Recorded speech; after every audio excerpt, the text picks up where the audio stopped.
Komið sæl, það sunnudagur og þá eru sýnir Egils. Þetta hálfgerður blaðamannafundur hérna hjá okkur núna.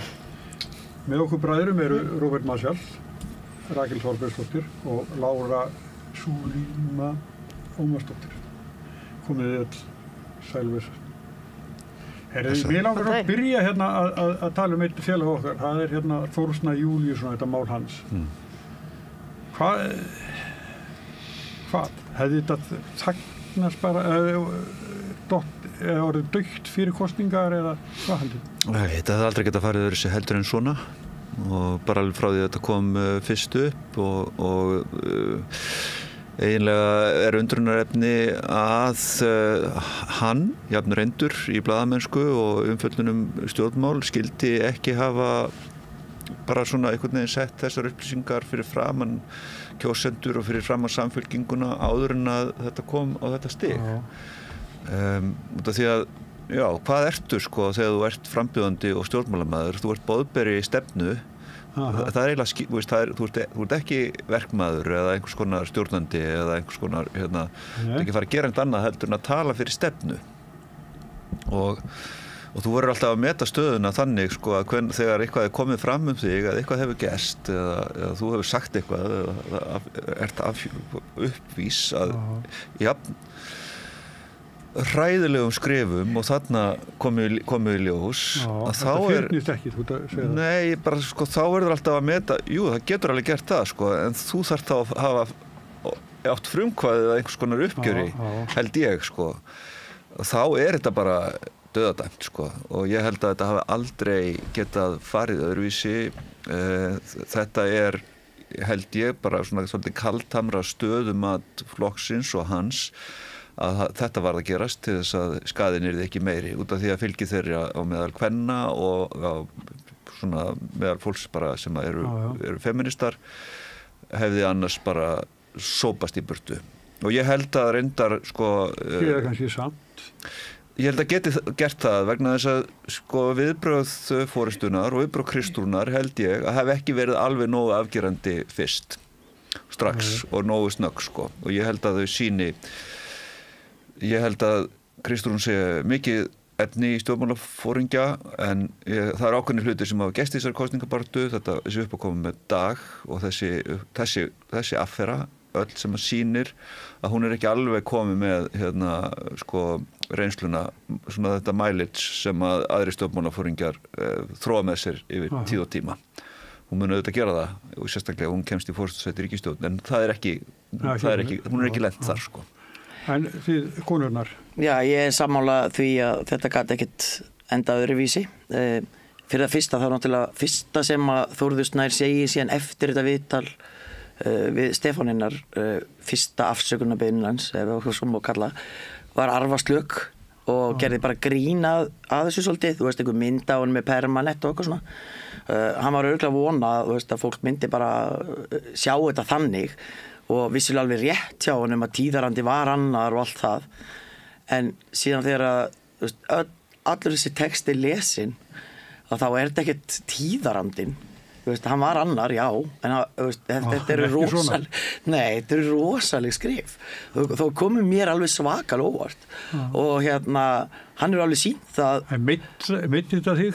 Þeir rifjuðu upp hjá mér, já bara önnur ummæli sem hafa bara fallið mig persónulega, sem fjallið konur sem voru að vinna með mér, bara alls konar svoleiðis, það gerði það já og ég held að það sé líka máli þess að hefur verið bent á kannski að það þarf svolítið bara að gera þetta almennilega upp og hann hefði náttúrulega verið bara búin að segja frá þessu bara fyrir löngu í rauninni í stað þess að eyða þessu eins og hann segist að það var gert fyrir 17 árum eða hvað það var og ef þetta hefði bara verið á borðinu þá veitum við bara vita af þessu og þá hefði ekki verið að þá var löngu búin að sýna að hann annar maður ég trúi því alveg og ég trúi alveg þegar hann segir það sko því að mér finnst hann að hafa sýnt það bara með störfum sínum en það voru mistök hjá hann að halda að hann gæti bara sett þetta ofan í hólu og eitthvað svona og einhvern veginn grafið þetta niður þetta myndi aldrei koma upp aftur og hann á eftir að koma bara sterkar út úr þessu það betra bara að viðurkenna hann hefði bara mátt gera það hans hraðar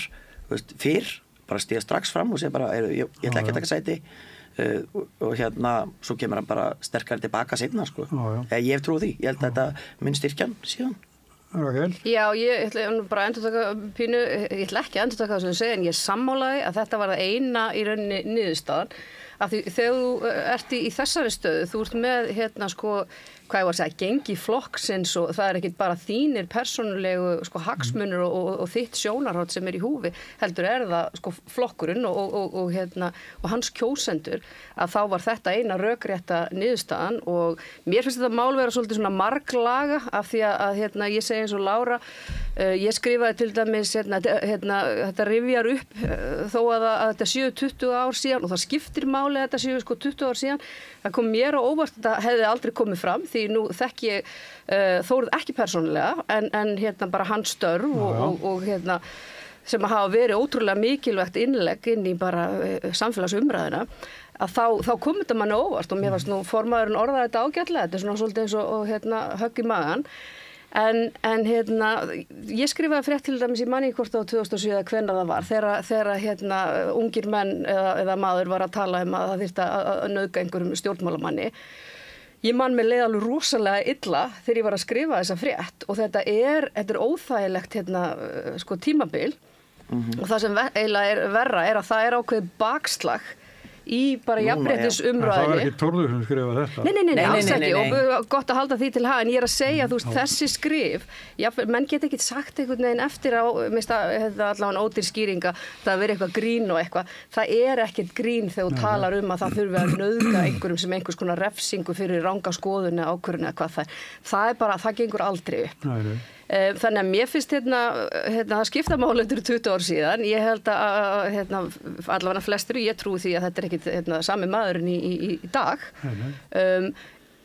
Hann hefði þurft að vera svona, hvað ég var að segja, með forvirka aðgerð og í rauninni ræði þetta sjálfur fyrir einhverjum, ekkert endilega núna í kosningabaráttunni en á einhverjum tímapunkti áður, bara þú veist þess að hreinsa þetta. Ég er alveg viss hann sko endurkvæmt og allt það, en mér finnst sko, þegar svona slaufanur umræða fer af stað, þá er rosalega mikilvægt, við erum með ólíkar skoðanir. Og við og ef það er eitthvað sem konur til dæmis hafa ekki áhuga á að heyra er að karlmenn segja hvernig þær eiga að bregðast við að hvernig þeim eiga að líða þegar eitthvað svona kemur upp. Þannig að ég myndi allavega að byrja á því að ráðleggja mönnum að ekkert að fara sko inn á það svið því að það eru konur þarna úti sem þær bara voru meittar með alls konar orðum og gjörðum en svona pólitískt þá var þetta bara rétt niðurstaða og klárlega seinni útskýringin eða afsökunarbeiðnin hún er miklu nær því sem maður vill fá heldur en svo fyrri. Þessu fyrri var bara ekki góð. Nei, alls ekki. Og ég hugsaði bara með mér fékk hann einhver áleik einstaðar og talaði hann ekki við neitt áður að skrifa þetta eða hvað hún, veist, hún var bara ekki góð. Viðbrögð Kristrúnu voru ekki heldur góð. Þau kom ekki fyrir allt og seint, þau þurftu bara að koma strax.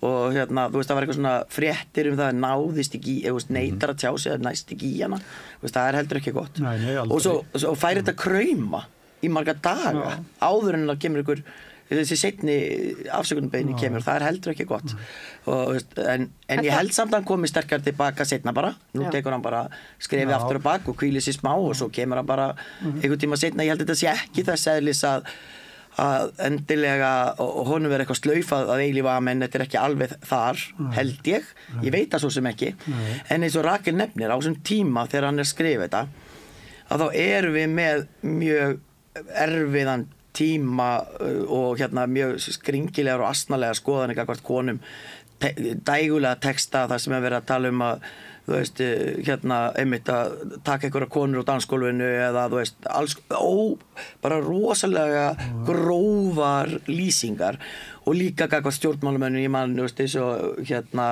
Steinun, þú veist, í borginni og fleiri, þú veist, voru að lenda í þessu svo kemur alveg svona góðu tími og við höldum alltaf við séum að já, við erum að ná þessu nema síðan bara kemur náttúrulega Klausturs upptakan, bara sem ég nefni hana það er aftur á móti ertu bara með menn sem eru bara ósammála þeir segja bara það bara allt í lagi að tala svona og kjósendur þeirra greinilega líka, þeim finnst það bara allt í lagi að tala svona og þá náttúrulega þarf enginn að hætta það neitt, þú veist, ef þeim finnst það bara í lagi, þú skilur En Smári, en blaðamannsferill Þórðar, hann í ykkur hætt út af þessu? Þú er mjög virkur blaðamaður og gert margt mjög gott. Er hann í hættu? Ég veit ekki, en ég held að Nei, trúverðuleiki í næsa. Ég held að hann hafi möguleika í tekundi það sem Lára segir, hafi möguleika á að koma tilbaka. Kannski þarf hann að gera upp þennan tíma. Og miðst að við mættum tala þetta mál, það er alls konar hlutur í þessu. Þið eru að vísa til þessa tíma, þá finn ég á mig, þetta er svona tímabil sem ég er ekki alveg inn í. Þetta er svona þegar netið er að opnast og svona nafnlausu skrifin er á fullu og ég horfi á núna og hann var eitthvað svona eins og klámbylgja og svona sem ég misti af sko. Mér finnst að það var svona klámbylgja upp á 1990 sem að hafði sömuleyti áhrif á blöð sem að ég var að stýra og þegar maður skoða svona gömul blöð og þá hugsaði maður, já, þetta skrítið andrúmsloft sem var þarna. En ég þekki þetta ekki, en þetta er gaman að þeir sem að lifðu þennan tíma myndu segja mér aðeins meira frá til þess að ég myndi skilja hvað í þessu felst, þar sem að, þú veist, fólk er að koma undir einhvern nafnleysi og er að pröfa eitthvað hvað má segja undir þeim formerkjum og svona, þannig að þetta er gaman að fá svona eitthvað uppgjörið þann tíma. Mér finnst líka það sem að sér það sem er verið að ræða þetta, þetta er skrifað fyrir 17 árum eða ég veit ekki hvað árið þetta er ekki 20 ár, þetta er tæplega 20 ár. En ég menna hann hefur verið sterkur liðsmaður í svona femínískri baráttu svona undanfarin 10 ár og hvað á að refsonu það fyrir það sem hann gerði og þá hugsa ég sem svona rúmst kristinn maður til Páls postula á Damaskus, þú veist hvort að þetta voru einhverju þar, það voru gyðingar sem sögðu það okkur eftir við að trúa þessum Rómverja sem hann er ekki svona gyðingur og hvað er hann að tala fyrir hönd kristninnar og eitthvað svona, þannig að minnst það og ég held að þessi hægu viðbröð sem eru kannski ekkert svo hæg, þetta er vika. Ég held að Þórður og Samfylkingin og fleiri hafi verið að reyna átt að segja því hverjar eru reglunar í þessu svona. Er það þannig að hann á bara skilst að það hætta bara núna eða eitthvað og er að bíða eftir að koma í ljós og svo kemur skoðanakönnun Gallup sem að sýnir birtu könnun sem að náði í 2 vikur og það sést þegar það er brotið upp á vikur sem að flokkarnir kaupa frá Gallup, þannig þeir sjá alltaf aðeins meira aldrei við hinn. Að þá kemur í ljós að það er eiginlega bara fall í fylgi Samfylkingarinnar meðal kvenna. Og þá taka þau svona bara praktíska ákvörðun að segja, ég meina Þórður verður að fara, hann getur ekki dregið flokki með sér og þannig að ég held að ákvörðun hafi verið tekin af þeim forstum og það verið bara ljóst. Það er einmitt það sem er. Og það held ég að Róbert er að segja að það hefur verið fyrirsjáanlegt strax fyrir viku. Ég held að þau hafi ekki upplifað að það væri alveg fyrirsjáanlegt, þau vissi ekki alveg hvað er þetta nákvæmlega. Það sem að viðbröðin bera með sér og það er alveg skiljanlegt að þú vilji stíga varlega til jarðar, en það sem að þú verður að hafa í huga þegar þú ert í framboði og þegar þú ert stjórnmálaflokkur og ert með stjórnmálaflokk og fylgi og stefnu, er að einstaklingarnir sem eru í framboði skipta engu máli. Það skiptir engu máli. Hverjir það eru? Ef að stefnan er klár og þú ert að tala fyrir ákveðnu sjónarmiðum og þú ert með einstakling sem að hefur orðið uppvís af því að fara þvert og ekki bara þvert á, heldur bara beint gegn þeim yfirlýstu stefnumarkmiðum, að þá verður sá einstaklingur að víkja og sumt í pólitík bara einfallega ræðst af mjög skilvísum og svona stundvísum og tafarlausum gött reaksjón, bara beint frá maðanum, þetta gengur ekki. Og mér finnst að það er svona mælikvarði á getu stjórnmálamanna er hvenær þeir geta talað út frá maðanum í sér og sagt, þetta mun ekki ganga. Þetta er, og ég get alveg sagt það hér að ég hef unnið með stjórnmálamönnum sem voru með þessa tilfinningu nákvæma, bara svona vissu strax, þetta gengur ekki. Og núna erum við komið með á sviðið, stjórnmálasviðið og held ég líka í forsetaembættið einstaklinga sem að hafa ekki alveg farið, verið það langan tíma á sviðinu að þetta gött reaksjón, sé bara þróað og þú vitir bara strax, nei, ég get ekki látið taka mynda mér með eitthvað sem er að selja með bíl þegar ég er í þessu embætti. Það gengur ekki.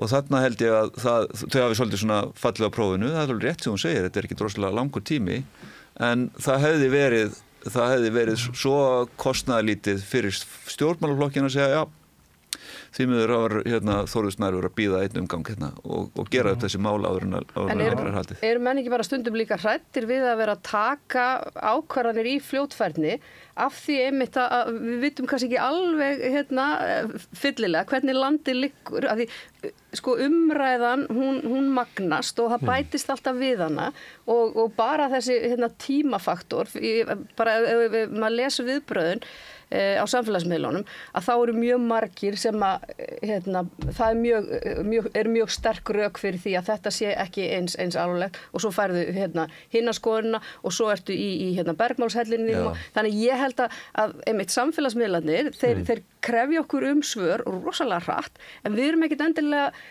við erum líka hrædd við að taka fljótfærar ákvarðanir. En það tíðarandinn sem við erum í og ég held að þú eigir þá að segja það. Já. Þú átt að segja strax, þú átt ekki ná í þig, þú átt að segja strax þetta er alvarlegt. Það er margt sem bendir til þess. Við þurfum að fara yfir þetta og við þurfum að bregðast við þessu og það er atburðarásin sem að nú fer í gang. Það er alveg svo þegar í fluggeranum var til fyrir mörgum áratugum hugtakið just culture eða að segja þegar uppkomu óheppilega eða komu atvik sem að voru annars hvort flugslys eða næstu því flugslys að þá sá fólk að það gekk ekki að vera með blame culture. Það gekk ekki að vera með kúltúr sem að leitaði að sökudólg. Þannig að það var farið í það að búa til hugmyndafræði sem að gerði fólki kleift að afhjúpa, að upplýsa og tala án afleiðinga fyrir sjálft sig það sem hefði næstum því farið úrskeiðis eða það sem fór úrskeiðis til þess að það væri ekki endurtekið aftur. Og það er svolítið mikilvægt líka í stjórnmálum að við búum til kúltúr þar sem að hægt að fara yfir málin og taka ákvarðanir í góðu tómi en þú getur ekki í nútíma landslægi, fjölmiðla og samfélagsmiðla slegið skjaldborg og ekki talað. Þú verður alltaf að segja, þetta er álulegt strax. Við viljum að fá þetta. Það er náttúrulega engin skjaldborg ef þú talar ekki Þannig að Kristur veist enga skjaldborg. Það fyrir alveg eftir hvernig hún lítur á það, að láta ekki ná í sig að tala ekki. Í kosningabaráttu sem mjög svolítið hlægilegt. Já, sem hlægilegt til að byrja með. En líka það bendir til þess að þú eigir í einhverjum vandræðum og vitir ekki hvað þú ætlar að segja, hvernig þú ætlar að segja það, og ert eitthvað tvístígandi. Og ef þú ert í stjórnmálum, þá hlýtur þú sérstaklega að vera leiðtogi flokks. Þá hlýtur þú vilja vera leiðtogi sem að getur stigið inn strax og sagt bara eins og Róbert segir og þetta er alvarlegt, nú ætlum við bara í flokknum að fara yfir þetta og við tölum svo ykkur en ekki forðast fjölmiðla. Það er svo hvaðan kom þetta það er Jóns Gunnarssonar málið og drengsins hans er í hávegum og Þórður fer í viðtal upp á Mokka og þá kemur þetta það er tímasending. Þá kemur Mokkin með þetta eða skrýmslasveitin og vinnur fullaða sigur. Jón og drengurinn konur í skjól og hann er nú 46 ára. Ég er algjörlega ósammála þessu. Ég myndi þetta hvorutveggja mál sem við að ræða í kosningabaráttu. Þetta er hvorutveggja mál og það er ekkert sem segir þeir verður að skjóta þessu skotinu og þeir ætluðu að gera réttir kosningar. Það hefði alltaf komið ég veit það er ekki það sem Sigurður að segja að það hafi komið núna út af þessu. Ég er alveg sannfærður það þeir átti þetta í skúfinni. Þeir ætluðu að ná höggja á samfylkinguna hvað sem nær kosningu smári. Þetta var kannski ekki það sterkast augnablikið fyrir þá en þeir urðu að skjóta rykkbombu til að Jón og drengurinn væri ekki. En þau sér samt sem áður þarna upp smá aðferðafræði mun hjá þessum tveimur stjórnmálamönnum. Jón birtir fyrst yfirlýsingu áður en að fréttið skrifuð. Af því hann fær og hann veit sem er en Þórður fær ekki ég er að segja að hann veit sem er að hann þarf að bregðast við og hann ákveður að gera það áður og þá tekur hann svolítið bombuna sjálfur og hann gerir þetta vel það er það sem ég er að meina hans leið eða þeirra hverja sem var að hjálpa honum og gerði þetta vel til þess að reyna að færa vandan frá sér og yfir á þetta njósnafyrirtæki og það var aðalfréttin til að byrja með og meðan Þórður aftur á móti færi þetta bara bam eins og blauta tusku í andlitið en sem er samt svolítið skrítið vegna þess að Þórður hefði mátt vita það að síðanemndar úrskurðin er til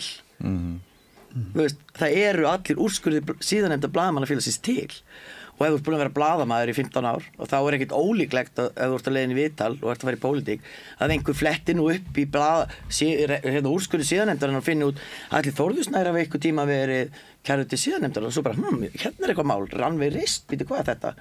Þetta ekki eins og þetta hefur eitthvað verið mjög djúpt að ná í þetta, sko. Og hann hefði mátt vita það, sko.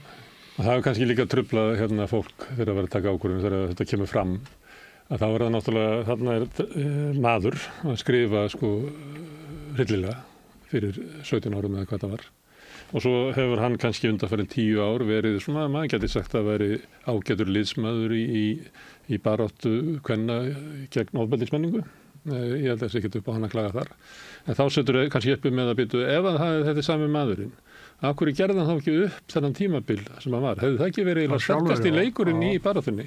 Og ég held að því að sömulegt eru að horfa á þetta svona út frá bara flokkasmunum, þá bara, hann bara að fara og mjög einfalt að gera það. En svo er líka fólk náttúrulega eru einstaklingar og eru að meta svona sekt og fyrirgefningu og svona sem að við lendum oft í svona eðlilega því að við erum siðverur, þá lendum við í svona vangaveltum það, hvort að við eigum að, þú veist, fyrirgefa, ég meina hefur hann ekki staðið sig ágætlega núna og hann er nú ekki að bjóða sig fram sem þessi maður sem hann var eins og þið heyrðuð í hans framsetningu til að byrja með.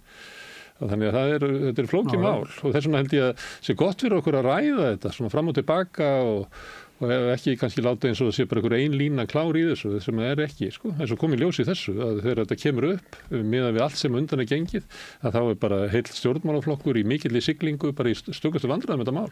Hvernig er það að afgreiða þetta? En getum við ímynda okkur það að hérna Þórður Snær hefði jafnvel gagnast okkur eða lesendum þjóðinni betur sem blaðamaður en þingmaðurinn.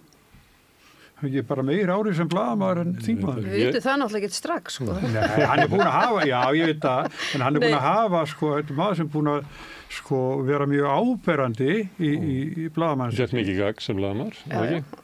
Já, jú, en eins og þið vitið svo sem búin að vera lengi í blaðamennsku að það getur alveg, það kemur stundum á því tímapunkti í blaðamennskunni að þú hugsa bara, nei, þú veist, hvað á ég að þurfa að benda oft á þetta, það breytist aldrei neitt, og þá er alveg, just, ég skildi alveg hans ákvörðun, mér fannst að hann vildi fara að reyna þá að breyta einhverju, þú veist, það er alveg eðlilegt að því þú ert búin að vera að reyna alltaf að breyta og gerist aldrei neitt. Ég hugsaði þetta síðlega árs 2016 þegar Trump vann, þá hugsaði ég, það er ekki nóg að vera bara blaðamaður að vera alltaf að benda hluti, sko. Við verðum bara að fara og reyna að breyta samfélaginu. Þannig það er margir blaðamenn út allan heim sem komast að það. Mér finnst þetta skref, sko, á milli þess að vera í fjölmiðlum og vera blaðamaður og fara inn á vettvang stjórnmálana og vera í pólitík og bjóða sig fram mjög rökrétt og það er sem betur fyrir orðið þannig að við lifum tíma þar sem að það þykir í sjálfu sér ekki tiltökum mál að stíga inn á þetta svið, vera þar í ákveðin tíma og fara svo aftur tilbaka. Ég held að, sko, það sé í raun og veru bara hollt fyrir okkur sem samfélag að vera með það andrúmsloft að fólk geti fengið að spreyta sig á þessu og ég er að sannfæra það að Þórður Snær sem, hann er rökfastur og hann hefur sýnt það í sínum störfum sem blaðamaður að hann er flinkur í að greina kjarnafráhismi og setja á framfæri mjög trúverðuga og samfæðuga svona argument í sínum störfum og þess vegna er það mikil synd að fá ekki slíka mann inn á þing. En ég held að hans staða eftir þetta, sko, eftir þessi viðbrögð og að 4 árum liðnum verði mjög góð. Ég held að ef hann heldur áfram á þessari braut þá muni hann enda inn á þingi eftir 4 ár og hann er náttúrulega og væntanlega, sko, verður í þessari sveit samfylkingarinnar eftir sem áður og það er svolítið erfitt að fara beint af því sviði og fara aftur í blaðamennsku þannig að svona 1, 2 og 3 en það er samt sem áður ekkert lokaði þeim öfnum. Sko. En svo má líka segja að þetta sé ákveði fordæmi sem að þarna er verið að gefa. Það er að segja að þarna er verið að axla ákveðna ábyrgð með því að stíga tilbaka. Já. Og af því að það virðist vera og mér hefur fundið svo áhugavert að hlusta núna á sko stjórnmálafræðingana vera að greina og reyna að spá fyrir það hvaða áhrif mun þetta hafa á til dæmis fylgi samfylkingarinnar og kosningarannsóknir sína víst að svona einstaka mál og einstaklingar hafa mun minna vægi heldur en við höldum en ég held samt að Samfylkingin sé fegin núna að þetta þetta setja til hliðar og þetta verður ekki hægt að nota þetta gegn þeim núna á næstu 2 vikum. Þetta bætist reyndar í það að sko, Samfylkingin hefur eiginlega ekkert gengið í hæginn með þetta dagsmál og svo þetta mál og svo eru þeir svona hægt og bítandi að síga niður og þannig að þetta ekki, þetta svona, bætir ekki stemmingun einhvern veginn. Þótt að kannski fólk sé ekki inn í kjörkljónum hugsa akkurat um þetta mál.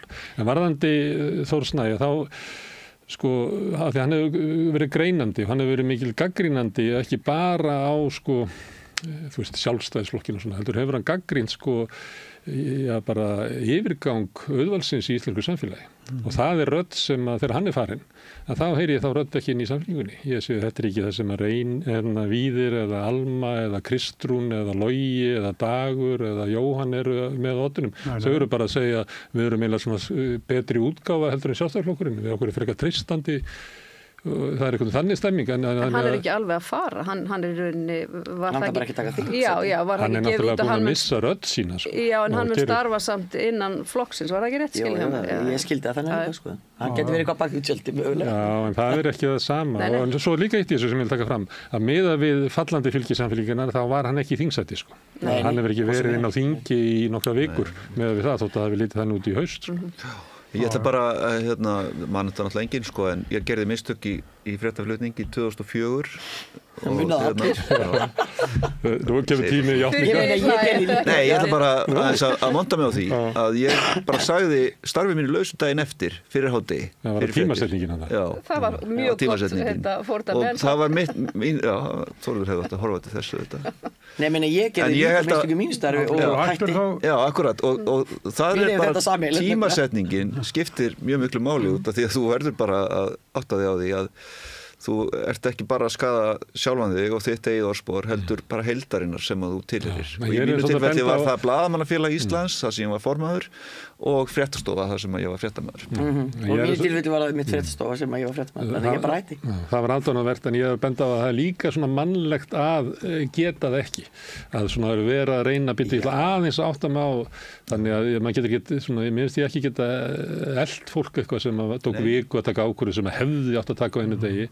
Það er bara mjög mannlegt og eðlilegt sko. Sérstaklega kannski ef að þið finnst bara, þú ekkert endilega hafa gert eitthvað af þér, skilur. Ég held að það er ekki við en Þór sko. Nei, ég veit það, en ég er bara að meina hann finnst þetta bara vera gaman hann sé löngu búin að gera þetta upp og eitthvað svona veist, ég er ekkert viss sem að honum hefði fundist eitthvað ég held að hann hefði ekki átt að segja á því að þetta myndi skapa svona mikla tilfinningar eins og Taldi sig vera búin að eyða þessu Taldi þetta væri farið Taldi þetta vera ósanngjarnt ég er að koma fram með þetta hérna í pólitíkina allt sem ég hef verið að vinna frá hruni og greiningun á því og þá var allt í einu á fellam á þessu af því að Stefán Jón Einar sagði eitthvað þannig að það eru svona viðbröð það er svona bernsk viðbröð en við erum öll svona líka þannig að okkur finnst ósanngjarnt ég mun ekki að því þeir voru börn hvað fannst margt ósanngjarnt en svo er líka svolítið skrítið kannski hefði bara þessi yfirlýsing sem að birtist síðan í gær daginn eftir eða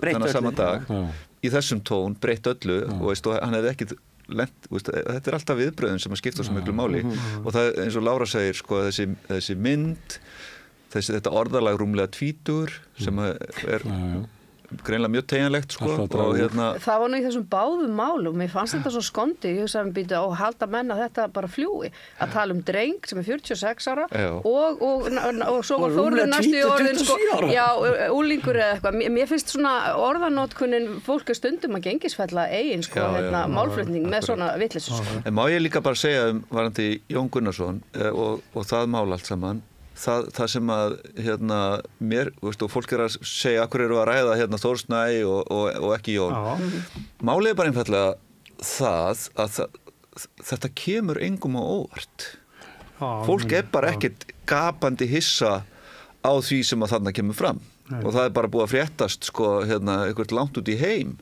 að það geti verið ástæði til þess að senda eitthvað til Íslands bara undercover til þess að tala við fólki kringum Jón Gunnarsson þann þann stjórnmálamann þetta er löngu fyrir að starfsstjórnin tók við. Hann var ekkert í matvælaráðuneytinu þetta byrjaði. Nei. Þannig að það voru kannski að fiska eftir ykkur öðru.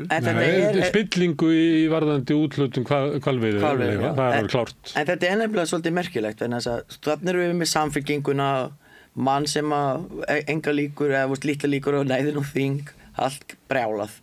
Svo ertu við með aðra flokka hérna og meira segja ráðherra sem að hafa þurft að skipta ráðuneyti eða klúðra ykkur í ykkur bankasölu eða eru með ykkur bitlinga í utanríkisráðuneytinu eða í matvælaráðuneytinu og það er alveg sama hvað þið gera. Nei. Og það þarf enginn að hætta. Það er ekki hætta en þessi maður sem þú ert að vísa til núna er með flokk sem var megin nafn íslenskra stjórnmála mælast með 12% fylgi í konum. Já, sem er lægst. Já, en það sem ég er að meina, það skiptir líka máli virðist vera í hvaða flokkið þú ert hver viðbröðin hefur vera. Ef að það hefði komið upp úr dúrnum að Bjarni Benediktsson hefði skrifað þetta fyrir 20 árum, hann hefði ekkert hætt út af því sko. En er það ekki líka Geir Haarde hætti ekkert þó að það hefði komið fram að hann hefði skrifað niðrandi rasísk orð þegar hann var í ungur maður. En er þetta ekki staðfesting á því sem á svo ég vitna enn og aftur í stjórnmálafræðingana að það sé svo mikill munur á hægri og vinstri að vinstri menn, bæði held ég stjórnmálamenn, ég skildi það þannig og kjósendur geri meiri kröfur eða séu óvægnari í sínum dómi þegar að koma upp svona erfið mál heldur en hægri menn. Kristallast er ekki bara staðfesting á því? Þú veist að því að Klaustursmálið, Guð mig góður hvað voru hræðileg orðláti falla þar og menn jafnvel svo ofurölvi að þeir fundi ekki fötin sín og ég veit ekki hvað og hvað, skilurðu? Í 36 klukkutíma. Já, en þú veist, en það er engin krafa að nokkur beri nokkur ábyrgð og nokkur sköpuð hlut. Það var náttúrulega slátra í síðustu kosningu. Já, í staðinn. En þeir eru sterkir að koma í núna samt. Sömu menn. Og meiri segja sá sem að týndi fötunum eru líka bara komið tilbaka. Allir mættir nema konan sem var á Klausturberg, ekki? Já, hún er látin. En það kemur alltaf nýr dagur í pólitík. Það kemur alltaf nýr dagur, greinlega. Já, og svo bara er á hvort sem það þú getur kallað ýmist gullfiskaminni eða fyrirgefningu, það fer bara eftir í hvar þú stendur held ég. Þetta vitum við og við sjáum það í Bandaríkjunum að það er ákveðið mengi kjósenda það sem að fortíð og ummæli og gjörningar og slíkt skipta í rauninni engu máli. Heldur það bara andrúmsloft og eitthvað svona stemming og eitthvað sem að einhver karakter stendur fyrir sem að höfðar til þess mengis kjósenda. En það er bara allt annað mengi heldur en er á bakvið Samfylkinguna og Viðreisn og VG og Sósíalista og Pírata og Flokk fólksins. Það er öðruvísi. Þannig að já, krafan er önnur viðbrögð. En núna býð ég spennt eftir að sjá hvað verður dregið upp úr hattinu þegar Þorgerður Katrín mætir til Stefán Einarsson og Mokka verði ekki orðin svoleiðis þáttur alltaf dreigið upp ykkur skítur og reynda að koma ég ætla bara að segja mér finnst bara Stefán Einar Stefán Einar er bara að gera það sem að Stefán Einar á að gera sem hann er að gera og hann er að gera vel og ef hann er samkvæmur sjálfur sér þá er það ákveðið jafnræði algjörlega og ég er sammála því og mér finnst þetta gefa ákveðið skemmtilegt svona krydd inn í umræðina að vera með svona hard talk þáttar sem hann er að grafa upp eitthvað skít. Viðreisn er á mikilli siglingu og hefur tekist að vera svona jákvæði flokkurinn alltaf og vel að glöð og allir er svona gamm og svona þannig að það verður áhægt að sjá hvað kemur þegar hún fer þangað sko. Ég er mjög spennt að sjá það. Reyndar er munur hjá Stefán Einari, ég horfði á hann tala við Bjarna Ben og hann var harður og fyrst og fremst út af svona gagnrýni frá hægri ríkisfjármálana hann var ekki að draga fram óreinu fötin hans Bjarna sem er nógu til af sko. Við höfum verið eiginlega með í andlitinu sko árum saman sko. Hann var ekki að ræða það. Hann hefur ekkert kafað meira út í þetta ice hot one dæmi. Nei, alls ekki neitt af þessum. Nei, það býst enginn við því sjálfur sér sko. Hann er auðvitað bara svona Karlsson Tökker Íslands og horfir á bara vinstrimenn sem standa sig vel hvert því og svo eru bara aðrar stöðvar og hér til dæmis það sem að fjalla eru málin frá öðrum vinkli og veist, þið eru ekkert að draga fram óhreinu fötin hans Gunnarsmára hér í þessum þætti Sumir gestir hafa komið hingað, ég meina meðal annars Stefán Einar sem var með ykkur á svoleiðis tilneyingar. Allir velkomnir að gera það. En þú veist, það vita allir fyrir hvað þátturinn stendur, það vita allir hvað þau standi í pólitík og þannig að þetta er engin feluleik með það. Og þá getum við bara hinn sem erum að horfa, bara lagt mat á það miða við þær Þetta kom ekkert með Stefán Einari, það sem skrimsladildin er mikið eldri en hann, sko. Þetta kemur alltaf upp. En hverjir eru í þessari skrimsladild sem alltaf verið að tala um? Ég hef aldrei séð neitt í þessari deild. Ég hef sagt áður, ég satt hérna í fundarherbyggi í Valhöllinni í næsta húsi og þá var sagt við mig mjög ákveðið, allt sem þið bræður gerið munum við stöða. Var það skrimsladildin? Já. Já, þetta var eitt fóringin öruglega, sko. Þetta var alvara. En varðandi þarna sem ólíkt hvernig þið tala til hægri og vinstri, að það ekki bara við konur. Í hægrinu tíðkast að tala sko innflytjendur með alveg svívirðlegum hætti og virðast menn bara engi kippi sér upp fyrir það. Það talað öryrkja, þeir liggi bara hérna inn og sé að gera sér upp veikindi og þetta bara sagt á ræðupúlti Alþingis. Veistu hvað hann sagði Stefán Einar þegar hann talaði við Ingu Sæland? Nei, ég ætti að hlusta á þátt, ég er bara búin að sjá útbrendun. Þá var hann svo efast örorku Guðmundur Inga Kristinssonar. Hann væri semst bara að svíkja út, sko. Hann var að spyrja, ég er bara að horfa á þetta, hann var að spyrja í rauninni eitthvað svona á þá leið, af hverju hann gæti verið að vinna fullt starf á Alþingi, sem er mikið álag og nóg að gera, þegar hann hefði verið á örorku öll þessi ár. Það var svona held ég kjarnin, ég held ég hafi ekki... Kjarnin er eiginlega það að þeir sem eru á örorku, þykja örorkurýfrið, hafi ekki kjörgengi til Alþingis. Það er eiginlega hans tillaga. En mér fannst nú Inga hérna, já, og bara hérna algjörlega, sko. Ákveðin miskilningur hérna, þetta er ekki mjög fysiskt starf, sko. En þannig að hægra megin, þá hefur bara tíðkað svona orðræða sem er talað þá sem standa veikt í samfélaginu af bara taumlausi fyrirlitningu og það er bara gert í leiðurum og reykjavíkurbréfum og það er gert í ræðupúlti Alþingis og þeir sem að það gera eru bara hátt á listum og njóta bara stuðningsins flokks. Ég meina að þið sjáu bara að með þessar skoðanakar eins og líka núna að þá er bakslag í mannréttindabaráttu bara heilt yfir. Að því við erum með flokka. Af hverju segir það? Að því við erum með flokka núna. Ég vil bara segja að því að samanlagt eru þarna nokkrir flokkar sem að hafa innanborðs fólk sem að talar gegn hinsegin fólki, talar gegn innflytjendum, talar gegn hælislitum fólki af öðrum litarhaft en hvítu, konum. Við erum með fólk sem er að bjóða sér fram til Alþingis sem að vil taka mannréttindi af konum.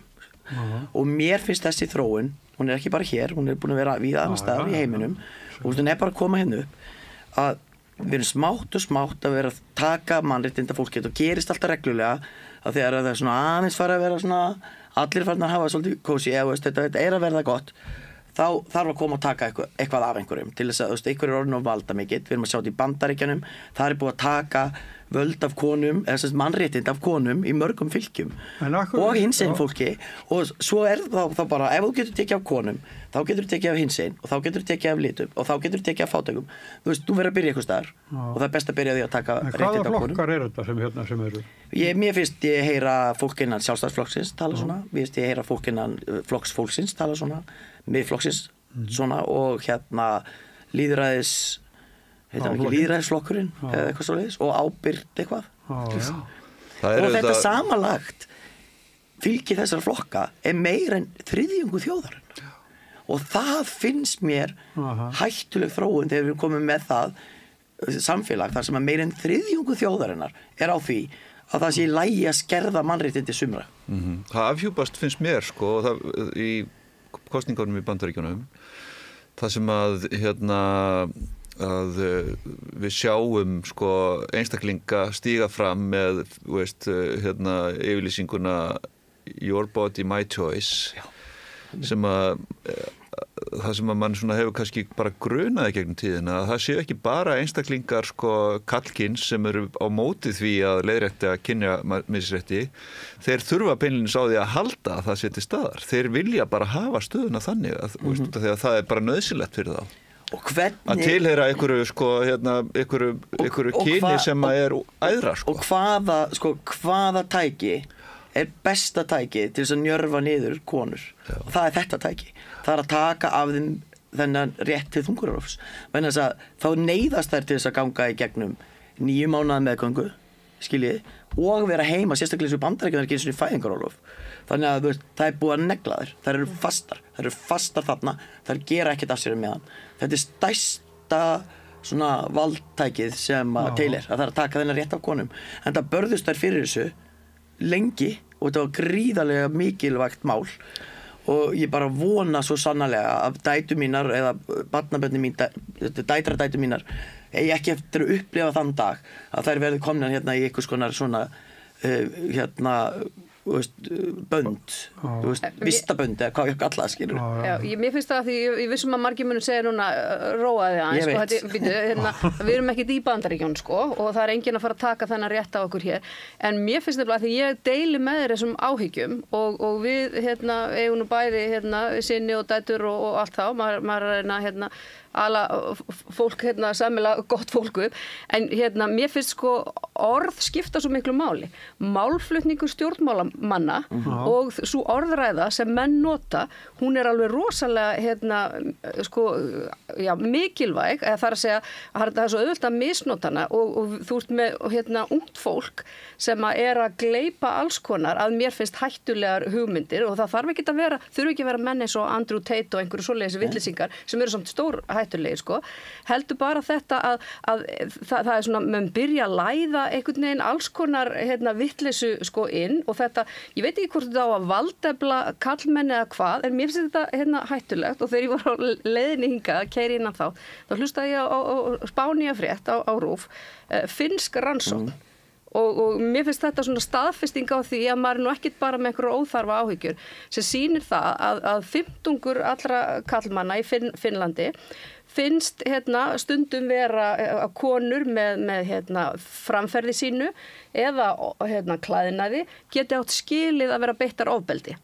Finnar eru í öngum sínum yfir þessu og ef þú skoðar betur könnunina að þá sérðu að það er 25% ungra kallmanna sem eru á þessari skoðun og það er engin tilviljun. Það er þetta bakslag sem að menn ætla að einhvern veginn að reyna að afneita og tala niður. Þetta er raunverulegt bakslag og ég á svona samtal við unga son minn 21 árs af því að þegar menn koma af YouTube og TikTok og öllu þessu og eru að vitna í bara stór hættulega menn þá er það áhyggjuefni af því hvert er svo næsta skrefið. Það eru alltaf einhverjir sem eru veikir eða ofbeldisfullir eða eitthvað sem taka þessa hættulegu orðræðu og fara lengra með hana og þá segja menn, ég náttúrulega var ekkert að tala um eitthvað ofbeldi eitthvað en býtu þú ert búin að vera kynda undir og búa til fjandsamlega afstöðu gagnvart konum og svona bara dálítið viðbjóðslega.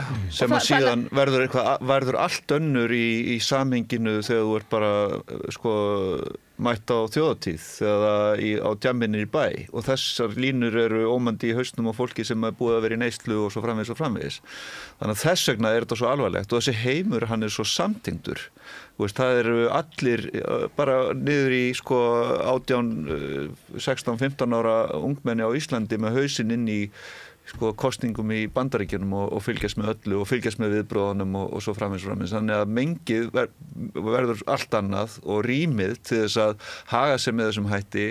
Það er svo stutt í það að við erum aftur komin í þennan áratug þar sem að við vorum með bara Geir á Goldfinger og Gilsenegger og Skrif eins og Þórður Snær er að horfast í augu við í dag og við viljum alls ekki fara aftur á þann stað. En við erum nánast komin mjög allavega langt aftur á bak vegna þess að finnst mér vegna þess að fyrir 5 árum eða kannski 5-8 árum var óhugsandi að einhver myndi skrifa eitthvað rasíst opinberlega.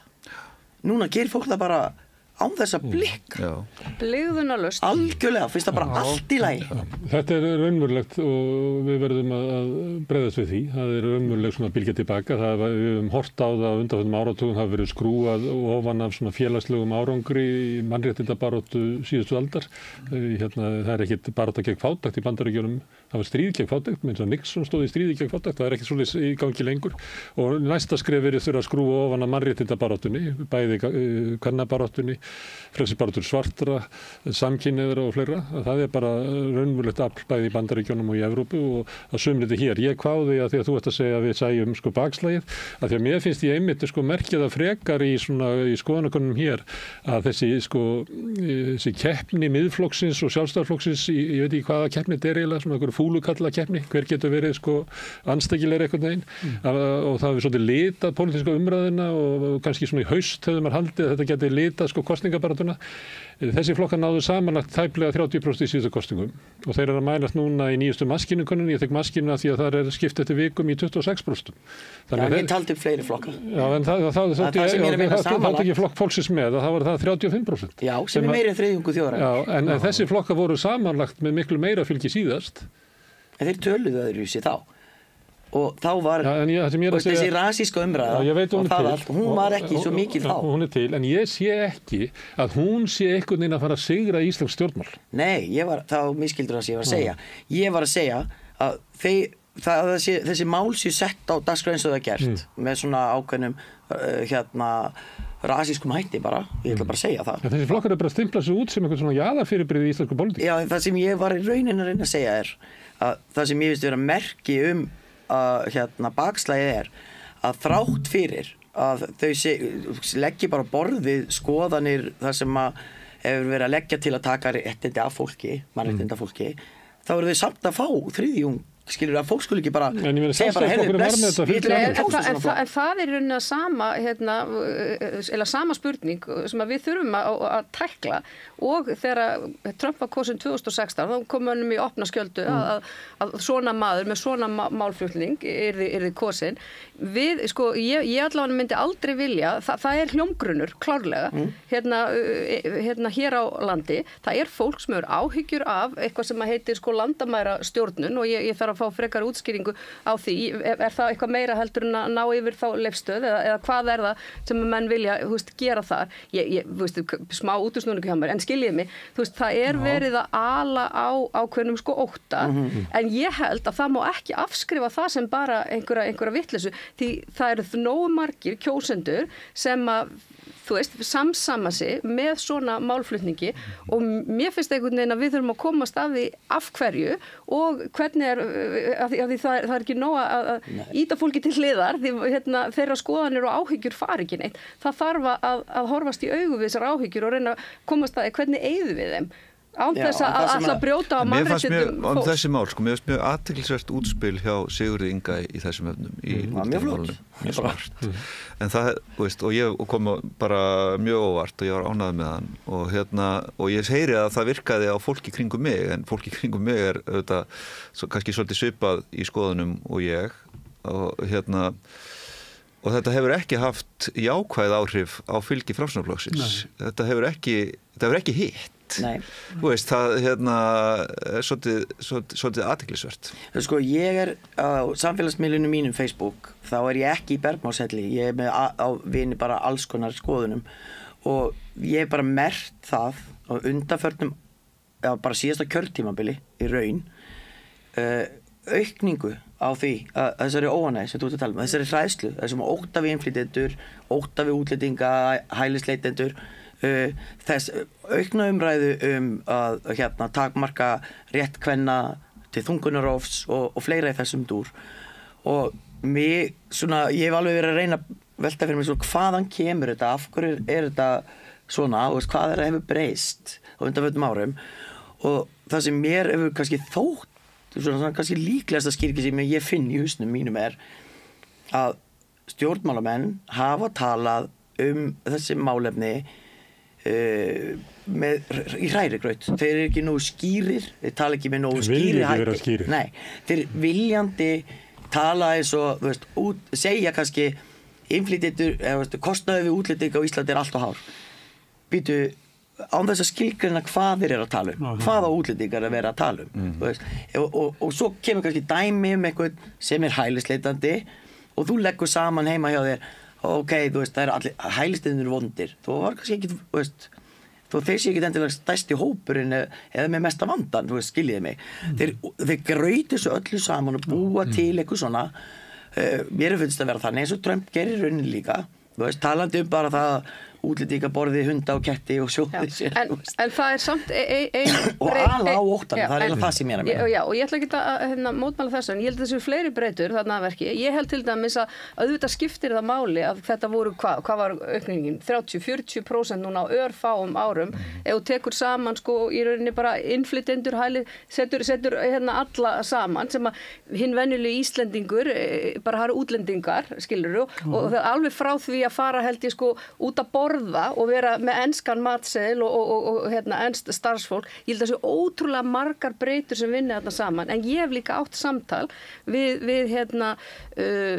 veitinga og hótel rekanda sem var eingöngu með erlent vinnuafl en ætlar samt að kjósa Miðflokkinn og við vorum bara út frá sko, þeirri forsöndu af því það þarf að gera eitthvað í þessum málum og þetta var svona mér fannst þetta ekki ganga upp sko, þetta var svona ákveðið auðvitað kannski fleiri mál sem að viðkomandi ætlar að kjósa flokkin út og ég er ekki að segja það en ég bara að segja þegar kom að þessu að þá meiri segja þeir sem að reiða sig á en við höfum alltaf gert þetta illa við höfum í rauninni alltaf gert þetta illa alveg frá því við opnum fyrir erlend atvinnuafl að koma hingað frá Evrópu höfum við gert það illa ég held ég hef gert fyrstu fréttirnar slæman aðbúnað vinnu fólks bara einhvern tímann 2006 eða 7 þetta var fyrstu voru að koma allar leigurnar starfsmannaleigurnar við höfum alltaf gert þetta allt illa og allar ríkisstjórnir síðustu 15 ára hafa staðið sig illa í þessu ekki og náða að klára málið og stjórnmálaflokkarnir hafa ekki klárað málið þessi mikla aukning á stuttum tíma hún risastór breyta í þessari umræðu En eitt varði þetta því að það augljóst að sko umræðan hefur breyst og við erum komið stjórnmálafólk sem að talar með öðrum hætti og maður verið bara gáttaður. Ég er stundum alveg gáttaður að hvernig Bjarni Benediktsson talar til dæmis, hann á Tröppum á Bessastöðum og hvernig hann talaði mótmæli Palestínumann og Austurvelli og ég bara skil ekki hvað gerðist í þessu samfélagi að hann leyfi sér þetta. Svo hins og maður heyrir þetta og maður heyrir líka það eins og sem verið að reyna að keyra þessa umræðu einhvern veginn upp og ég meina þeir eru mjög duglegir hægri mennirnir í podcastunum og Stefán Einar og félagar að keyra þetta upp sem eitthvað stórkostlegt mál á íslensku samfélagi og maður sér það að smitast inn í umræður RÚV eins og var að benda á að allt innur útlendingamál eins og óskilgreint og það fyrirbrigði vegna þess að hægri menninni hafa búið til þetta hugtak og það eiginlega óskiljanlegt hvað það að þegar almenningur spurður, hvað finnst það vera mikilvægt? Að það voru 5% sem að nefna sko, þetta sé mikilvægt að máli, 5%. Og það sem að ég að reyna að benda á núna, hvernig Sjálfstæðisflokkurinn og Miðflokkurinn að tapa fylgi, að ég held að þessu bara í kappi niður á botnin að þessum 5% vegna þess að raunverulega, vegna þess að kjósendur ekki bjánar.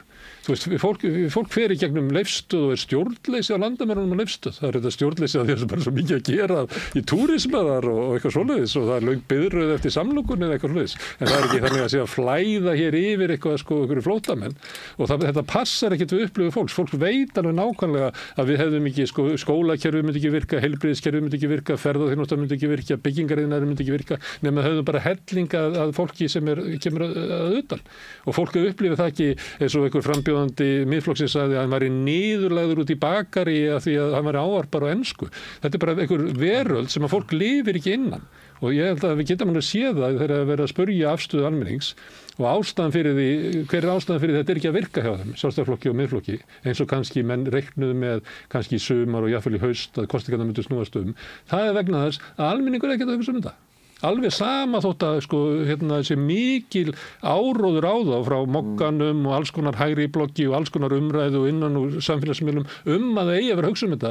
Það voru almenningur að hugsa húsnæðismálið, heilbrigðiskerfið, það eru grunnkerfi samfélagsins sem við töldum að við ættum að geta gengið að sem vísu að vera gott hjá okkur, að þau erum rík þjóð, fámenn þjóð og rík þjóð í stóru landi með miklar auðlindir. Þetta er alltaf komna niður.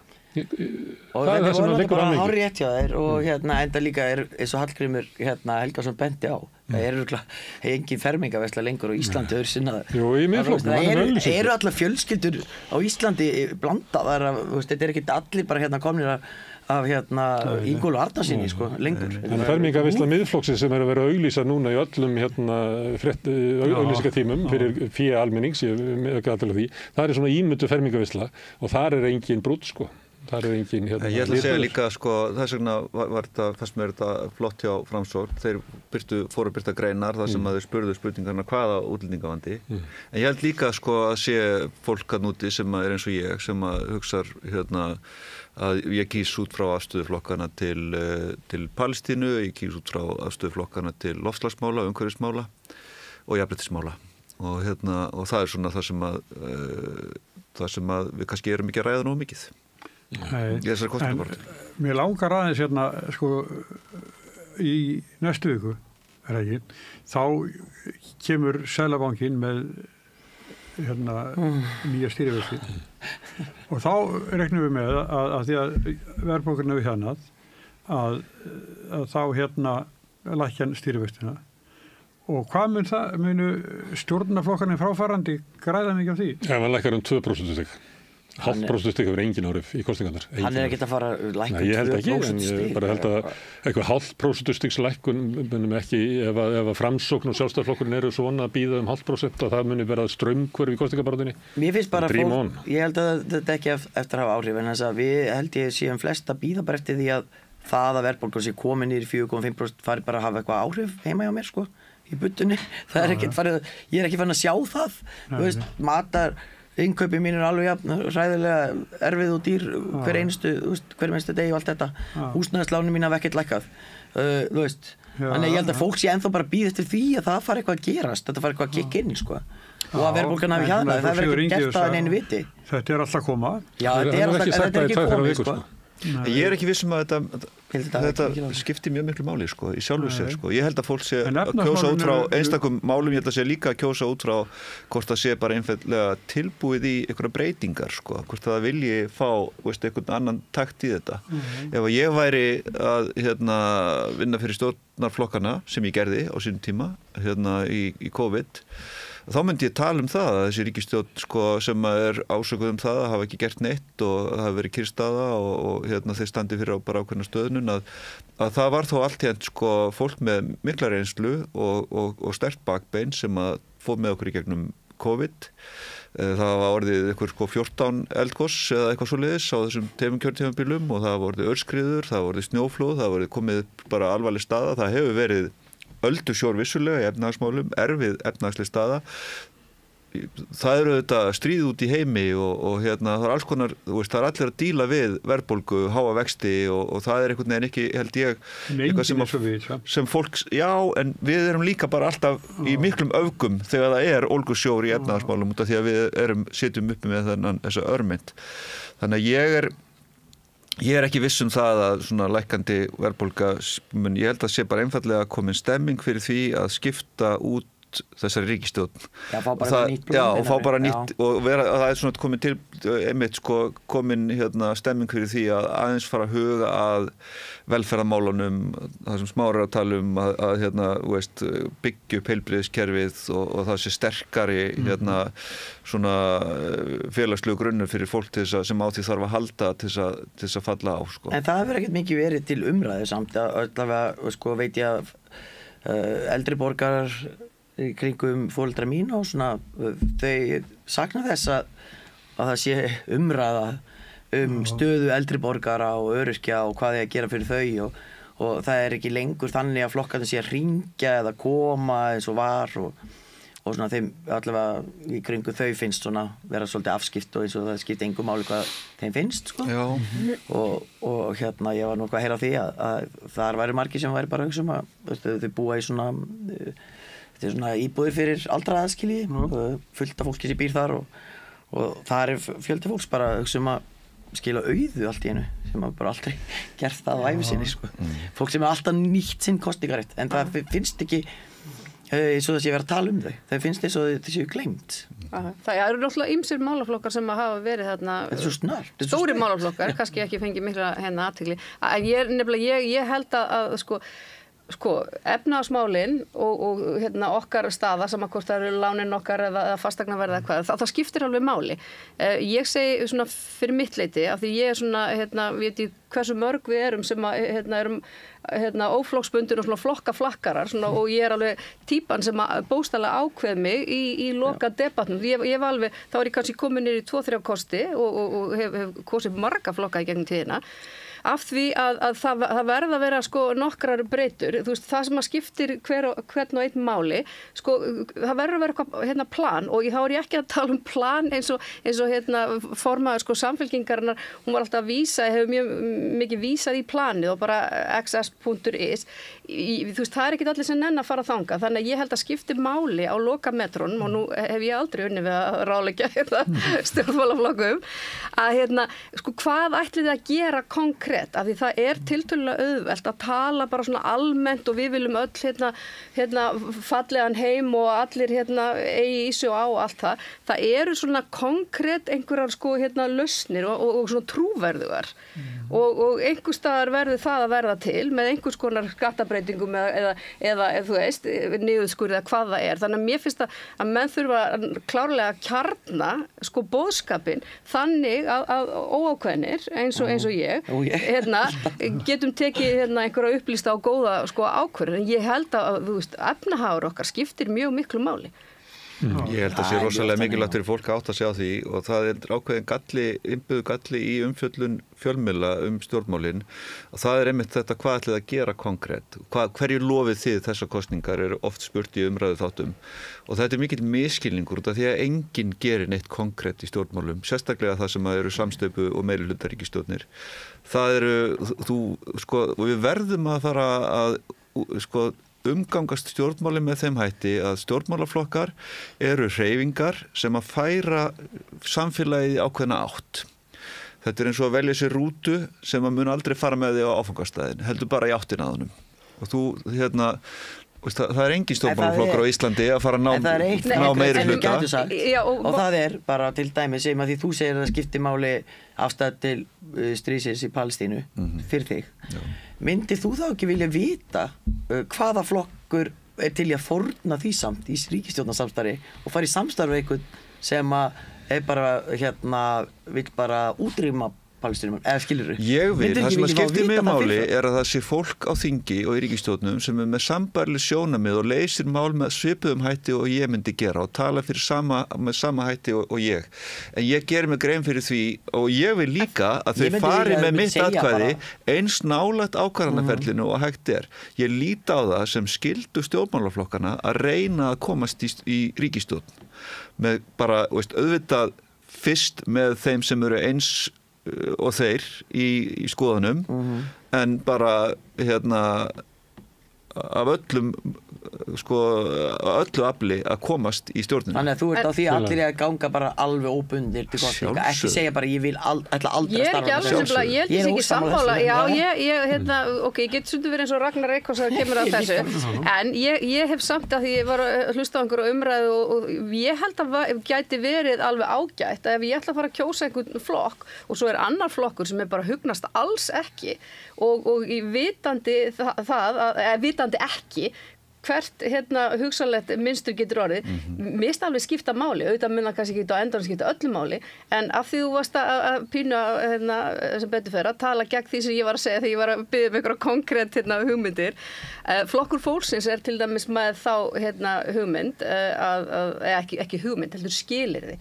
Að lágmarkslaun og örorkaverði hækkuð upp í var ekki 450 eða eitthvað álíka og Inga Sæland hefur bara sagt við förum ekki í stjórnarsamstarf nema að fá þetta. Ég er ekki að segja að þurfa að vera með langan lista að skilurum en mér finnst að kjósandi þurfa að vita eitthvað aðeins hvert þú ert að fara og af því að verður samsuða það verður málamiðlun og sáttmáli að hvert er til dæmis bara lykilmáli sem þú mátt aldrei gefa eftir og þú kannski ert með eitthvað eitt hjá þér og þá væri ægilega gott að geta vita hvar flokkurinn sem að færi atkvæðið mitt hvar hann stendur í mínu lykilmáli. Ég held að það sé gott að flokkarnir leggji fram stefnu breytingar í samfélaginu. og þær mega vera bara eins róttakar og menn vilja. Og ég, mér finnst varasamt ef að við ætlum að taka sko stefnuna, þetta eru ákallar samfélagsins og við teljum að samfélagi að fara þangað og það sé einhvern veginn of mikið. Að við verðum að koma með eitthvað sem að stundum þetta að tala sem raunhæft eða eitthvað sem að búa eiginlega til málamiðlun sko áður en þú leggur fram stefnuna. Við erum að koma út úr tímabili þar sem að sko skattkerfið og ríkisfjármálunum var bara snúið á haus. Þar sem að var, skattheimtunni var bara gersamlega breytt. Það var lækkaðir skattar á fjármagni og fyrirtækjum og auðfólki, en skattar hækkaðir á sko örorku, lífeyrisþega og láglaunafólk og eitthvað fleira. Við verðum það til dæmis stefna sósíalista og ég myndi halda að það ætti eiginlega að vera stefna allra, ég held að það er bara stefna stórs hluta þjóðarinnar, að snúa þessu við. Þetta reyndist okkur ekki vel, þetta er lykillinn, þetta er höfuð ástæðan fyrir því að við erum í vandræðum með heilbrigðiskerfið, með skólakerfið, með innviði og grunnkerfið samfélagsins og verðum að laga þetta og ég vil fá flokka sem að leggja fram tillögur hvernig þetta komast þangað. Ekki þannig að fólk segir, já við ætlum að hækka skatta á breiðu bökin og hvernig ætlum að gera það, já bara hóflega og eitthvað svona. Því það er ekki vandamáli, við þurfum að gera það tildulega í stóru skrefum. Sósíalista treysta sér þess að koma fram með einhverju slíka stefnu, en síðan reynum við að ná henni fram, alveg svo þú ert að segja. Við ætlum að fara til Akureyrar, en við vitum alveg á leiðinni þá þurfum við að fara og gera alls konar málamiðlanir. Við erum með reynslu úr verkalýðsbaráttu þar sem að sko allir kjarasamningar eru málamiðlanir, en það er ekki þannig að menn sko ritskoði sjálfa sig áður að leggja stað og þú ekki að leggja fram neitt nema sem að raunverulega SA og viðskiptaráð getur fallist á. Og þetta held ég hafi að sumuleyti eyðilagt stjórnmálin, eyðilagt það að við erum ekki lengur að tala um framtíðina sem við viljum byggja upp heldur erum við byrjar að tala bara næstu stjórnarmyndun sem að öllu ríkjum verður við að hafa einhverja fulltrúa frá SA og viðskiptaráð við borðið. Þannig að ég vil bara koma með stóra hugmyndir. Ég var að segja sögu. 1965. Þetta framboðsræða núna. 1965, þá var búið samþykkt í Alþingi að 1% launaskattur lagður á til þess að fjármagna byggingasjóð verkamanna. Og þetta leiddi til stór átaks í að byggja verkamannabústaðakerfi sem síðan var eyðilagt á 10. áratugnum. Það voru 11.000 íbúðir inn í kerfinu og þær voru bara einkavættar út úr kerfinu og við hefðum ekki. Hefði við verið haldið áfram með sama afli að þá væri við líklega með 22.000 íbúðir inn í þessu kerfi. Og þar byggju líklega kannski svona 65.000-70.000 manns í ódýru og öruggu húsnæði. Þetta var eyðilagt. En lykillinn að þessu var þessi ákvörðun. Síðan var skatturinn, hann var ekki skilað til almennings sem að lagði þetta inn. Heldur var hann tekinn inn í ríkissjóð og líklega notaður til þess að fella eignaskatta niður eða standa í frekari lækkun á sköttum til hinna ríku. Þannig hann var bara tekinn inn í hítina. Í dag væri þetta 22 milljarðar sem að færu í því að gera átak á Íslandi til þess að eyða húsnæðiskreppunni. Af hverju geta stjórnvöldin í dag, stjórnmálafólk og stjórnvöld í dag ekki tekið svona ákvarðanir? Ég vil fá að segja samt mér finnst nefnilega klókt hjá Ingu Sæland að koma með svona mál. Bara það er eitt skilyrði og eitt skilyrði aðeins. Við förum ekki ríkisstjórn nema bætur og allt sé hækka upp í 450. Já, það er mjög klók leið til þess að ná í til þess að ná til einhvers fólks. Líka bara við vitum að þetta er þeirra baráttumál hefur verið allan tíman og hún hefur verið samfærandi hingað til í þeirri baráttu. Og þetta er ekki flókið heldur. Nei. Þetta er bara eitthvað svona eitt. Þetta er samt sem áður þannig að ekki bara á Íslandi og ekki bara í Evrópu og heldur líka bara allan heim er almenningur, upplifun almennings á stjórnmálunum er þannig að þetta sé innihaldslaus loforðaflaumur og enginn standi við neitt og þess vegna skil ég og margir skilja og átt að sjá því að þegar kemur fram einstaklingur á borð við Trump sem að virðir ekki sannleikann og skiptir engu máli hvað segir og segir eitt í dag og annað á morgun og neitar því síðan þriðjudaginn að hafa sagt hvoru tveggja að þá gerir fólk bara samansemmerki á milli hans og stjórnmálanna allra og ég upplifi þetta líka í Bretlandi þar sem að maður ferðast og maður tala við fólk pólitík hefur engin trú á pólitíkin allir búin að heilt yfir almenningur búin að missa tengslin við bæði verkamannaflokkin við íhaldið og við Lib Dems og þetta eru heilt yfir bara vonbrigði og það er ástæðan fyrir því að það er alltaf verið að koma með ykkur loforð á framfæri og segja við ætlum að gera þetta og við ætlum að gera þetta og síðan er ekki staðið við neitt. Svo er upplifun fólks svo að já, ok, en þetta var ekki gert. Það er ekki hægt að gera þetta. Við þurfum ekki að vera til útlanda. Og ég held að við erum núna með ríkisstjórn sem er að fara það sem að kjósendur alla flokkana upplifa sig svikna. En verðum við ekki að gefa okkur það? Því að nú til dæmis, og Flokkur fólksins, þetta er bara svona mest konkrétt dæmi sem ég gat hugsað og svo því sem ég haldi til að því að auðvitað þar svo, hvað ég að segja, stefnuskrá flokksins að höfða til fólks breiðara. En þetta er bara svona gott dæmi um það. Ef til dæmis Flokkur fólksins er í aðstöðu til þess að komast í ríkisstjórn, þá verður mjög auðvelt og ég trúi því ekki, bara svona trúverðuleikans og heiðarleikans vegna að það sé hægt að ganga á bak. Þetta verður að vera lykilatriði í þessum sáttmála af því, Sjálfstæðisflokkurinn og Vinstri græn voru báðir flokkar voru að gefa eftir í stjórnarsáttmálanum. En fengu samt að halda á. Já, og þetta en enginn fær að eiga neitt mál í ríkisstjórn og einu málin sem fara í gegnum þingið eru stjórnarmál. Þetta er bara mín pragmatík af því að hafa verið á þingi í 2 kjörtímabil þessi og hafa fjallað stjórnmálið aldrei langan tíma líka sem fréttamaður er að það sem fer í gegnum þingið eru stjórnarfrumvarp og á mínum stjórnmálaferli náði ég einu þingmannafrumvarpi og ég náði einni þingsályktun sem voru samþykkt í þinginu og það heyrir til mikilla undantekninga að það náist lýsir þetta klókindum mínum en það sem er ef þú ætlar að horfa á pólitíkina í pragmatík og samstöpustjórnir þá þarf það að gerast í þessu að sósíalistar og Flokkur fólksins og VFG og Samfó og Viðreisn sem þessi ríkisstjórnin að gefa Ingu Sæland sviði til þess að koma á framfæri og koma út úr ríkisstjórninu og segja þetta er okkar baráttumál, hér erum við að uppfylla það, gerið þið svo vel. Og allir hinni flokkarnir sem í stjórninni ætla þá bara aðeins að stíga til hliðar og leyfa henni aðeins að baða sig í síðsljósinu með því að hafa uppfyllt sitt kosningaloforð. En þú ert með svoleiðis dæmi nú þegar. Þetta mun ekki gerast. En þetta hefur gerst. Já, og af því þú ert með ráðherra núna sem að nákvæmlega sagði að hann ætlaði að berjast fyrir því sem hann er búin að gera síðan sem ráðherra í ríkisstjórn. Og það er Ásmundur Einar. Hann setur mál og dansar og hann segir ég ætla að gera þetta og hann hefur gert það. Og ef þú fær ráðherrastól þá getur náttúrulega gert hvað sem þið sýnist í því ráðuneyti. Mummi ætlaði að búa til hálendisþjóðgarð. Já, hann hefur gerð það ekki.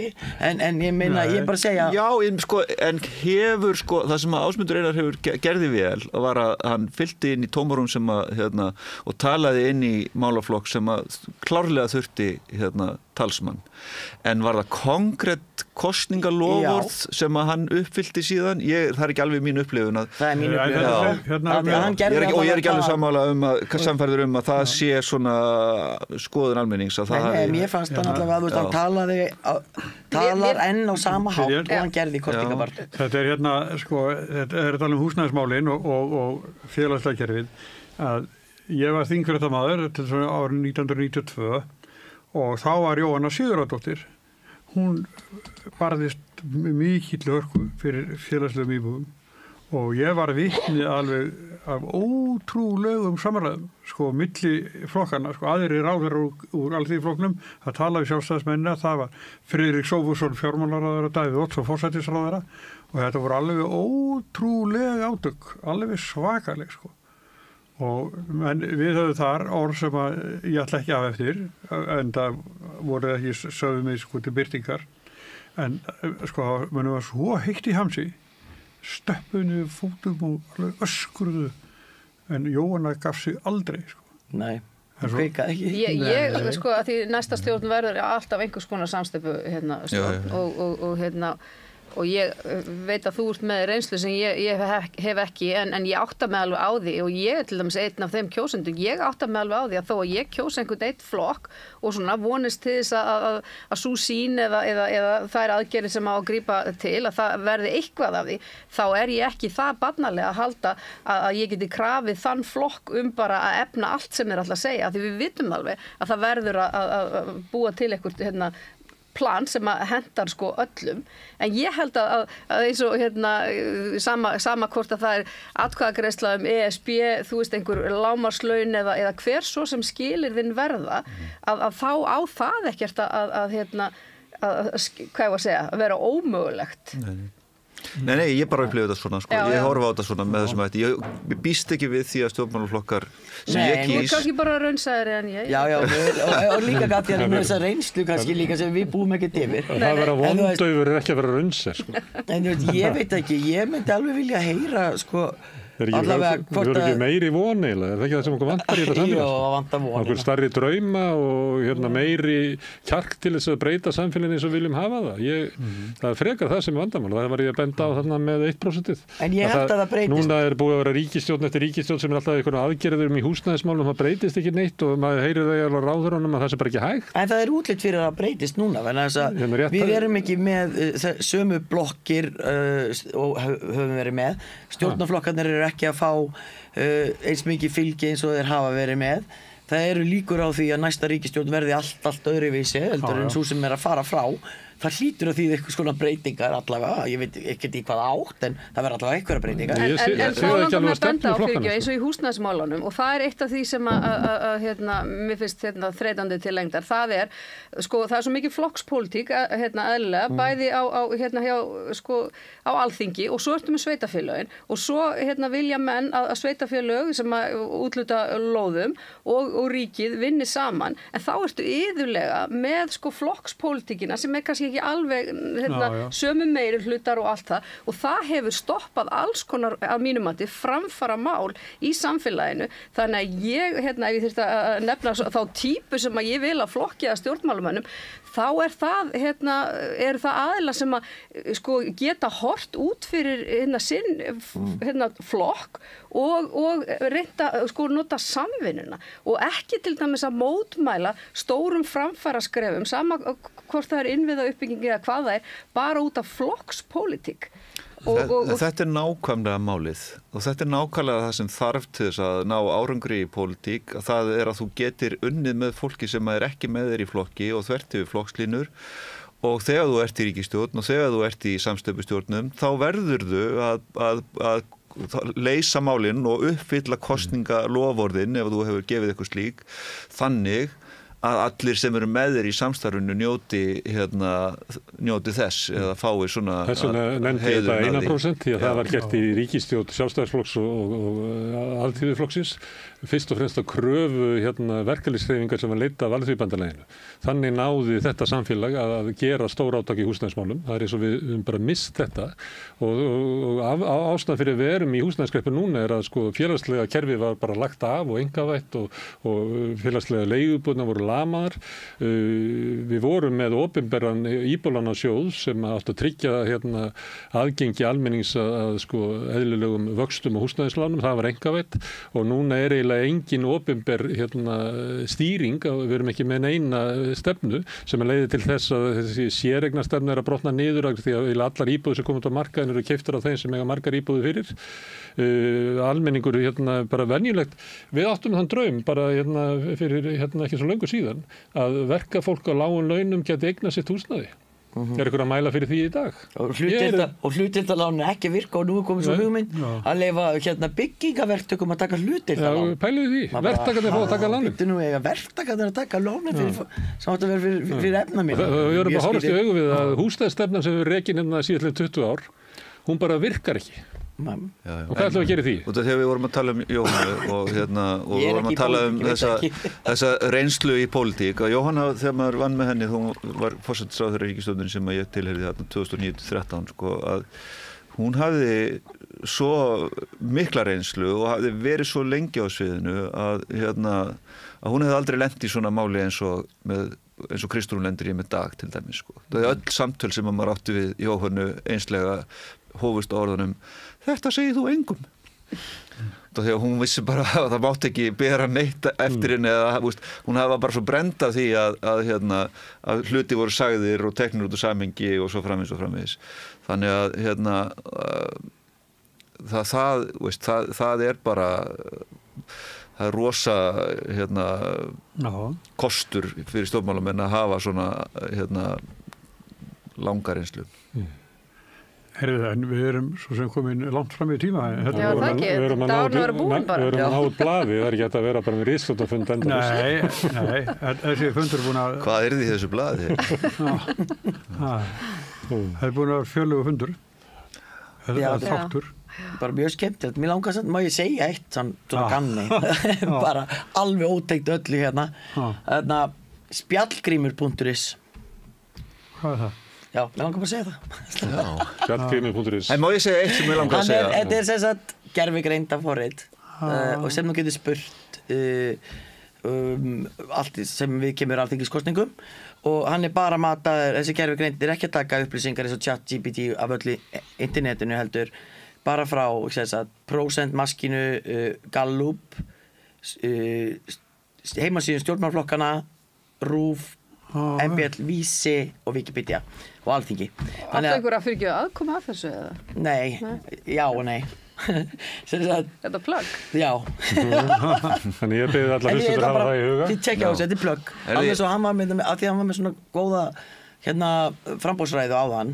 Þá fannst mér ég verða að fá að plugga þessu. Ég ætla ekki að plugga hennu, ég ætla bara að segja, mér finnst sko þessar kosningar vera bara ótrúlega spennandi og það er svakalega mikið af flottu fólki í frambóði hjá mörgum flokkum.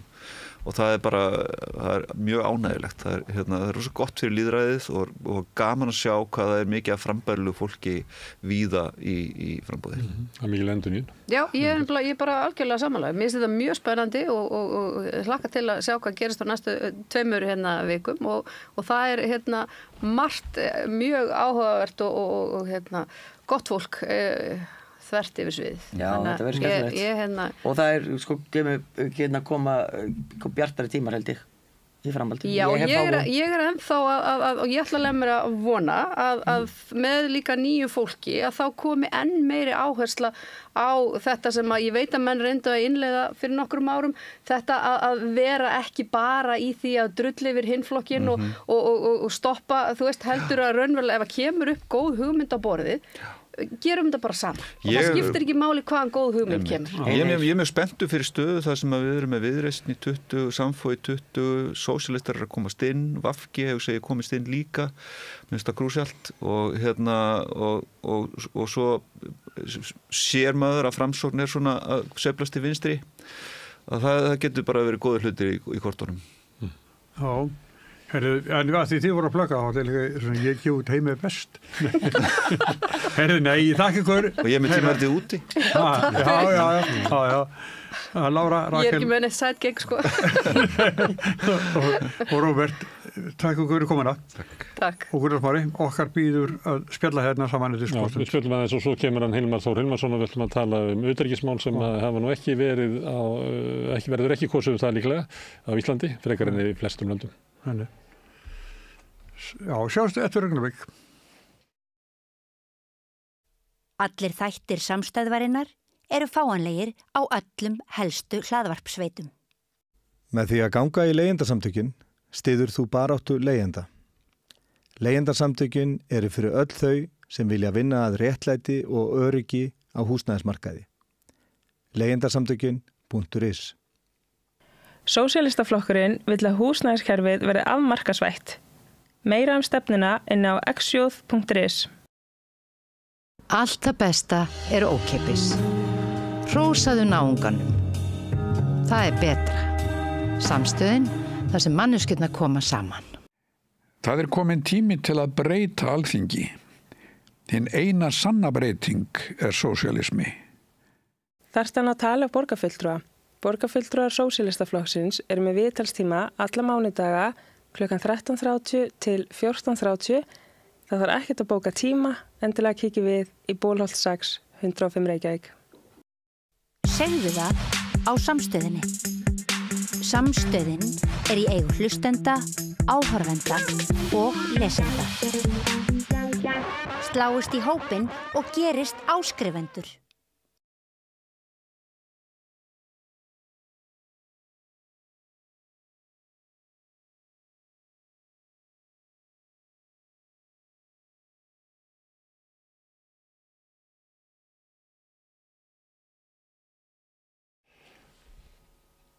Næja, við ætlum að spjalla aðeins pólitíkina við bræður, Sigurjón. Við hefðum náttúrulega getað spurt fólk áðan hvernig þið teldu að kosningarnar færu. Ég ætla að gera það var bara svo gaman, sko. Það var erfitt að komast í að. Það svo stutt til kostninga, þetta að verða...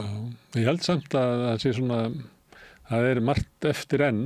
Ég myndi halda að það virðist vera núna komið svona taktur í birtingar og skoðanakönnunum að Maskína birtir á 50 dögum og Prósent á 1. dögum og Gallup kom núna síðast á 1. degi líka. En ég myndi halda að það kæmi í lok vikunar. Ég myndi spá einhverjum sviftingur. Já. Þannig að ég held að, og þá byggir það bara á því að því nær sem þú kemur kosningunum að þá verður svona, ég geti sagt svona meiri alvara í svörunum þá ertu ekki að svona, þá ertu raunverulega að svara hverju þú myndir vilja kjósa. Þú ert náttúrulega að geta svara því raunverulega í júní eða eitthvað eins og sést til dæmis á að Samfylkingin var að slá upp í 30% en núna þú veist komin í 20. Það eitthvað fylgi sem færist svona til og frá Já, en þetta ekki bara hið forkvennað sá sem stæðstur, hann á að segja sem minnst. Samfylkingin var hann átt í 30% og þá fóru að kynna plönu sinni á xs.is. Heldur það? Nei, ég veit ekki. Það bara reyndi stjórnmálamenn segja sá stóri, hann á að þegja. Ég hef ekki teilt neina umræðu þessi plön. Það ekki þannig... Nei, þau bara og fólk... Nei, þau bara vísi í plönin, þannig að þú ert ekki svo með á hreinu hvað þeir ætla að gera, það? Nei, ég veit það. Ég að segja þetta. Þannig urðu svona í þoku, töluðu en mynduðu þoku í kringu sig. Það sem hættulegt við það ef þetta planið segjum sér stæðstur og þú átt að segja sem minnst að þá felst það í því þú mátt ekki gefa út svona þykka kostingastefnu að þá fer fólk að lesa og allt í einu byrjar að standa fyrir svörum einhverju aukasetningu í kafla 32 sem skiptir svo eins og engu máli sem að var aldrei höfuð áhersla flokksins Þannig að þetta á þetta hefur verið bent í að þú gefur andstæðingunum færi á að stjórna umræðinu þína stefnu með því að pikka út einhver svona smáatriði. Þetta lendur við sósíalistar oft í sem eru með svona teljum að vera mikilvægt að birta einhverja svona heildarmynd af einhverjum öðrum valkosti og þá pikkað eitthvað út úr þessu og þú veist sem einhverju telur sem geta sett í eitthvað illt samhengi og eitthvað svona. Stóru flokkar þeir eru með mannskap í þessu. Ég veit það, en ég hef ekki orðið varð við að Kristrún það sem hún að svara dagsmálið, Þórður Snær og eitthvað svona, eitthvað í sambandi við framboðsmálin, en ég hef ekki orðið varð við að hún sé að svara fyrir húsnæðisstefnuna eða ríkisfjármálin. Nei, hún vísar alltaf í plönin. Já, það svo ekki að við lesið. Já, fólk ekkert kannski bara... En fréttamenn eftir kannski að við lesið. Hefur hún farið í fórstusætið, Ekki, ég hef ekki séð það allan. Hún hefur farið til Stefáns Einars og þau töluðu skattamál allan tíman. Hún stóð sér bara mjög vel. Enda hugmyndir Stefáns Einars í skattamálum afleitar. Ég sá eitthvað hluta því, hún var svona eins og mamman að segja úlingin látt ekki. Það var svona meira svona bara ping-pong. Ég held að Sigurður Ingi hefur hann farið til Stefáns Einars eða í forystusætið. Hefur svona tilfinningu fyrir, nú Framsóknarflokkur byrjað að lofa, hann náttúrulega þekktur í sögunni fyrir að lofa stórt. Hann lofaði 90% lánunum 2003 og vann kosningasigur út á það. Og hann hefur alltaf lofað einhverju stóru og hann náttúrulega lofaði leiðréttingunni hjá þegar Sigmundur var með 2013 sem að mér finnst í sögunni við verðum að muna að það voru miklu fleiri sem voru búin að nefna það að þarna væri ávinningur. Það var bara enginn sem að fór og ráðstafaði honum eins og Sigmundur gerði í kosningabaráttunni. Flesti vildu vera svolítið svona varkárir. Ég man eftir svona viðtölum og yfirlýsingu frá Össuri Skarphéðinssyni sem var inn í ríkisstjórninni þá sem var að tala að það væri þarna svigrúm eða ég man ekki hvað þau kölluðu þetta alltaf. En það var bara Sigmundur Davíð sem sagði ætla bara að endurgreiða þetta eins og núna ætlar hann að endurgreiða eða senda fólki hlutabréf í Íslandsbanka sem kannski svona 250-260 skall að mann verðmætt í dag, kannski fellur það í verði þegar mikið að því kemur til sölu. Þetta einkavæðing sem var notuð í Rússlandi, þetta svona ólígarkarnir náðu Rússlandi meðal annars með svona einkavæðingu. En núna Framsóknarflokkurinn hann ætlar að lækka virðisaukaskatt á matvælum, lækka matarkörfuna. Heldur að það við komist í gegn einhvern veginn? Nei, ég held að það sé þannig eftir að hafa setið í ríkisstjórn í 7 ár og hafa aldrei nefnt þetta. Nei. Og svo bara allt í einu núna eins og sé engin fortíð. Nei, ég held að fólk bara gleypi þetta ekki. Já, ég þann Simma Vill, hérna, sem í, hvað heitir það, samtök atvinnu, nei. Það menna ekki, það alltaf hugsunin svo að þessi lítil og meðalstór fyrirtæki sem líta svo á að SA sé ekki að þjóna sínum hagsmunum, heldur þjóni SA bara hagsmunum allra stærstu eiganda, allra stærstu fyrirtækina og ég myndi bara vilja segja að sko, SA fyrst og fremst bara maskína sem að vinnur fyrir kannski svona 15 ríkustu fjölskyldur landsins.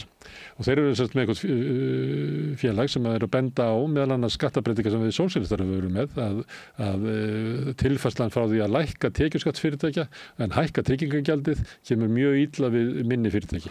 Og það sé eðlilegt að bæði að kannski hafa fyrstu 20 starfsmennina án tryggingagjalds til þess að jafna þennan mun og svo að hækka sko tekjuskattin en lækka tryggingagjaldið á móti.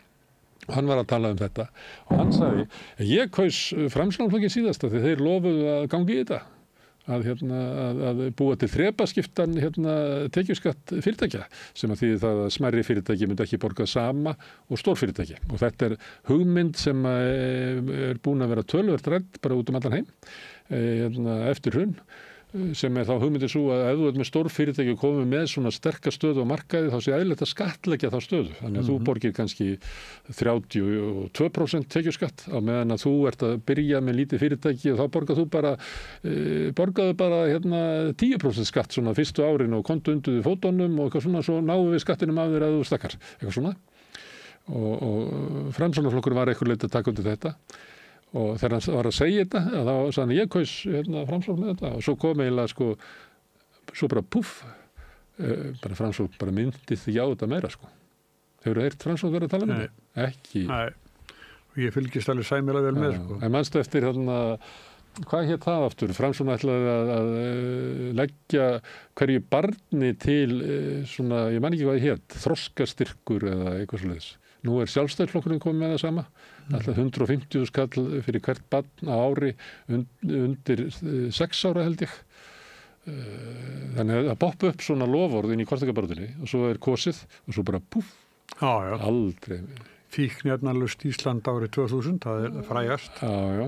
Þegar það þótti það náttúrulega 2000 kom og 2001 kom og 2002 kom og þannig að þeir voru alltaf í ríkisstjórn. Þannig að ekkert gerðist. Nei, þetta er svona dæmi svona bara reykbomba eitthvað sem að einhver skiptir Það er eftir að koma fleiri svona. Ég held að verði svolítið straumhvörf í kosningabaráttunni núna í þessari viku.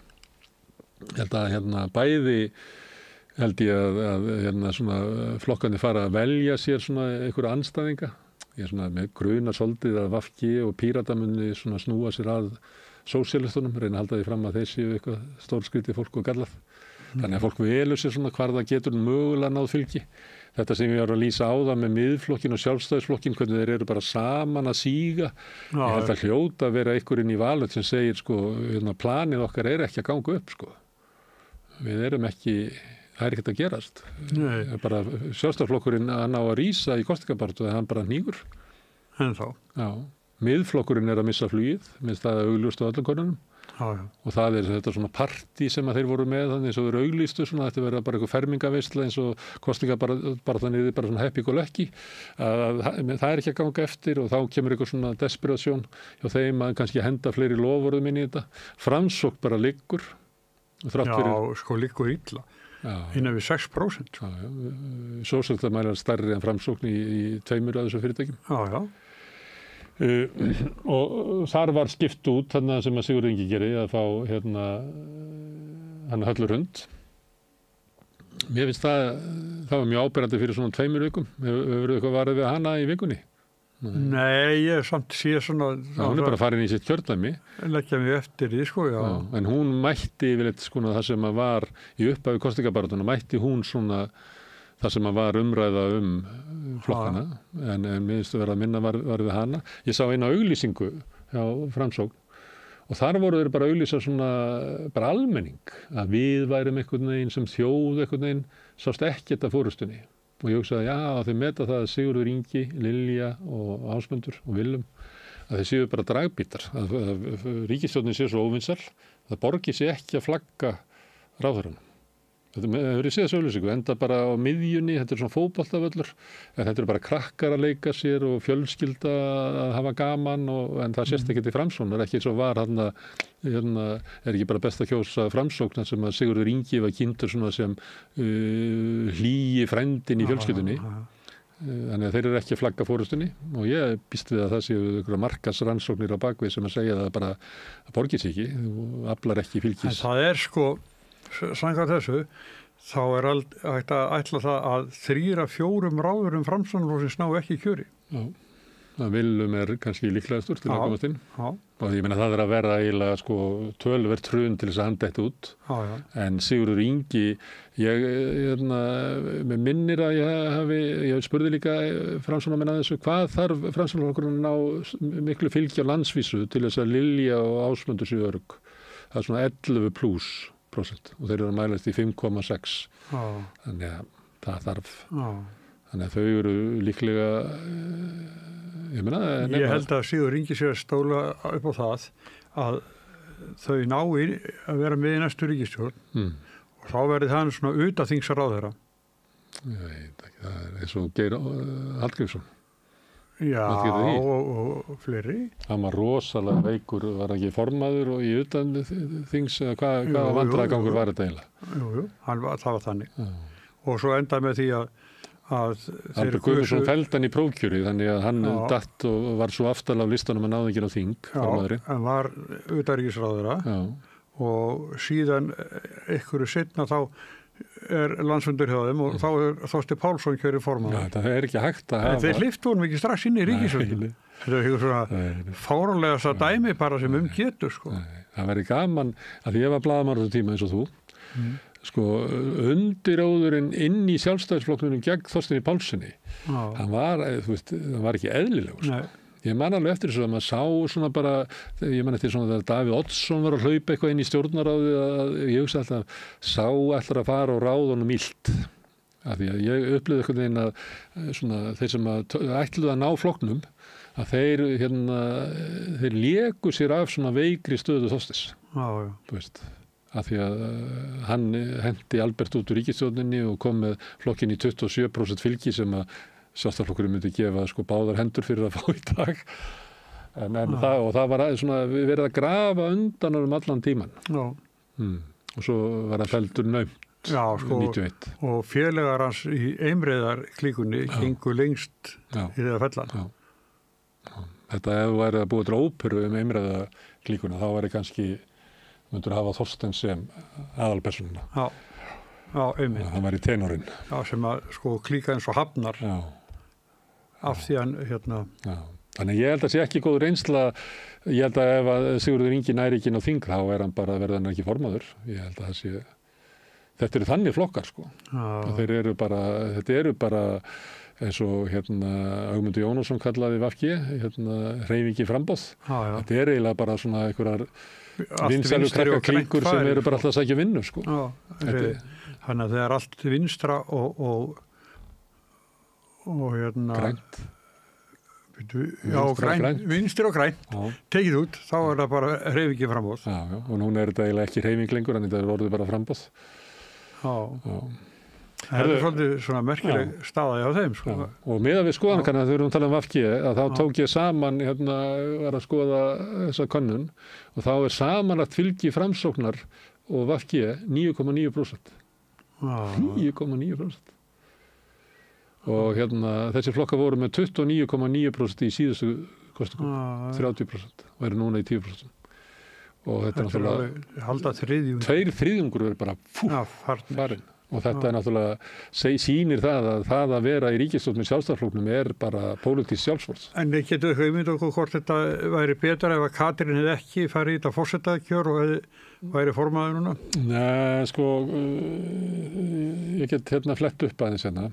Það er ef við skoðum bara, ég er með maskinu uppi við að því að eins og ég sagði áðan að þeir mældu með svona í vikulega að þegar að þau detta út, þeir eru komin í 5%, þeir eru komin í 5,6% í desember, þá er Katrín ennþá ekki búin að gefa út. 5,7% í janúar, 5,9% í febrúar.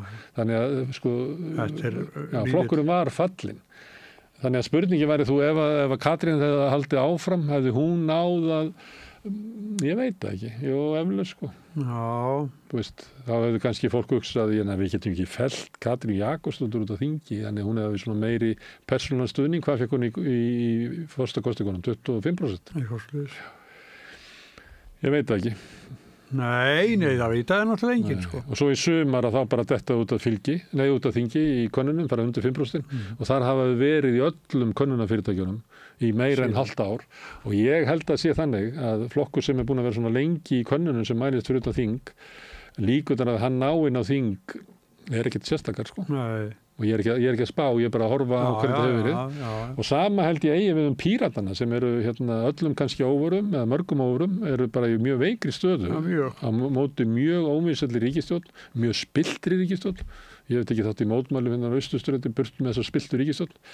Að maður myndi ætla það að Píratana veri með góða viðspyrnu, en þeir eru bara að hafa mælst utan þings í sumum könnunum. Þeir eru með, held ég, 5,1% í þessari nýju könnun. Voru með 4,9% áðan, og ef þú skoðar sko kannanir og síðan niðurstöðu kosninga hjá Pírötum, að þá er það líklega sá flokkur sem er með svona rókjarnasta fylgið. Þannig að ef þú væri kosningastjóri Pírata og ætlar að fara rólur að sofa á föstudagskvöldið fyrir kjördag, þá myndur þú kannski vilja sjá flokkin í svona 7,3% sko. Því að ef þú ert í 6% og þar fyrir neðan, þá er bara mjög líklegt að út úr kjörkossunum komi bara oflítið fylgi til að ná hana þing. Það er rétt.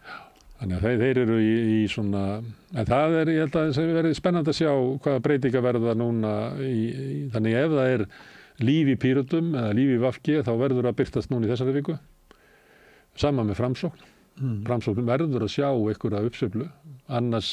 En þið, sósíalistaflokkurinn? Við erum svona, höfum verið þarna fyrir ofan alla þessa tvo. Já. Og það er svona, við teljum það að vera mjög góða stöðu fyrir flokk sem er ekki á þingi. Við höfum alltaf sagt að við erum ekki hluti af svona einu pólitísku umræðu í kringum þingið, af því að við höfum ekki verið á þingi. Og að það myndi breytast svo þegar kosningabaráttan myndi hefjast, að þá eru okkur stilt upp bara með sama hætt og hinir, að þá myndum við liftast upp og verða svona raunverulegur valkostur. Það skiptir okkur meira máli að birta listana og, og segja hver við erum, heldur en hinir flokkarnir sem allir vita hvað VG er og hvað Píratarnir eru og fólk lítur sko, það hefur verið mikið að fundum hér og þar í bænum. Já. Í henni ýmsu samtök sem hafa verið með fundi og sósíalism er ekki alltaf búið.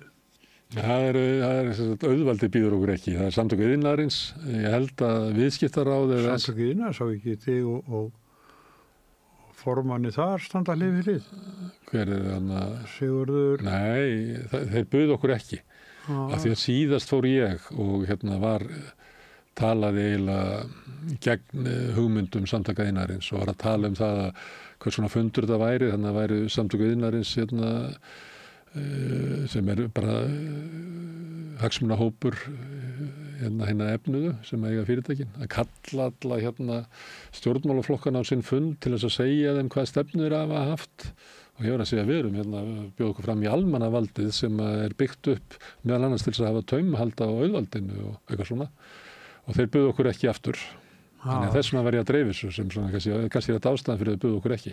Þá settu þeir einhvern mörkin alltaf bara að bjóða þeir sem eru á þingi og það hefur átt við, það er einhverjir, held ég, 2 aðrir svona fundir en það er bara verið SA og viðskiptaráðið eitthvað svona, það er bara það er kannski ekki terindinn og Jú, við höfum alveg viðskiptaráðið senda okkur enda spurningar það voru bara svo banal að við nefnum ekki að svara því, við sáum þær birtu niðurstöðuna og þá sögður að sá ég að VG var að dreifa því að viðskiptaráð segir að við séum lengst til vinstri, það var bara ástæðan við að við höfum ekki svarað þessu.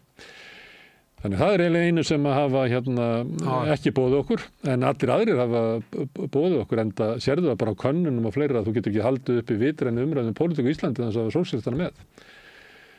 Nei, en sem bara illa við ykkur. Já, það eru bara fyrst og fremst þetta fólk sem eru bara, SA til dæmis er ekki lýðræðislegt félag. Það er borgað inn eftir því veltu og fleira, þannig þarna eru þeir með mestu ítökin sem að mest eiga. Og þannig að þetta er alveg rétt hjá Simma Vill, að þarna eru bara hagsmunasamtök.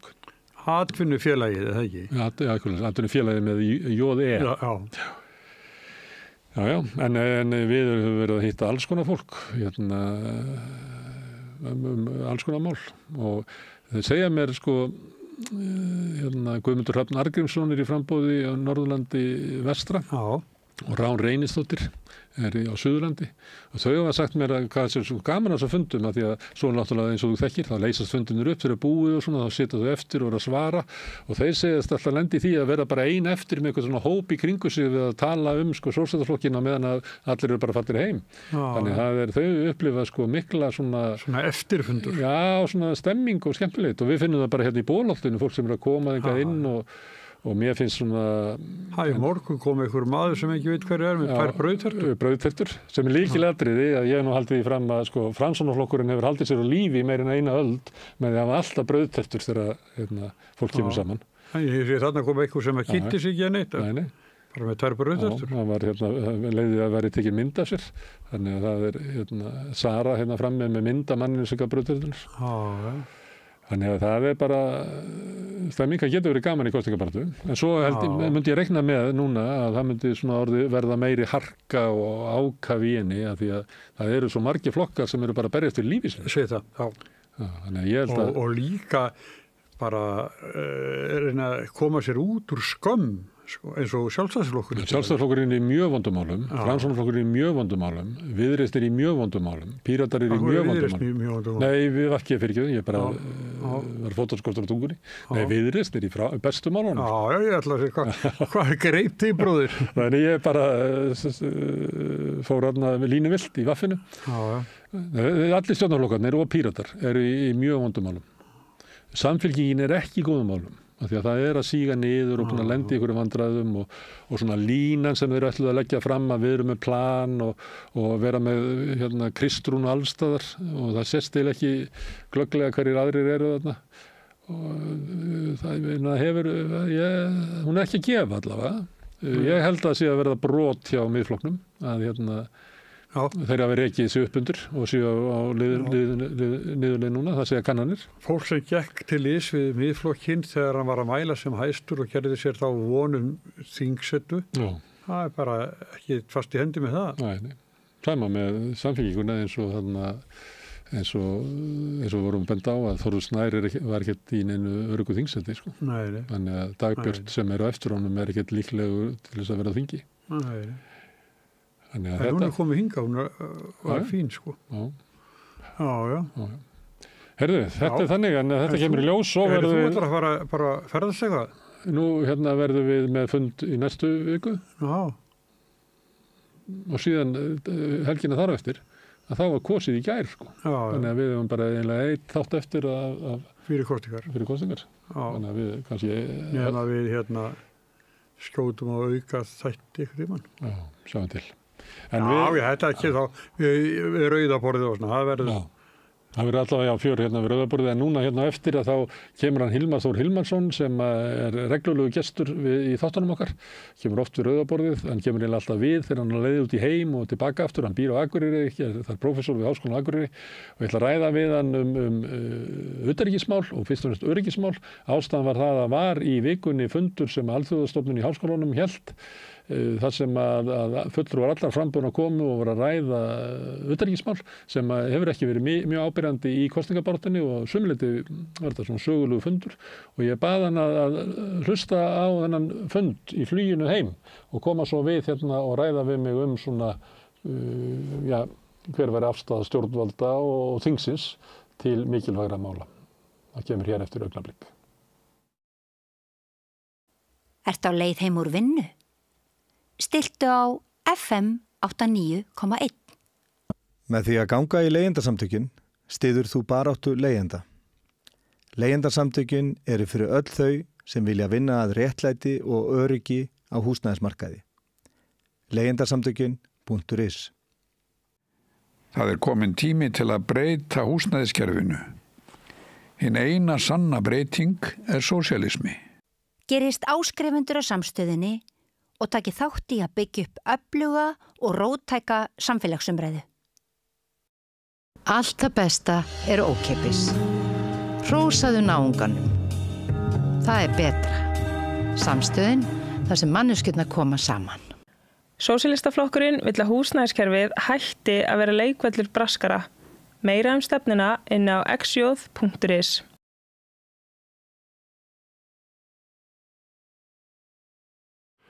Já, við ætlum að ræða utanríkismál eins og við höfum oft gert hérna á Samstöðinni og svolítið verið að kvarta yfir því að mætti vera meiri umræða utanríkismál, ekki síst inn á Alþingi, en það gerðist sérst í vikunni að það var haldinn svona pallborðsumræður utanríkismál í Veröld, húsi Vigdísar í Háskólanum. Það var Alþjóðamálastofnun Háskóla Íslands sem stóð að þessu og hafði það var líka stofnun stjórnsýslufræði og stjórnmála sem líka við Háskólanum og svo var Varðberg, samtökum mestranna samvinnu sem eru stuðningsmenn NATO. Þannig að ég spurði að því af hverju ekki herstöðanstæðingar hérna, systur samtök Varðbergs, en það var bara hleiða mér þegar ég spurði því. En þetta var áhugavert vegna þess að komu allir flokkarnir sem voru í framboði og ræddu utanríkismál sem fátítt. Og nú taka fram að ég var þarna fulltrúi sósíalista, þannig að það sé komið strax fram. En mér fannst þetta tilefni að því að Hilmar Þór Hilmarsson, prófessor á Akureyri, kemur hingað oft við rauðaborðið og þá ræðum við utanríkismál og ekki síst öryggismál Evrópu, afleiðingar af stríðinu í Úkraínu og ýmsa þætti því tengdu. Og við höfum einmitt verið að ræða svolítið að það skorti umræðu á þinginu, þannig að ég ákvað að fá hann hingað og spjallaði mig kannski svona í tilefni af þessu pallborði og þarna fengum við svolítið svona innsýn inn í hvernig þingheimur hugsar þessi mál sem við höfum verið að ræða. Og má ég kannski bara byrja á því að spyrja þér svona heilt yfir, fannst þér þetta góð umræða? Ég held að svolítið segja það mjög mikið að þessi umræða færi fram og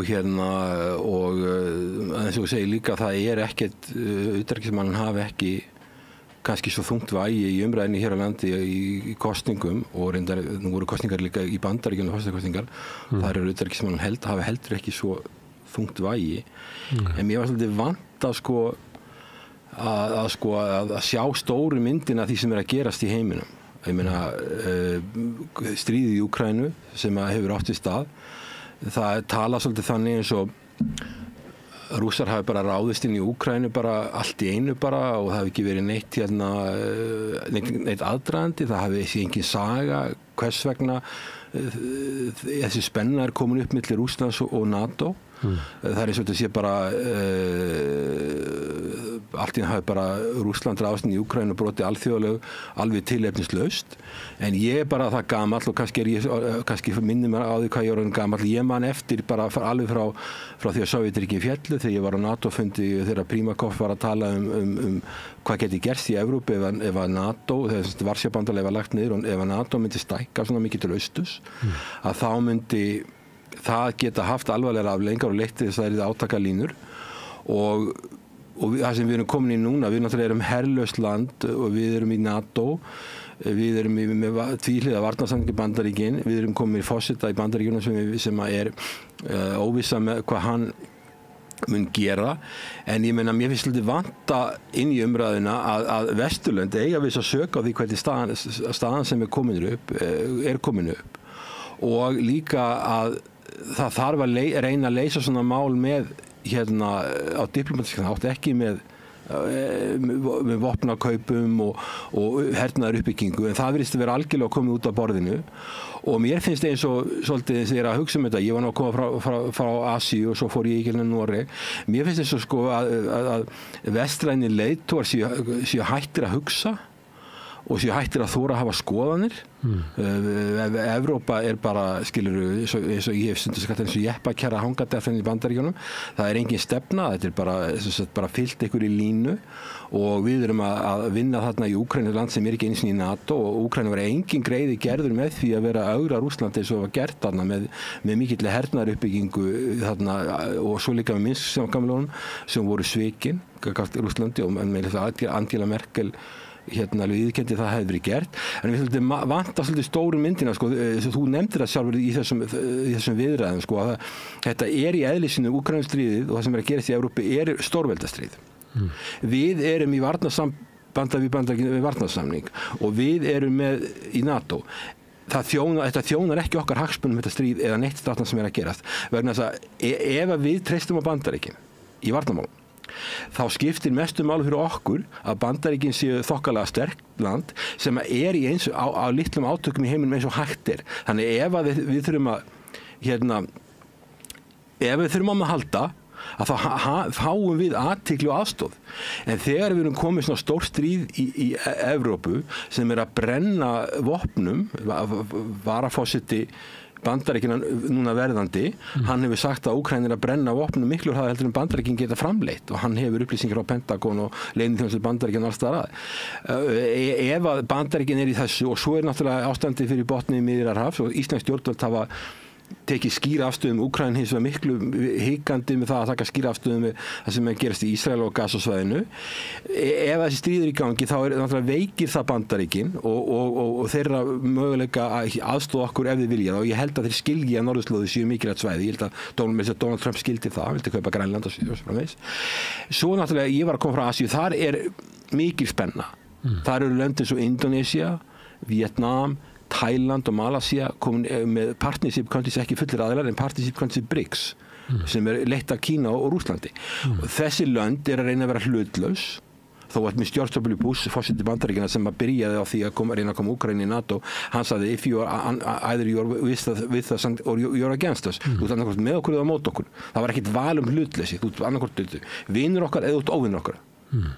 Og það var það sem var sett upp, og hann líka skipti heiminum í good guys and bad guys. Það eru good guys og við erum good guys, NATO, ESB, good guys.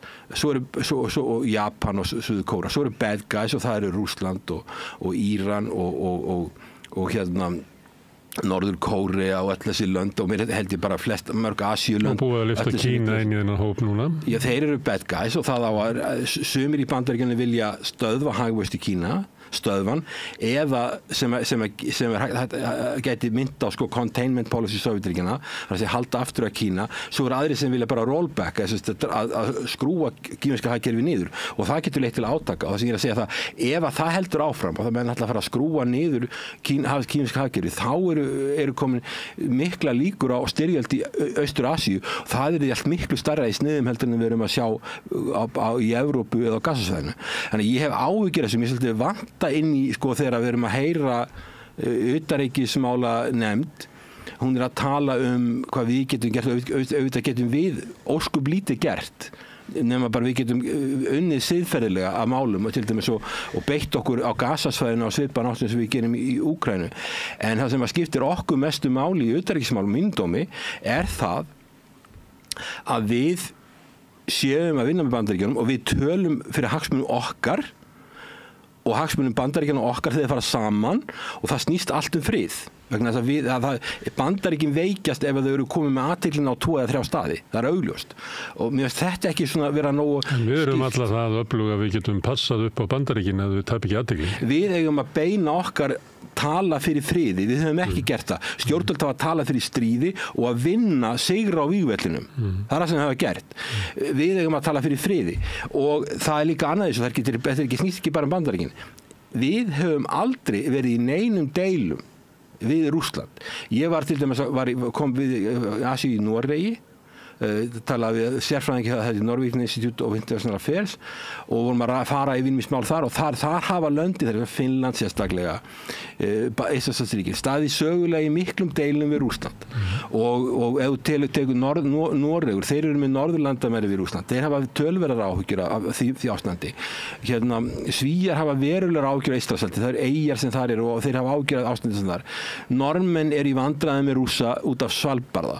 Svalbarði, það er samkomulag sem það sem lönd sem eru aðilar á Svalbarða samkomulaginu, þar á meðal Ísland og mega nýta auðlindir. Rússland er með mikla aðstöðar. Þessi lönd eru öll í einhvers konar deilum eða mikið til spennu við Rússa. Við hefum aldrei verið í þeirri stöðu, þess vegna eigum við sem að lítil land eða smáríki, við eigum að rækta sambandi Bandaríkin, það er okkar það er mín skoðun allavega, ég er ekki viss músið sammála með það, ég held að við höfum að rækta það, við höfum að reyna að vera í NATO, þó NATO sé svolítið á villigötum núna en að vera í óþarlega hörðum deilum við Rússa, land sem hefur alltaf stutt okkur, ég meina þegar þeir farið landekinn út, þá sendu þeir ekki sjóherninga, það voru Bretar sem gerðu það. Í kreppinu 2008-2009 þá voru þeir studduður okkur, þeir hjálpuðu okkur á meðan Norðurlöndin sögðu ekki neitt, komu miklu seinna inn og Bandaríkjamenn Washington vildi ekki taka upp síman þegar Seðlabankinn vantaði gjaldeyri. Þeir vildi ekki gera okkur gjaldeyrisskiptasamning Bandaríkinn á þessum tíma. Rússar voru tilbúnir að gera okkur gjaldeyrisskiptasamning og svo Kínverjar líka.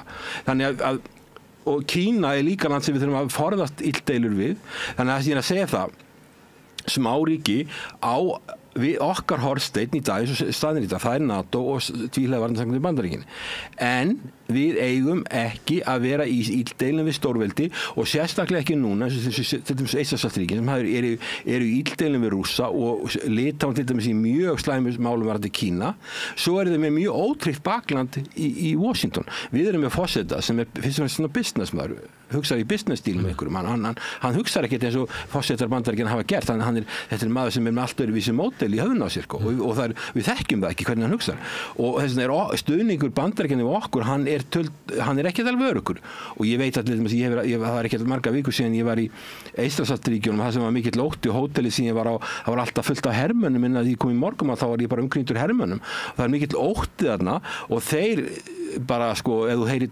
Donald Trump nefndan þá bara ræðir það lífið tórun úr þeim og núna standa þeir frammi fyrir því að þeir eru konum með forseti í Bandaríkjunum sem að kannski veit ekki alveg hvað þessi lönd er og alla veit hvað þau eru á landakortinu. Ég er ekki að gera lítið úr Trump að þess að ég segi þetta, ég er bara að segja að þau skipta ekkert svo miklu máli fyrir Bandaríkin. Bandaríkin hugsa sjálfa sig, sitt þjóðaröryggi, það er nummer 1. Þeirra þjóðaröryggi er nummer 1 Austur-Asíu vegna Kína og þar er alltaf verið að berjast athygli landa. Þú sér eins og Biden fór til Hanoi eftir G20-fundin í Indlandi í september. Bandaríkin eru þátttakendur í stríði bæði í Miðausturlöndum og í Úkraínu. Klárlega. Samt segir að aðaláherslan sé á Kína. Mikilvægasta svæði fyrir Bandaríkin er Kína. Og Bandaríkin voru að reyna að færa sig yfir til Austur-Asíu þegar Úkraínustríðið braust út. Það þjónar ekki hagsmunum Bandaríkina að Úkraínustríðið breiðist út. Þess vegna hafa Bandaríkin þegar friðaráætlun Zelenský kom út núna, bara nýlega, að skjóta... Það sem við kallum siguráætlun. Það kom fram á fundunum að fólk virtist ekki vita alveg hvaða áætlun... Það var verið að ruggla saman, í samræðum við því var verið að ruggla saman friðaráætlun Zelenský og svo sigurplaninu. Og það er alveg rétt hjá þér. Þar er verið að tala um að skjóta eldflugum inn í Rússland og Bandaríkin er á móti því þau vilja ekki stigmagnun. Og þau viljaði ekki einmitt út af Austur-Asíu. Sama með Miðausturlönd. Að Ísrael hefur unnið að því að koma beinu stríði milli Íran og Bandaríkjanna. Og Bandaríkjamenn viljaði ekki, þeir vilja ekki stigmagnun. Þeir vita, Austur-Asía skiptir Bandaríkin meira máli heldur bæði Miðausturlönd og Evrópa. Ég myndi segja að Persaflóan verði nummer 2 og Miðausturlönd og Evrópa nummer 3. Austur-Asía í framtíðinni skiptir Bandaríkin mestu máli. Þær eru að rísa lönd, ég taldi upp þessu löndarna á þessu 4, 500 milljónir manna, allt saman frekar ungar þjóðir, allt þjóðir með mikinn hagvöxt og lönd sem er verið að berjast hvoru megin þau muni lenda. Þau vilja halda hlutasystefnu eins og Indland gerir. Indland er 1,4 milljarðar. Þeir eru í miklu viðskiptum við Rússland þar á meðal að kaupa olíu frá Rússlandi og selja hann á okkurverði til Evrópu, þannig að allt gafnaferði í Brussel að kaupa olíu og okkurverði rússnesk olíu frá Indlandi og þeir eru í BRICS með Kínverjum og þeir mæta á G7 fundi hjá Bandaríkjunum og þessum ríku innríkjum. Þannig þeir eru en þessi lönd eru svona að skoða sína stöðu og það eru átök á Suður Kínahafi, getur brotið svo stríð hvenær sem það eru stöðu átök út af Taiwan og Bandaríkin hafa verið að espa Kínverja upp þar með því að senda forseta fulltrúadeild Bandaríkins í heimsókn til Taiwan sem algjör óþarfi, þannig að það bara espar upp. Þannig eins og heiminn í dag að þar var einn að halda aftur af hlutunum og ég fer ekki tóna því fyrir Bandaríkin þá Austur-Asía verður hún meira og meira mikilvæg því að Kína eina landið í heiminu sem raunverulega getur veitt Bandaríkjunum sko harða samkeppni. Það ekki ekki Rússland. Ekki Rússland. Og framkoman við Rússland voðalega sérstök, sjáum við svo þegar Japan og Þýskaland töpuðu í seinni heimsstyrjöldinni. Var þeim útskúfað? Nei, þau voru Þýskaland að tekin í NATO og bandamaður Bandaríkjanna. Það var nú tilraunir með þetta að draga Rússa einhvern veginn bæði viðskiptalega inn í Evrópu og líka stjórnmálalega.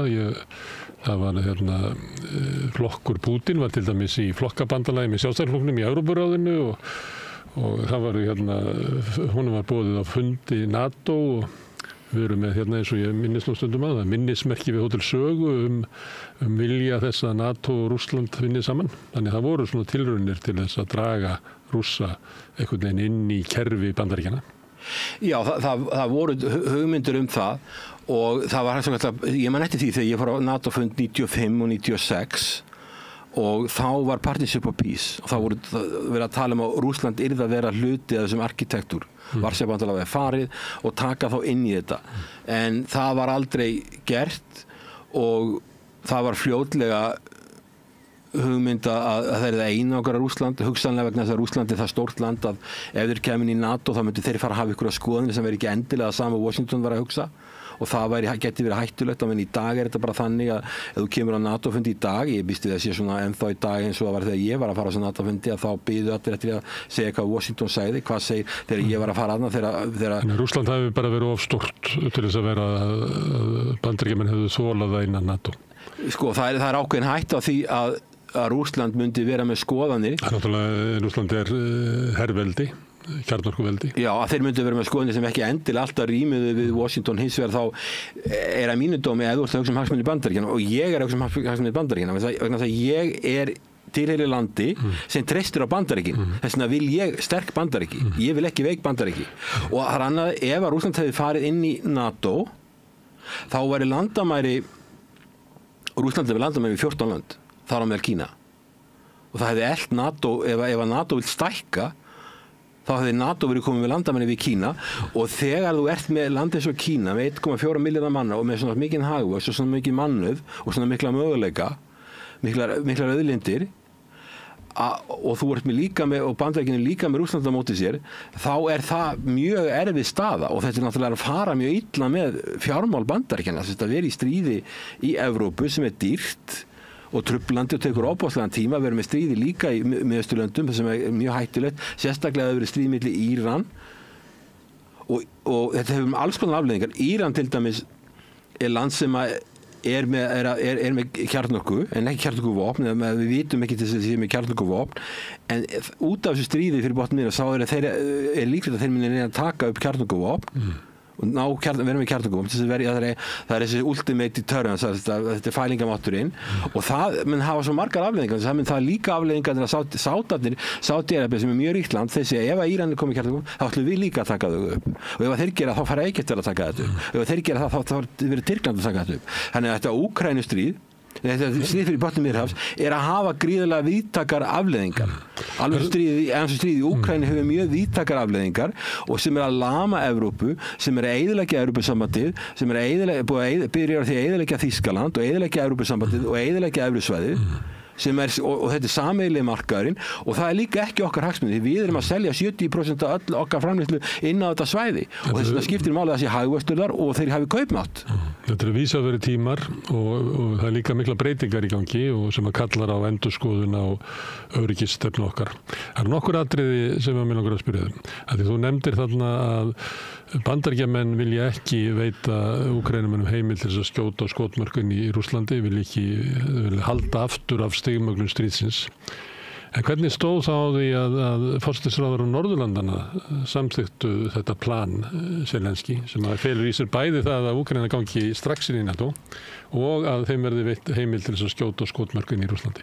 Það er alveg stór undarlegt. Þú er eiginlega, ég kannski ekki... Ég reyndi að spyrja þessu en eins og þú bentir á þá fór ykkur að segja að ég hefði bara ekki lesið mig til og fór að vísi ykkur miklu eldri plön. Já, vísi ykkur plan sem var rætt á Evrópuráðsfundinu sem var nú ein vitleysa sem Íslendingar hendur 2 milljörðum í og ykkur tjónaskrá sem enginn vill tala lengur, 2 milljarðar þar sko. Svo er að rugla saman friðarplani við sigurplani sko.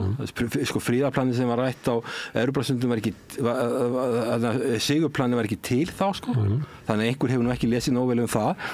En sko að samþykja það að Úkraína fari beint inn í NATO, það er nú þvílík steypa sko, því það er ekki að fara að gerast. Ég er bara velta að vera með ákverju samþykja forsætisráðherrar Norðurlandanna. Þetta er sem að Bandaríkin hafa hafnað og ég held að frakkar, þjóðverjar og Ítalir hafa heldur ekki samþykkt það. Sko þetta er eitthvað sem norræna ráðherranefndin og Norðurlandur á þarf að svara fyrir þessa vitleysu og þetta er á heimasíðu, ég var að skoða þetta er á heimasíðu, þetta samkomulag í Marietta sem þessi fundagerð sem kemur út úr þessu fundi í Reykjavík er eitthvað sem er birt á hjá heimasíðu eða hjá heimasíðu forseta Úkraínu. Þannig að hann náttúrulega segir alls konar hluti og spurningin að því hann náttúrulega er í stríði en svo er hann líka í áróðustríði og hann segir að þetta hafi verið, þeir samþykja þetta hefur pliðarplan sem er algjör vitleysa sem svo að Úkraína færi sér farin í NATO það við vitum alveg að það vita allir að það er ekki að fara að gerast og þetta þýðir bara það að Putin og Rússar hafa meiri hvata til að taka miklu stærri hlut af Úkraína heldur en myndi annars gera vegna þess að þeir vita að það sem fer eftir til dæmis tökum Odessa. Ef að Úkraína er hlutastríki þá höfðu Rússar miklu minni áhuga á að taka Odessa heldur en Úkraína er að fara í NATO. Þeir höfðu miklu minni áhuga því að taka Kharkiv, til dæmis sem er hérna borgin í norðausturhlutanum, sem er næstasta borg Úkraínu.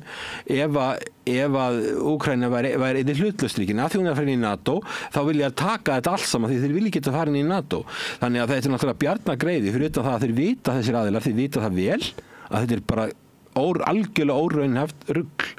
Og það er búið að vera bull þetta í 16 ár og það er tími til að fara að taka ef að þeir eru að tala að Úkraína fari inn í NATO strax, þá bara gera það ef þeir ætla að fara í heimsstyrjöld sko. Bara gera það, frekar en að vera að bulla þetta endalaust. En er það klárt að ef að Úkraína yrði bara á okkurum fundi bara í nótt, fengi aðild að NATO, hvað myndi gerast? Úkraína hefur artikul 5 garantí sem er þetta garantí sem við talaðum artikul 5 garantí þannig að það er ekkert garantí því við höfum talað það að þetta artikul 5 garantí segir bara að lönd þurfa að bregðast við as they deem necessary en ef að Úkraína fær inn í NATO og þá þyrfti NATO að bregðast við og ef að NATO gæti síðan ekki varið Úkraínu þá náttúrulega bara NATO ónýtt og þetta artikul 5 garantí staðfesta það sé marklaust. En er það ekki val hvers ríkis fyrir sig? Segjum að Pólverjarnir getur ákveðið að senda herlið inn í Úkraínu og inn í Rússland. Það er ekki þannig að NATO þurfi alltaf ákveða viðbröðin. Þetta með... Nei, það er samtryggingakerfi þannig að öll lönd þurfa að bregðast við. Hvers fyrir sig? Já. As they deem necessary, eins og telja sér viðeigandi, including military. Það er að segja að þau geta gripið til hernaðaraðgerða, en það segir ekki að þau þurfi að gera það. Við myndum ekki gera það. Við getum sendt peninga, við getum sendt alls konar búnað eða eitthvað, en við getum náttúrulega ekki sendt herbúnað því við eigum ekki til. En hérna... En myndir þú fullyrða ef að yrði að vilja Zelenský og sem hann fengið stuðning frá Norðurlöndunum en ekki frá svona stærri ríkjum NATO, ekki frá Bandaríkjunum, að NATO tæki við Úkraínu inn, að það myndi kveikja í þriðju heimsstyrjöldinni. Já, því þá myndir vera stigmögnum. Þá voru komið með hermenn frá NATO inn í Úkraínu, eiginlega alveg örugt. Það myndi eitthvað land senda bara hermenn inn í Úkraínu og þá ertu komin með algjörða allt öðruvísi stríð og það er Bandaríkin gætu valla að senda á hermennin í Úkraínu sem þeir vilja ekki gera, en það hafa ekki vilja eins og Biden stóð á bremsunni með þessar langdrægu eldflögur því hann vill ekki taka fleiri skref, hann er búin átt að sjá því og hérna ef að það þá ertu komið stórveldastríð milli Rússlands og Bandaríkjanna og þá ertu komið heimstyrjöld og þetta veit náttúrulega Washington þess vegna þegar að Zelensky kemur með þetta friðarplan til Washington að þá hérna þeir eru óskum kurteisir en þeir vita átt að selva á því að þetta er ekkert eitthvað sem þeir eru að fara að gera. En það að í planinu líka að Úkraínumenn fá heimild til þess að skjóta flaugum inn á skotmörk inn í Rússlandi. Bandaríkjamenn hafa ekki viljað að leyfa það. Nei. Hvað myndi gerast ef að Úkraínumenn myndu gera loftárásir á Kreml? Sko þeir hafa verið að skjóta eitthvað inn í Moskvu en það er bara ekki nógu mikið til þess að það er ekki nógu mikið umfangsmikið því að ég meina sko ef að Rússar fara að sprengja taktikal nuclear weapon eða taktíska kjarnorkusprengju Það er líklegt svar að Rússar myndu ef að öryggi Rússlands er í hættu og þeir hafa ekkert efna og þeir geta ekki tapað þessu stríði þá er Rússland búið að vera þannig að sko þeir eru uppið vegg og þeir sem eru komin uppið vegg eru hættulegir og það er það sem að Ungverjar eru hrættir við að muni gerast og þeir eru þarna með austurlandamæri við Úkraínu þannig að það getur allavega er mat Washington að viðbröðin við því gætu orðið það hörð að það sé ekki þorandi að gera þetta þannig að Washington væntanlega þá er það Pentagon sem að ráðleggur forsetanum að þetta sé ekki eitthvað sem að Washington sé tilbúið að Bandaríkjamenn muni gera. Finnst þér þessi samþykkt Norðurlandana og þar með Íslands vera þetta plan, finnst þér að vera veigamikil að þetta sé það veigamikil ákvörðun að það hefði átt að vera einhver umræða í þinginu þetta? Já, sko, ég veit ekki. Við hefum ekki orðið varfið neina umræða þetta. Nei, því þetta kemur á heimasíðu forseta Úkraínu og hann náttúrulega er í mjög erfiðri stöðu. Hann er með þjóð sem er í það sem sko bara stór hluti af fólkinu flúið, margir fallnir, margir slasaðir. Hann er að fara inn í vetur, það sem er búið að eyðileggja raforkukerfi og þar geta hitta mikið af húsum í stórborgum, það er ólíft í landinu og hann þarf að reyna að halda þjóðinni gangandi. Þannig að hann setur á heimasíðu sína allt sem að segir við fólki ok, það er slæmt ástandið, þetta fer batnandi, við erum með að fá þessa aðstoð og þess vegna getum við haldið þessu áfram og við getum sigra stríðið. Hann er að reyna að halda hlutinu gangandi. En það verður eiginlega að spyrja Norræna ráðherranefndina eða Norræna ráðherraráðið eða Norræna var þetta svona nákvæmlega gert. En ef það var samþykkt þetta, þá náttúrulega er þetta mikið ábyrgðarleysi því að Bandaríkin, hvaða landrægu vopni eða eldflaugar eiga Norðurlöndin sem ættir að skjóta landin í Moskvu og þetta er líka mjög hættulegt þú tekur með þessu Eystrasaltsríkina sem austurhluti þessara landa eru Rússar og ég hef mætti það að Rússland sé ekki að fara að gera innrás inn í þessi lönd en ég meina ef að þessi lönd eru farin að senda vopn til Úkraínu með það ekki markmið að Úkraína verji sig að því það er alltaf að Úkraína má verja sig eða að Úkraína ná landið tilbaka eitthvað eða markmiðir að valda sem mestu tjóni og skaða í Rússlandi þá eru Eystrasaltsríkin komin í miklu meiri hættu heldur en ég hefði vonað að þau myndi nokkuð tíma lendi því þá eru þau beinlínis komin í stríð við Rússland með því að gera það og við líka við erum að kaupa vopn sem að ég held að hafi verið mjög óskynsamleg ákvörðun við vitum ekkert hvaða vopnin þetta eru og við vitum ekkert hvernig þið verður að nota þau og það setur okkur líka í ákveðna hættu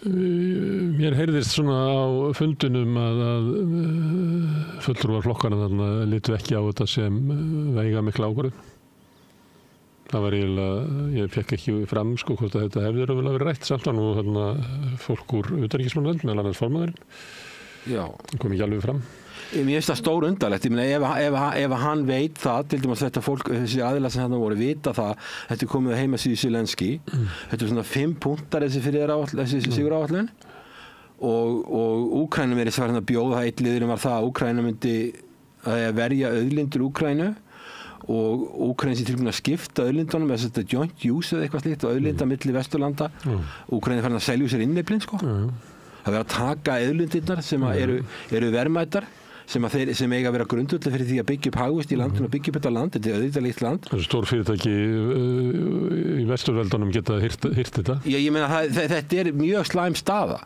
og það hefur enginn hugsað þetta til enda og bara sagt ok, þið farið í stríð við Rússland, þið fáið öll vopni sem þið getið fengið og svo sigrið á vígvellinum. Svona tala aðilar og við sjáum alveg ég meina hvernig afleiðingarnir eru. Þetta algjör eyðilegging og landið lamað og svo þessi vetur framöndan, við vitum ekki hvernig það að vera og svo líka þessi ítrekkun alltaf á NATO aðild sem við vitum að ekki í lagi, við vitum að þetta ekki að fara að gerast en samt alltaf verið að hamra á þessu og þetta kallar á það að Rússar segja ok, þeir eru að fara inn í NATO við höldum áfram og þannig að ég held að margir Rússar og jáfnvel stjórnvöld í Rússlandi þau vilja ekki halda þessu stríði áfram þeir eru að drepa eigið fólk það eru fullt af Rússar sem búa sem eru að deyja þetta og það eru Úkraínumenn og Rússar sem hafa fjölskyldutengsl þú getur ímyndaðir það þeir að drepa jáfnvel fólk innan fjölskyldna að berja skort við annað sem eru rússnesku bergibrótir og úkraínskir. Þannig að fyrir Rússland þetta algjör hörmung, ekki bara Úkraínumenn, þetta stríð. Það var rætt þarna vopnakaup líka sem að skoðanakannanir benda til að 3/4 hlutar Íslendinga eru andsnúnir en samt eru sendt vopnana og það komu kannski eitthvað leiti óvænt til umræðu í forsetakosningunum í vor eða mannstað. Það voru frambjóðir voru spurður af þessu og langflestir voru andsnúnir eins og meirihluti þjóðarinnar því að vera sendt vopnana.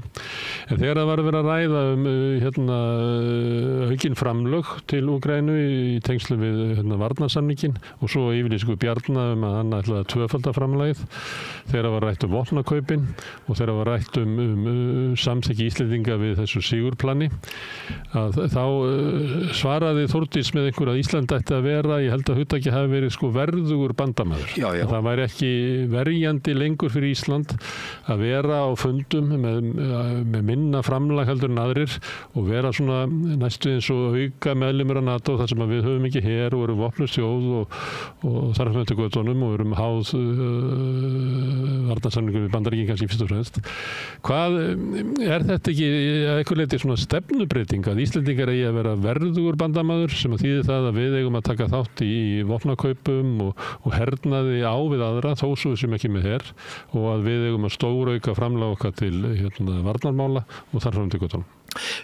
Ég held það að það sem vandamálið hjá stjórnendum með það að þau hafa enga strategíu, þau eru ekki með neitt plan hvað ætla þau að koma með inn í NATO. Bjarni Benediktsson, utanríkisráðherra 49, gerði grein fyrir því að við værum ekki að fara inn í NATO og við værum ekki með her, við værum herlaus þjóð og það stæði ekki til að fara að taka upp her og hann sagðist að hafa haft efasemdir við mættum heim í NATO út af þessu en NATO vildi fá okkur inn og við fórum inn vegna legulandsins og það var forseturnar. Við Þórdís talar að við séum að vera verðugir bandamenn og ég skil alveg það sem hún í það. Hún fer til Brussel, hún situr við hringborð og allir ráðherrarnir flytja eitthvað konar inngangserind og þá er að tala hvað þeir að gera og þá vil hún náttúrulega geta sagt að það sé hefur að gera eitthvað. En það getur ekki, þú veist, ef það er hennar tilfinning á fundunum að hún sé eitthvað hálfgerð auka persónu á fundunum og hann að langa til þess að vera sterkari þá er það eiginlega næstu því svo persónult vandamál hennar. Það getur ekki verið þannig að við breytum utanríkisstefnu okkar og öryggisstefnu til þess að utanríkisráðurinn okkar líði betur við hringborðið. Nei, en það sem ég hef verið að segja það við höfum ákveðna sérstöðu innan NATO. Við erum 400.000 manns, við erum ekki fátækt land. Við erum samt fámenn. Og ég hef alltaf sagt það að öryggi á Norður-Atlantshafi vaxandi vandamál fyrir NATO og fyrir NATO-ríki. Öryggi og eftirlit og björgun á Norður-Atlantshafi vandamál fyrir NATO. Við eigum að segja við NATO, ok, við getum hjálpað Úkraínu í mannúðaraðstoð en okkar aðstoð verður alltaf takmörkuð. Við erum eins og tilbúin að taka okkur auki hlutverk á Norður-Atlantshafi. Þetta þýðir að íslensk stjórnvöld þurfa að taka frumkvæði og segja þetta okkar áhersla. Í staðinn fyrir það landhelgisgæslan hjá okkur til dæmis sem svona það sem geti orðið líkilega einhvers konar sjóher sem geti verið í eftirliti og bara passa okkar landhelgi og aðstoða NATO.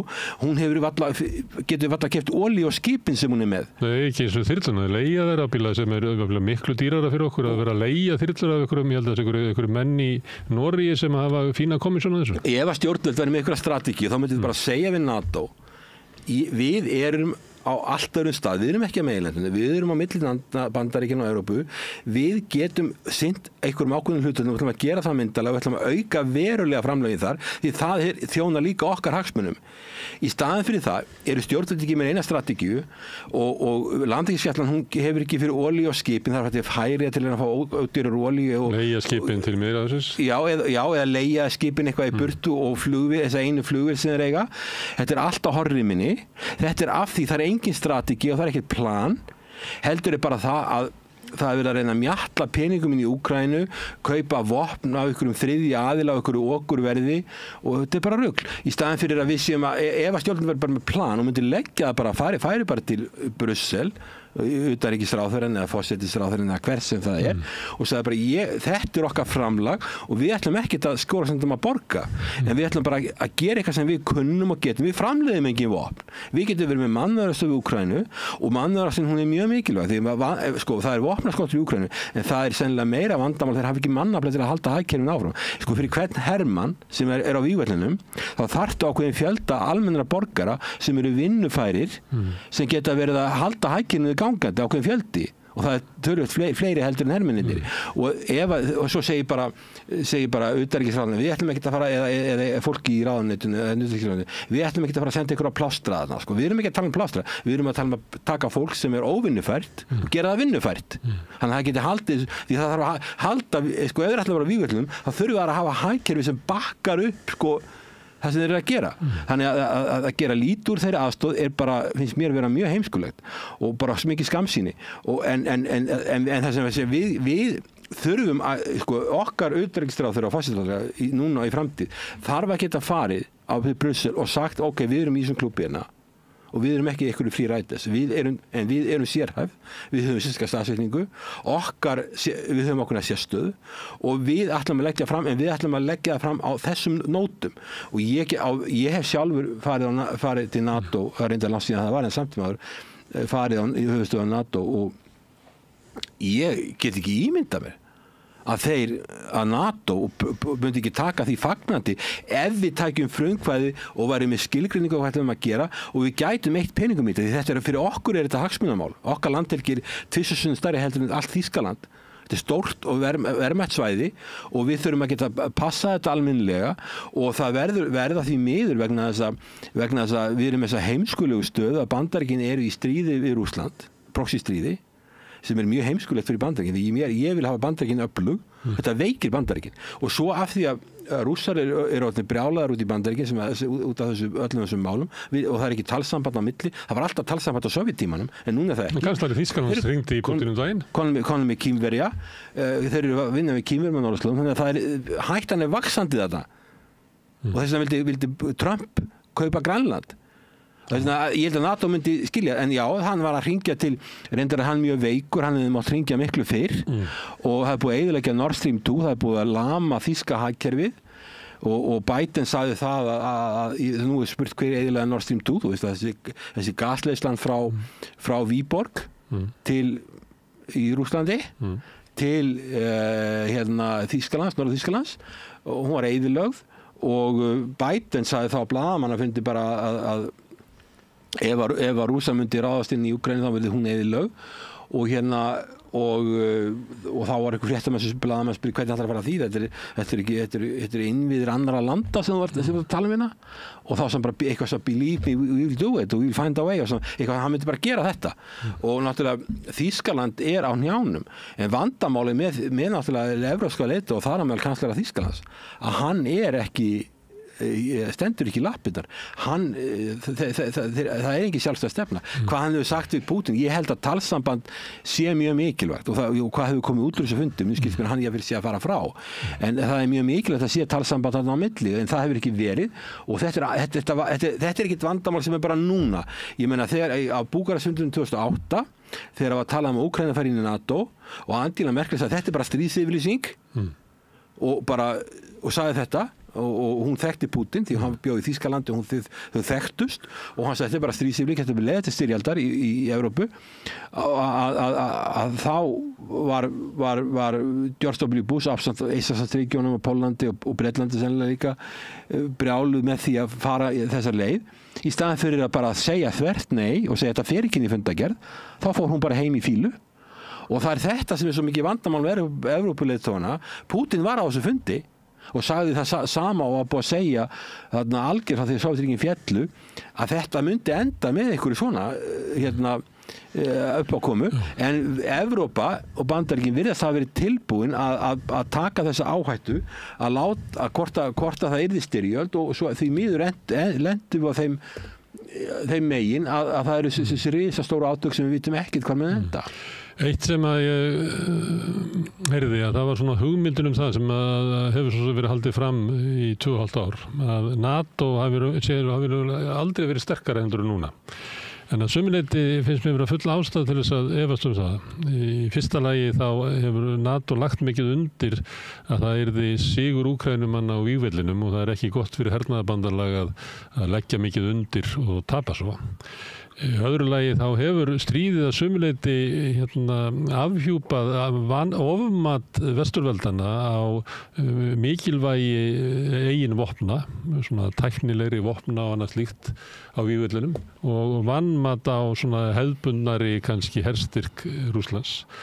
Í þriðja lagi þá hefur komið í ljós að vopnageymslur Evrópu eru þunnar og eiginlega er Evrópa búin að senda all vopn sem hún getur til Úkraínu og hefur ekkert undan að framleiða ný vopn. Bandaríkin eins og þú bentir á að vara forseta efni Trump hefur bent á að Bandaríkin eru eiginlega komin í vanda með þetta að þau hafi ekki undan að framleiða vopn til þess að senda til Úkraínu. Ástæðið er miklu verra í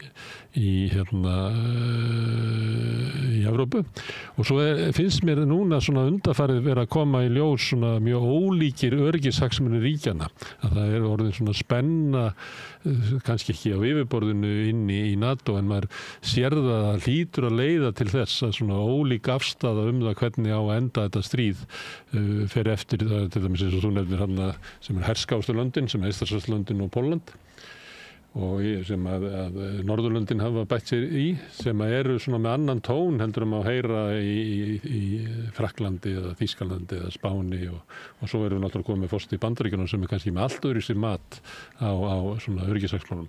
Þannig að er einhver býr eitthvað á baki þegar fólk er að halda því fram að NATO hafi aldrei verið sterkara. Ég get ekki séð það. Ég veist að NATO hafi séð bara veikt. Já, það sem að aðilar er að vísa til er það að Svíþjóð og Finnland eru komin inn í NATO en ég er alveg sammálaður í því. Mér finnst NATO ekkert lítið sérstaklega vel út. Sko, Úkraína það stríðið búið að standa það er verið 3 ár og það er alveg gríðarlega mikið eyðilegging sem ekkert NATO-ríki eða ESB hefur efna að bæta upp nema á mjög löngum tíma, mörgum áratugum. Þannig að það er óbáslega mikið tjón og mannauðstjónið alveg gríðarlegt, fallnir, mörkumlast, fólk flúið. Landið, þó að verið saman frið á morgun, þá verið landið algjörlega í rúst. Úkraínumenn verða kynslóðir í jafna sig. Já, ég meina Sameinuðu þjóðirnar segja bara að næsta aldamót verður 15 milljónir eftir í landinu. Í dag ætti að vera 70-80 milljónir í landinu ef það hefði verið eðlileg fólksfjölda þróun eftir fall Sovétríkjanna. Þannig að þetta er náttúrulega alveg skelfilegt og ég meina að tala að Ukraine must win the war en verður að vinna stríði. Hvað er fólk að er þetta sigur? Ég kalla það ekki vera mikinn sigur. Og svo bendir margt í þess rússar Putin hefur sagt nýlega að það sé svona svakalega svona trust deficit, það er að segja ekki traust og það með þess að hafi bara verið sagt opinberlega með Minsk-samkomulaginu að það hafi nú bara verið til þess að minna tíma fyrir Úkraínu og hafi ekkert verið mynda bak við það. Þannig að möguleikar á samningum eru eiginlega engri núna og ég held að þess að stríðmunni bara núna leysast á vígvellinum og sennilega bendir allt í þess að það verði í Rússlandi í hag, þeir taki meira, taki kannski 2 stóru borgir, það er bara nýlega, ég var nýlega bara í sambandi við Facebook, bara kunningja í Odessa, þar er verið að gera árásir á þá borg, ef Odessa er tekið þá er búið að taka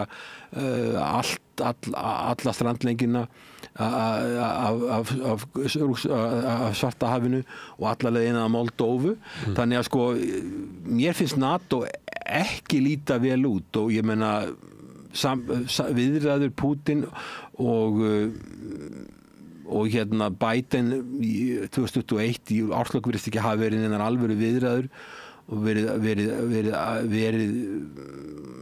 talið að það væri að vinna stríðið. Það hefur bara ekki gerst og þessi tæknir hafi ekki verið að nýtast og það er bara hætt á að víglínan brotni í Úkraínu og þeir verði fyrir mjög miklu skakafalli og ég bara sé ekki hvað Vesturlöndið eða NATO ætla að gera því. Ég sé ekki að þau geti gert okkur skapaðan hlutur úr því sem komið í þessu máli og þannig að þetta lítur allt saman mjög illa. Svo er ekki annað með Biden sko, hann tók aldrei mark á Rússlandi sko. Hann til dæmis ég bara var að hlusta upptöku á 97 þar sem hann er að tala sko, þegar Rússar voru alltaf að tala út frá þessu sem er stundu sagt þetta sé bara bensínstöð með kjarnorkuvopn eitthvað svoleiðis og já, og það er það sem er líkingið sem hefur verið notuð þannig eiga þeir gríðarlega miklu auðlindir en bara og Evrópa er tilbúin að kaupa af þessari bensínstöð að margföldu verði í gegnum Indland og svona, þetta er algjör drugglatna í Brussel en sko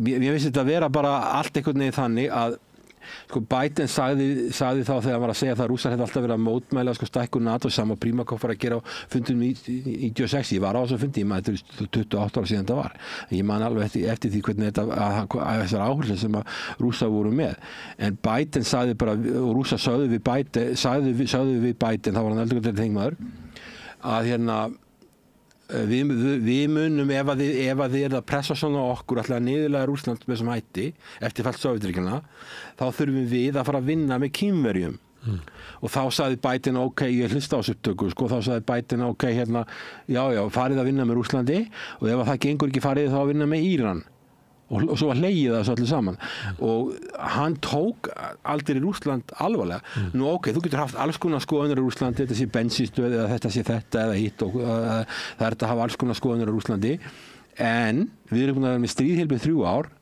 og þetta lítur ekkert verið út þannig að sko þetta er eitthvað meira en bensínstöð með við það Rússum hefur tekist að byggja upp svona hergagneiðina til þess að fóðra þetta stríð að meðan að vesturveldinni í erfiðleikum með það. Ég vil sko gáða því að vera að gera grína sko Sovétríkin á sínum tíma þegar heimstyrjöldin síðar var það fórnuðu þau 27 milljónar manna þau unnu seinni heimstyrjöldina fyrst og fremst þannig að sko að vanmeta Rússland þessi lönd í hernaði það eru mistök og fyrir utan það að þá eru og líka þessi einangrunarstefna einangra að þá er staðan þannig eins og sem er Kínverja sem er í Sovétríkjunum í Bandaríkjunum þeir munu ekki þola það að Rússar tapi þessu stríði þannig ef svo staða kemur upp að Rússar er að tapa þessu stríði sem ég sé ekki hvort að þú sér það, ég sé það ekki það minnst að vera þveröfugt þá munu þeir skerast í leikinn flestir á því að Rússar séu með afgerandi yfirhönd á vígvellinum og það er enginn sem er að tala lengur í neinni alvöru að það sé þetta eiga eitthvað sigur Úkraínumanna á vígvellinum. Úkraínumenn sjálfur með að þeir geti það ekki heldur verðir einhvern veginn með einhverjum hætti að draga NATO inn í stríðið. Þeir segja bara að þeir þurfi Bandaríkin með sér til þess að gera það. Og þess vegna eru þau viljað að fá að skjóta á skotmörk inn í Rússlandi eða fá bara skilyrðislausa inngöngu inn í NATO til þess að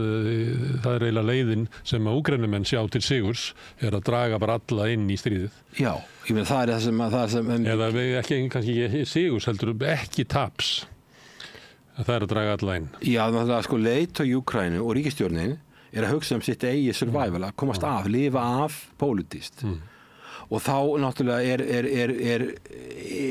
er það að draga NATO inn í og fá hermenn frá NATO beint inn í stríðið og þetta er mjög hættulegt og það er mjög hættulegt sko land sem er með veika stofnanir, óreynda stjórnmálamenn og eru með alls konar plön sem eru algjör steypa. Þeir búin að gefa frá sér auðlindir?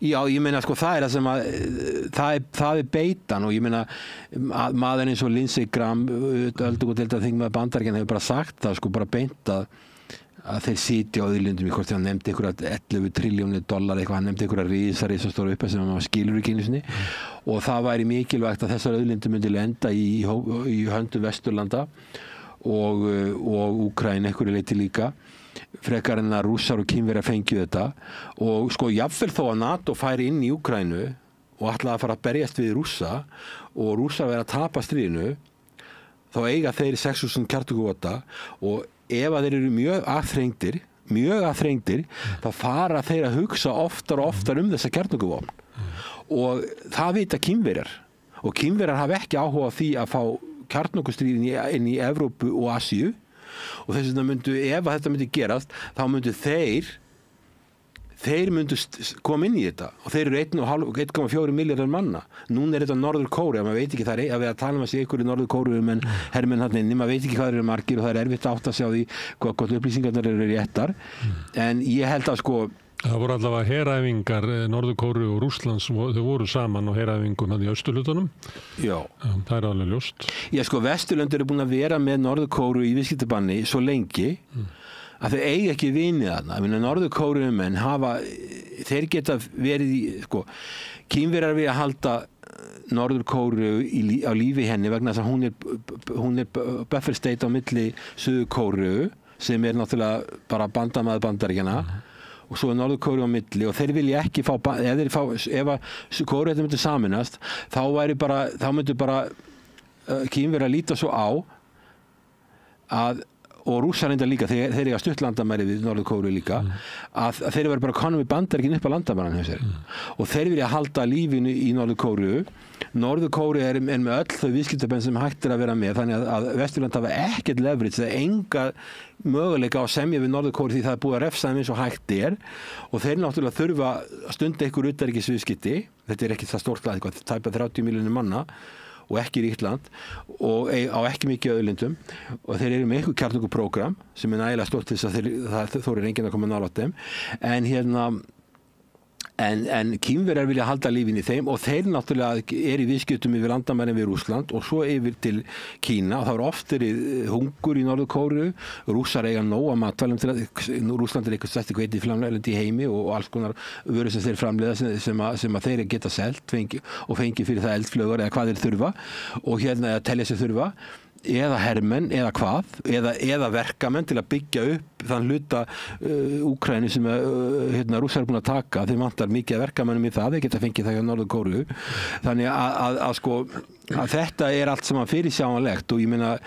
þannig að sko að vinna einhvern sigur á Rússlandi í þessu stríði það er ekkert inn í myndinni ef að Rússland væri algjörlega að tapa sem það er ekki að gera, það er að vinna að þá væri kjarnorkuvopnin alltaf bakka upp fyrir þá og það verður þetta að byrja á litlum vopnum og þeir myndu kannski vilja taka þeir gera það örugglega aldrei nema algjörlega í síðustu hugsun það getur leitt til alþjóðlega kjarnorkustríðs sem allt myndi fara en þeir fara að hugsa meir og meir með þessu vopn sem ef þeir væru aðþrengdir þannig segjum svo að Vesturlönd hefur haft rétt fyrir sem sagt það er möguleiki að vinna Rússland á vígvellinum með hefðbundnum vopnum hvað gerist þá næst og það vantar þá hugsun og fyrir utan það að Kínverjar sem í stórveldastríði við Bandaríkin og það er ekki sumir Bandaríkin sumir aðeinar í Washington vilja ekki bara reyna að hefta uppgang Kína heldur bara skrúa þá niður það sem kallar rollback policy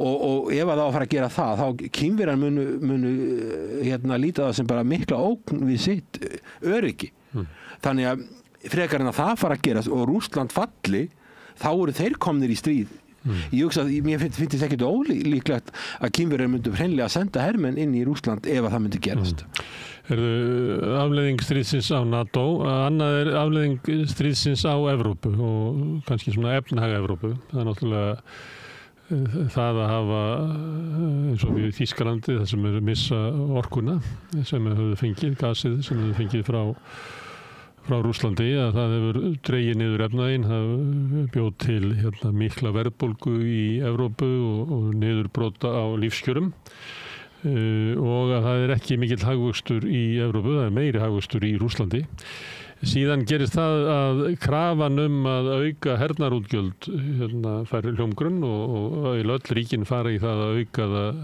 umtalsvert og í hagkerfi sem ekki að vaxa þá þýðir það að þú sækir þá þennan auknu hernarútgjöld í önnur grunnkerfi samfélagsins sem aftur veikir samfélögin, að veikir velferðarkerfið og það veldur félagslegum óróleika og sem að sumleyti erum við að sjá afleiðinga þess í kosningaúrslitum víða í Evrópu, þar sem að bendi til mikil höfnun á stjórnvöldum, þótt að sé kannski ekki hægt að merkja höfnun á stefnu stjórnvalda gagnvart Úkraínu, að þá kemur höfnun á stjórnvöldum vegna minkandi eða versnandi lífskjara almennings og það verður svona mikill óróleiki.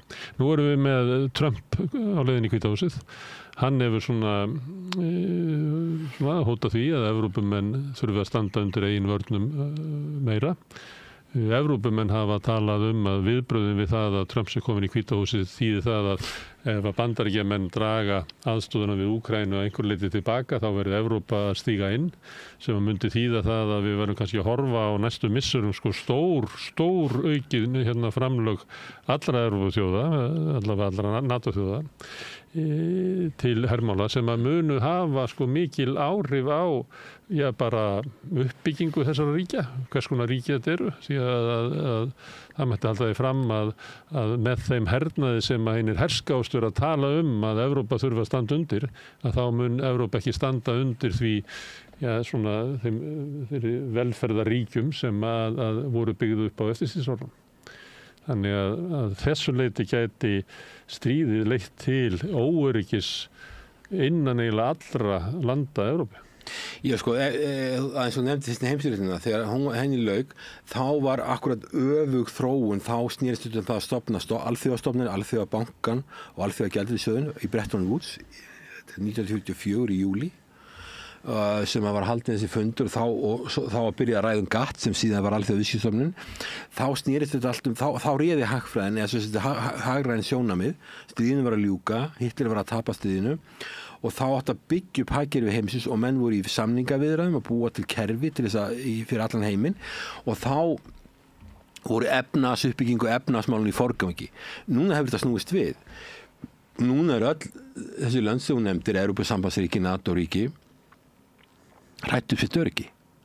Og þegar þú ert með val á milli efnahagsmála og öryggismála, þá fara öryggismálin alltaf hærri í forgang.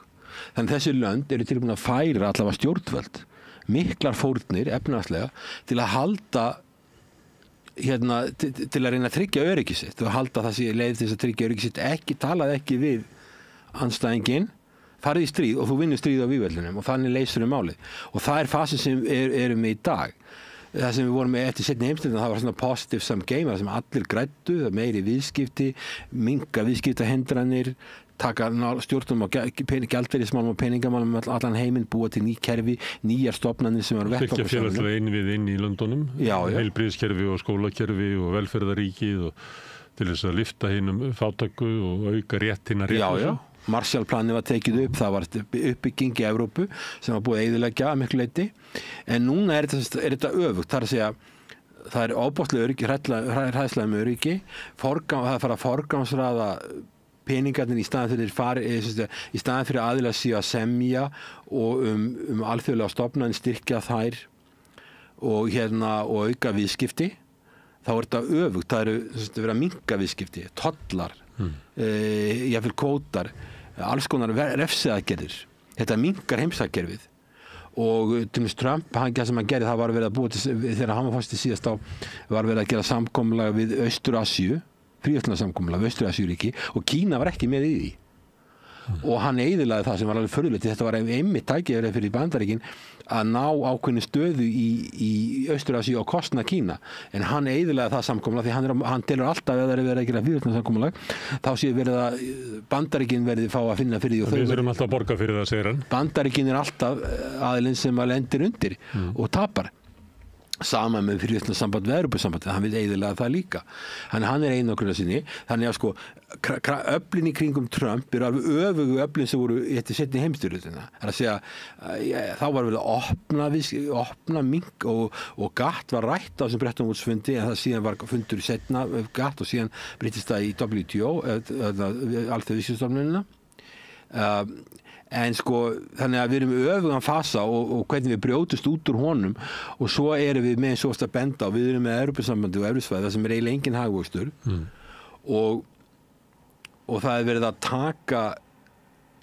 færa peninga úr hagkerfum, ekki það sem þú getur verið að taka af vextinum, það er verið hagkerfin að draga saman og þá verður að fara að forgangsraða og þá þarf að taka úr einhverjum grunninnviðum og dýrustu, við vitum það í löndum eins og þessum velferðarríkjum, þá voru dýru opinberu útgjaldaliðinir, það er eins og heilbrigðismál, mennta, þetta er svona stóru póstar, alls konar félagslega aðstoð. Já, bara eftirlaun og örorkulífeyrir. Já, bara alls konar, bara öryggisnet og alls konar svona félagslegir innviðir. Grípa þá sem að þurfa á hjálp að halda. Það þarf að veikja þá og líka því að þessi útgjaldir hernaðar, þau eru í sjálf sér ekkert skapandi að því leiti, þetta er ekki framleiðsla sem þetta er framleiðsla sem er í sjálf sér ekki arðbær, og þannig að þetta verða forgangsraðirnar, þannig að þetta getur leitt til ennþá meiri samdráttar, fyrir utan það náttúrulega ef að þú ert með mikið af vopnum, þá er nú ákveðin tilneying til að nota þau og við sjáum það í Úkraínu, það er að aðeila segja ok, Rússland er þarna, þetta er einhver ónýtt bensínstöð og þetta er allt ónýtt þarna og þá í byrjun stríðsins, í Úkraínustríðin, þá var alltaf að segja þetta er algjörlega óhæfir, þeir geta ekki neitt, þetta er allt ónýtt og riðgaldar allt þarna og þá er ákveðin tilneying sem ætla að fara að nota þetta og nýta þessi yfirbyrði eins og við sjáum í Úkraínu og það held ég að leiði til ófarnar, þannig að við erum í þessum neikvæða fasa, það er að segja eftir að seinni heimsstyrjöldina þá var hagfræðinsrið og efnahagsleg forgangsmál sem skiptu máli og þetta var svona positive sem gefum allir gains from trade, að við græðum alla ástætta viðskipti, minnka hindranir, fella niður alla tolla, fella niður alla kvóta, allar takmarkanir og lækka tolla eins og hægt er, stundar frjálsviðskipti. Núna er þetta komið alveg í öfugafasa, einagrunastefna, hernaðaruppbygging og að öryggismálin eru frá ofan efnahagsmálin og við erum tilbúin að fórna hagkerfunum fyrir öryggismál, eitthvað svona ímynduð öryggismál og auðvitað getur þetta, ef þú ætlar síðan að fara í þetta, að fara að skera niður velferðarkerfin, þú ætlar að fara að taka hagkerfin eru minnkandi, jável, allavega ekki vaxið minnkandi, þannig að það þarf að draga úr þessari félagslegum þáttum út af því, síðan líka þarf að taka draga peninga út hagkerfum sem ekki að vaksa eða eru minnkandi. Þetta getur náttúrulega leitt til pólitísk óstöðuleika og ókyrðar. Og umbreytingar á samfélagunum að svona félagslegi vefnaðurinn hann ragnar upp. Já, og svo er annað sem hefur gert út af þessu stríði það að það er búið að afnema svo mikið málfrelsi á Vesturlöndum. Þú mátt ekki hafa að segja hluti. Þú mátt ekki, ég var sem sé í Noregi. Þórdís Kolbrún var nú eiginlega með það að hún var eiginlega á því að segja að sumir sem hefðu verið að tala þarna. Ég held hún hefði nú ekki verið að ávarpa mig, frekar kannski hann Arnar í Lýðræðisflokknum. Já. Arnar Þór Jónsson.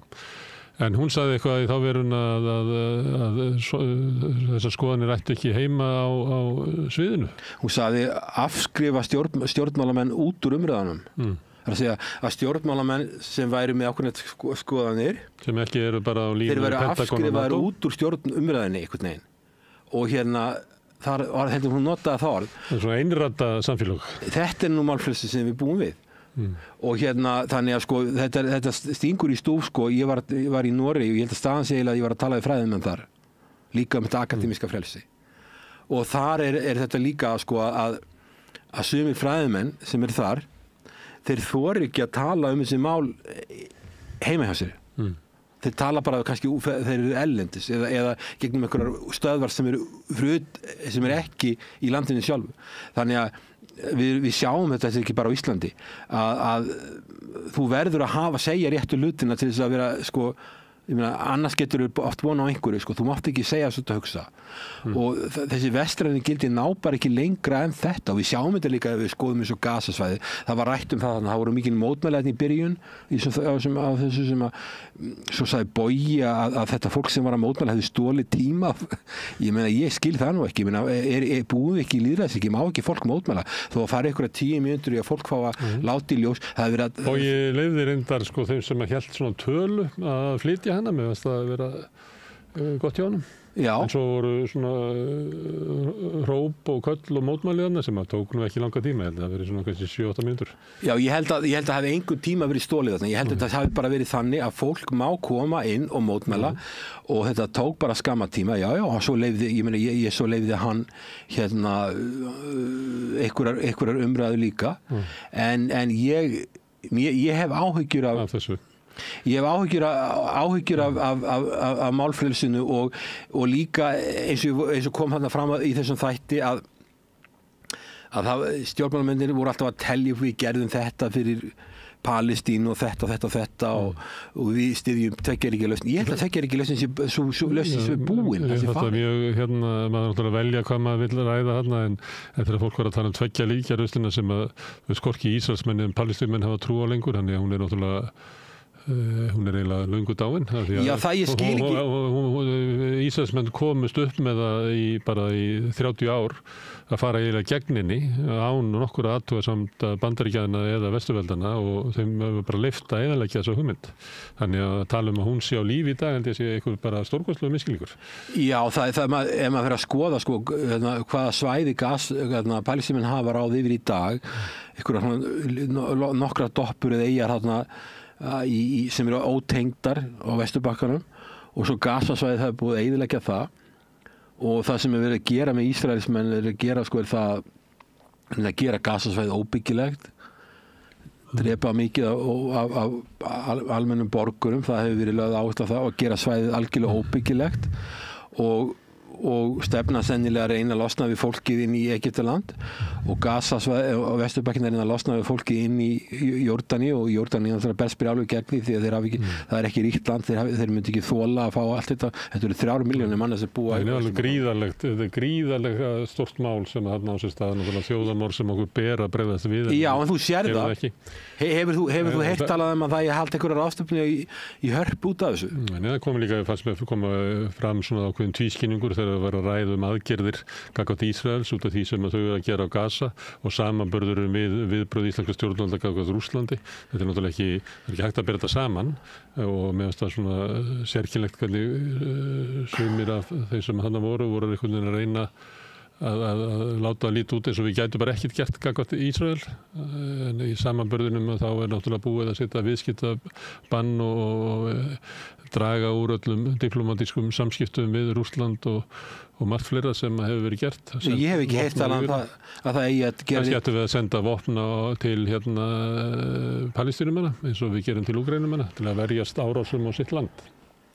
Já, það er ábyrrandi sko munur á viðbrögðum milli þessara aðila og þannig að og líka þegar ég heyrði þarna nokkra aðila að tala um tveggjaríkja lausn en alveg án þess að segja sko hvernig það á að gerast og ég held að sem þú ert að segja að það er bara sko við erum búin að missa þeirri lest.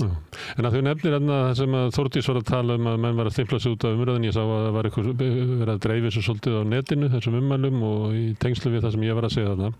En í þessari ræðu sinni eða innkomu að þá beinir hún orðu sinum gagnvart mér þarna þegar því að ég hafði sagt að var að velta upp hvort það hefði verið rætt á Alþingi þegar að Bjarni Benediktsson skrifaði undir varnarsamninginn upp á 25,5 milljarða sem hefur verið metin á. Ég held að þú hefði nú skrifað grein um það hvort það hafi komið til umræðu eða hvort það hafi verið bara blessað eftir á eða einhverjum herriti og spurði líka því að í yfirlýsingunni í tengslu við Norðurlandaráð þingið að þá lýsti Bjarni yfir hann ætlaði að tvöfalda þetta framlag og ég var að spurja eru liggja ykkur fyrir ykkur samþýttur um þetta og líka varðandi sigurplanið að mér finnst þetta að vera veigamikil ákvörðun sem að mér finnst þetta að koma til umræðu í þinginu að þá heyrði ég að það voru margir sem að töldu það að einhver svona almenn yfirlýsing þingsins stuðningu Úkraínu, þingsáratuna til að ef ég man rétt að innan hennar, þar sem að þingi hefði lýst yfir stuðningi við Úkraínu, að þá væri stjórnvöldum eiginlega heimilt að sko leggja 25,5 milljarð, kannski 51 milljarð, við erfitt að fá skýrar upplýsingar þetta. Stundum er klókt, eins og ég sé að þú hefur gert, að fara inn á síðu forseta Úkraínu til þess að átta sig á því hvað Íslendingar eru raunverulega að gera, og svo þessi stefnubreyting. Og það sama fannst mér koma fram varðandi Palestínu, að þá var fólk að vitna í þingsályktunartillögu sem fordæming bæði á árásum Hamas og viðbrögðum Ísraelsmanna sem orðin ársgömul. Þannig að þarna virðist þingið vera með einhverjar 2 ályktanir sem að síðan bara hanga einhvern veginn, en þingið telur sig ekki þurfa einhvern veginn að endurskoða þetta eða ræða þetta, þrátt fyrir sko að ástandið í Gaza sko versnar sko dag frá degi og verður hryllilegra og hryllilegra, og það sem að menn kannski töldu sig ekki vita fyrir árið síðan er öllum orðið ljóst að þarna eigi sér stað þjóðarmorð, og sama með Úkraínu, að það hangir inn einhver svona gömul stuðningsyfirlýsing Alþingis gagnvart Úkraínu, en þó svo að það sem mikla breytingar á vígvellinum og mögulega Úkraínumenn til að verja sig, að þá kemur þetta eiginlega ekki til neinar endurskoðunar. En stjórnvöld halda síðan áfram í einhverju svona línu með við þetta hringborð í Brussel, NATO-fundum eða með öðrum svona ráðamönnum. Mér fannst þetta sérkennilegt hvað kom fram eiginlega hvað þingið telur sig hafa eiginlega litla eða enga aðkoma að þessu, ekki hafa aðhald með stjórnvöldum, ekki vera með fjárveitingavald, þetta geta stjórnvöld bara ákveða þetta sjálf og svo á þetta blessa þetta eftir á, og ekki umræða öryggishagsmuni Íslands, eins og að yfirlýsingin stuðningi við Sigurplanið sem að Úkraína gangi beint inn í NATO og verði byrjað að skjóta á skotmörkin í Rússlandi felur í sér. Það er bara breyting á öryggisstefnu Íslands. Ég er með þess að þingsaltillögu tillaga til þingsaltillögu stefnu og stuðningi Íslands í Úkraínu 2004-2008 og frá utanríkisráðherra. Þetta er ódagsett. Og svo er þetta, það er þessi og svo er þetta samkomulega sem Bjarni undirritaði í Stokkólmi held ég. Stokkólmi, þá var ykkur hittust forsætisráðherra Norðurlandana þar. Það er 31. maí 2004. Þetta er birt á heimasíðu forseta Úkraínu. Mér finnst ekki vera samhljómun á milli þess. Og sko fjárlagagerð á Íslandi þannig hún er gerð frá ári til árs. Og þingsaltillöga er ekki fjárveiting. Þá er verið hérna er einhver viljayfirlýsing og það er talað einhver það að fylgja Norðurlöndunum sem hafa allt aðra hagsmuni heldur en við. Ég meina sko Norðurlöndin eru hræddir með Eystrasaltsríkin. Ef að Úkraína fellur þá myndi Eystrasaltsríkin falla, og þau eru búin að fjárfesta alveg sérstaklega Svíar en líka hinn löndin alveg gríðarlega mikið í þessum löndum, en þau aflega svábásta hagsmuni. Við höfum hins vegar ekki þessa hagsmuni fyrir það við erum langt í burtu frá þessu. En þannig því svona til þetta er eins og bara ég veit ekki að þetta er það sem að Þórdís á þessum fundi, þessum utanríkisráðherra okkar, hún vísaði í þessa þingsaltillögu. Og ég sé ekki, og ég held að það er eitthvað sem að hún þarf að gera grein fyrir, hvernig getur þessi þingsaltillöga skuldbundið íslenska ríkið einhverjar upphæðir sem ekki nefndar ég sé þær ekki í þingsaltillögunni og langt fram í tíman. Fjárlög eru gerð frá ári til árs og það þarf að setja alls konar fyrirvari í þetta ef þetta er verið að skrifa undir svona samkomulag sem þetta. Það þarf að gera alls konar fyrirvari því við erum með fjárlög gerð frá ári til árs. Og en Íslendingar hafa svo sem gert skuldbindandi samninga til lengri tíma en það stendur ekki, þessar upphæðir ekki í þessar þingsaltillögu. Það verður að koma til einhverju umræðu í þinginu þegar að stjórnvöld að skuldbunda Íslands til langs tíma fyrir rísa upphæðir. Já, mér er sagt að utanríkismálaþingmanni sem ég ætti ekki að fara að nefna hér, sem ég skildi að þessi samningur sem Bjarni skrifaði undir okkar forsætisráðherra hafi verið ræddur bara í utanríkismálanefnd eftir hann skrifaði undir hann. Þannig en það sem að Þórdís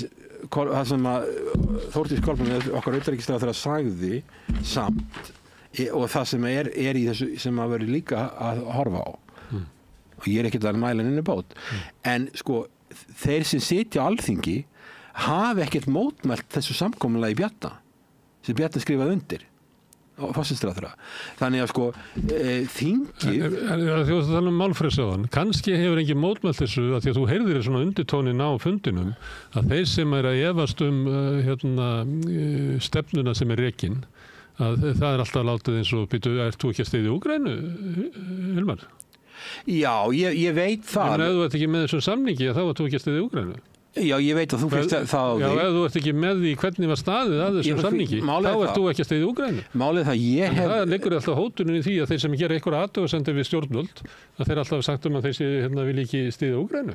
Sko munurinn á mér og þessu fólki sem að tala svona þá að ég hef tekið þátt í uppbyggingu fyrir Sovétlýðvelda. Eistland, Lettland og Litauen. Ég var ekki að meina að þú var ekki að styðja Úkraínu. Ég er bara að segja það, því að þú ert ekki að segja þetta. Ég er bara að segja það, ég veit svolítið hvað þarf til þess að byggja upp svona lönd og hvað er raunhæft að gera. Hvað er raunhæft, þú kemur úr lönd sem komur á áætlunarbúskap með veika stofnanir og gríðarlega mikla spillingu. Í Eystrasaltsríkjunum þurftum við að setja upp stofnanir sem fjölluðu spillingu.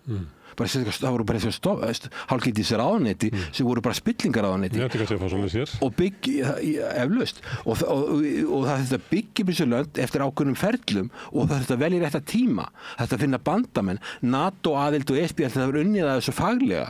Þetta var unnið þessu í löng tímabil og með miklu stuðningi í Norðurlanda því þessi lönd náttúrulega liggja eru með legu þarna alveg við og þannig að ég veit aðeins hvað þarf til þess og þetta fólk sem er að tala um að það hafi gert Úkraínu einhvern greiða það er búið að leiða Úkraínu í snöru og hengja hana þar. Hún er bara hangandi í snöru núna Úkraína og ég veit alveg svolítið, ég fór til 2019 til Úkraínu og Kíev og talaði var með fundi í Alþjóðabankanum og þeir vissu alveg, það eru fagfólk, þeir vita alveg hvað þarf að gera til að byggja upp svona hagkerfi og í hvaða röð á að gera hlutina, hvers konar bygginga, hvernig átt að byggja hagkerfi upp í hvaða síkvensum og svo framvegis, kunna þetta til, kunna að vita hvað er að gera.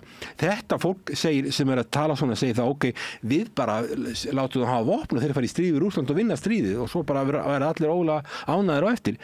Þetta þýðir að landið er rústað. Þannig að sko ég veit svolítið hvaða sem þarf til þess að byggja upp land sem kemur á áætlunarbúskap sem er ekki eins og land, þetta er bara sýsla í ákveðnu öðru landi og það þarf mjög ekki til en þeir sem tala um það að við sem erum að segja að mótmæla því sem hefur verið gert að við séum ekki vinir Úkraínu það er bara algjör ósannindi, það er algjörlega þvert á móti að þeir sem hafa komið nálægt uppbyggingu svona svæða það er ekkert hlustað á þá. Og eins þeir sem hafa einhverja þekkingu á stríði og hörmungum þess að þeir hafa líka talað gegn þessu stríði frá upphafi.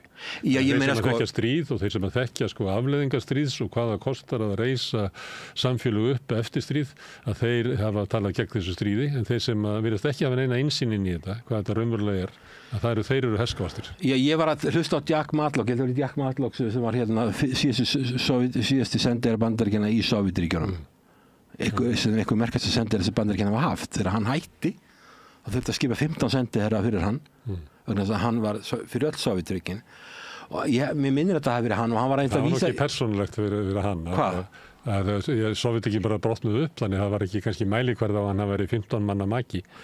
Nei, Jack Matlock var þannig það er mjög gaman að hlusta á hann. Það voru 15 Sovétlýðveldi og alltaf þegar hann fór í heimsókn þá flutt hann ræðu á máli hvers lands og það leiki það ykkur eftir. Já, ég hef hlusta á hann. Ef hann fór til Eistlands eða Lettlands þá flutt hann ræðu á þeirra máli skilur, það er ekkert alltaf sem getur gert það en hann var að segja það var gerð, ég held að vera hann einhver könnu sem var gerð í Bandaríkjunum hverjir styðja stríðið í Úkraínu og eru herðustu stuðningsmenn að þetta sé lausn fyrir Úkraínu að fara í stríð við Rússland og auðvitað var ráðust inn í Rússland en það var aðdragandi að Rússar voru búin að vara við þessari NATO-stækkun mjög lengi alveg frá því að Sovétríkin féllu og ég er á móti þessari innrás Rússa inn í Úkraínu, ég er á móti því ég held að við hefum ekkert að gera þetta en ég skil atburðarásina hvernig hún var og hún þetta var ekki tilefnislaust en ég fordæmi eins og vera innrásina og ég held að þetta hafi verið ólöglegt alveg sem stríði í Írak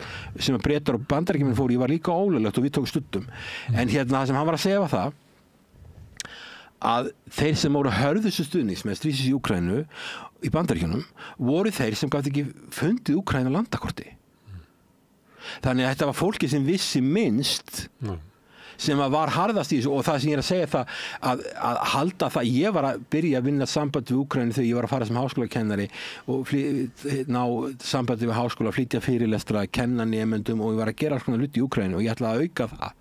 Þannig að segja við mig að mér þykir ekki að minna vænt Úkraínu heldur en þessum ágæta hóp þingmanna sem ætti að funda það. Það er bara ekki rétt, skilur við. Ég hef gerði meira til þess að reyna á sambandi við Úkraínu heldur en sennilega flest af allt þetta fólk.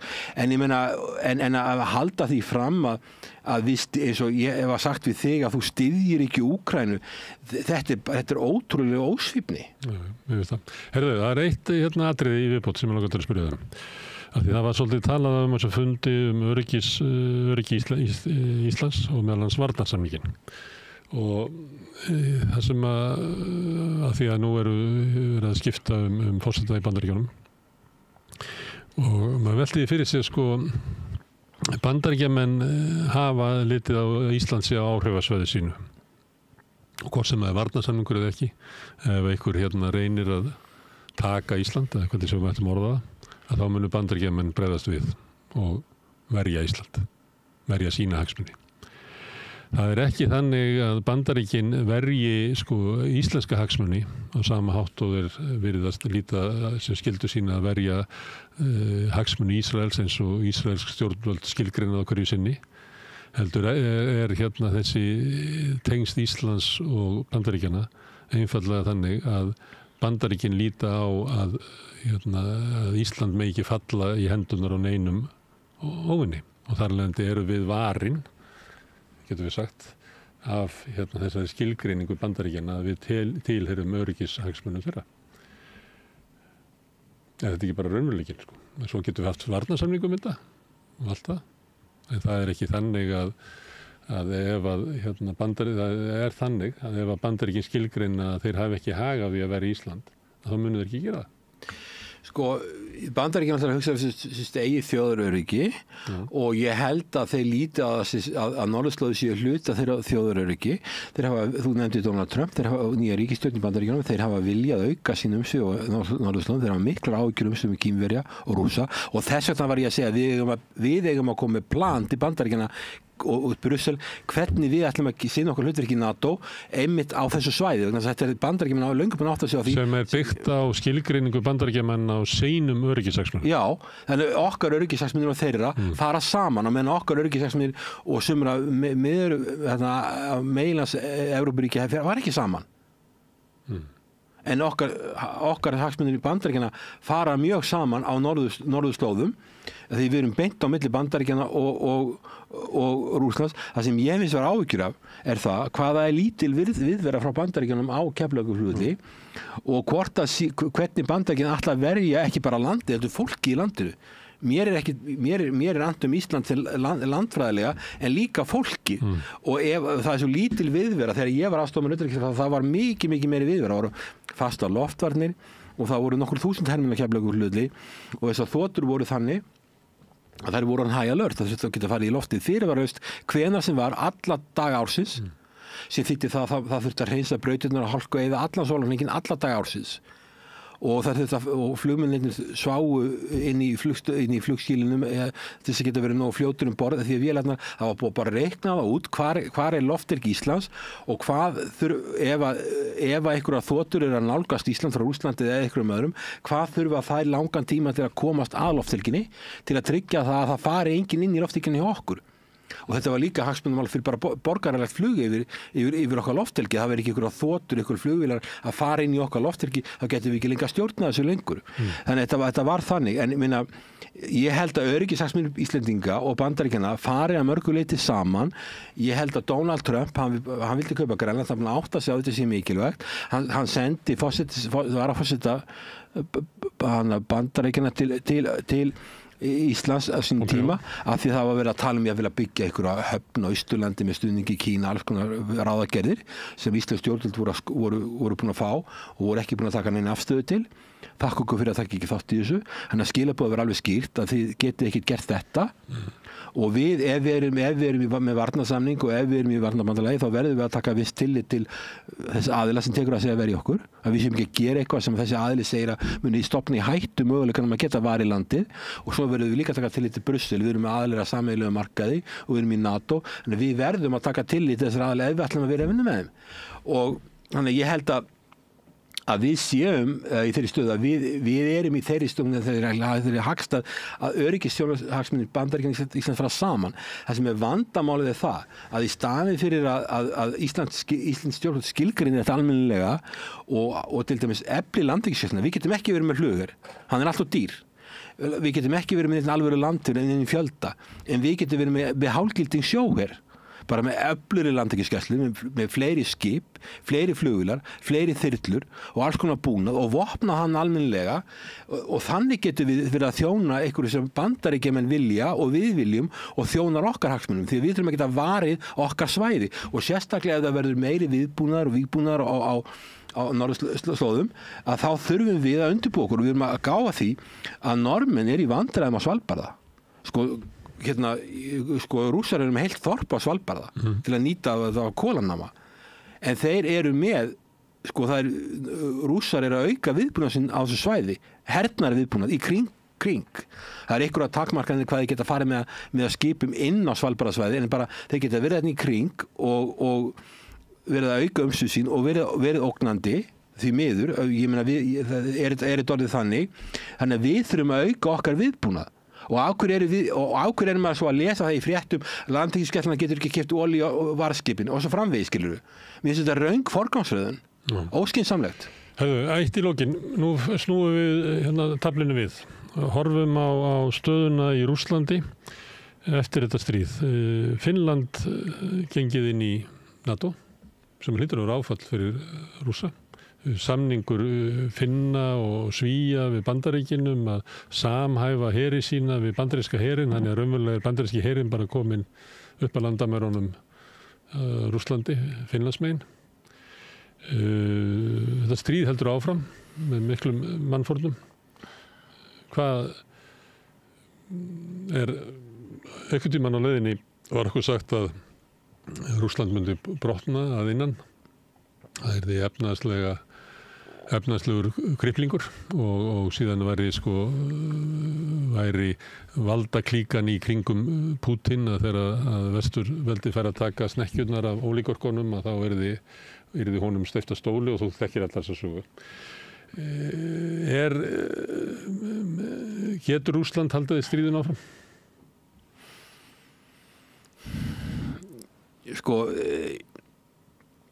Rússland var byrjað, mér sagt, bara 2014 þegar Krímskaginn var tekin að undirbúa það að beina sínum utanríkisviðskiptum til Austur-Asíu. Það er mestur hagvöxtur og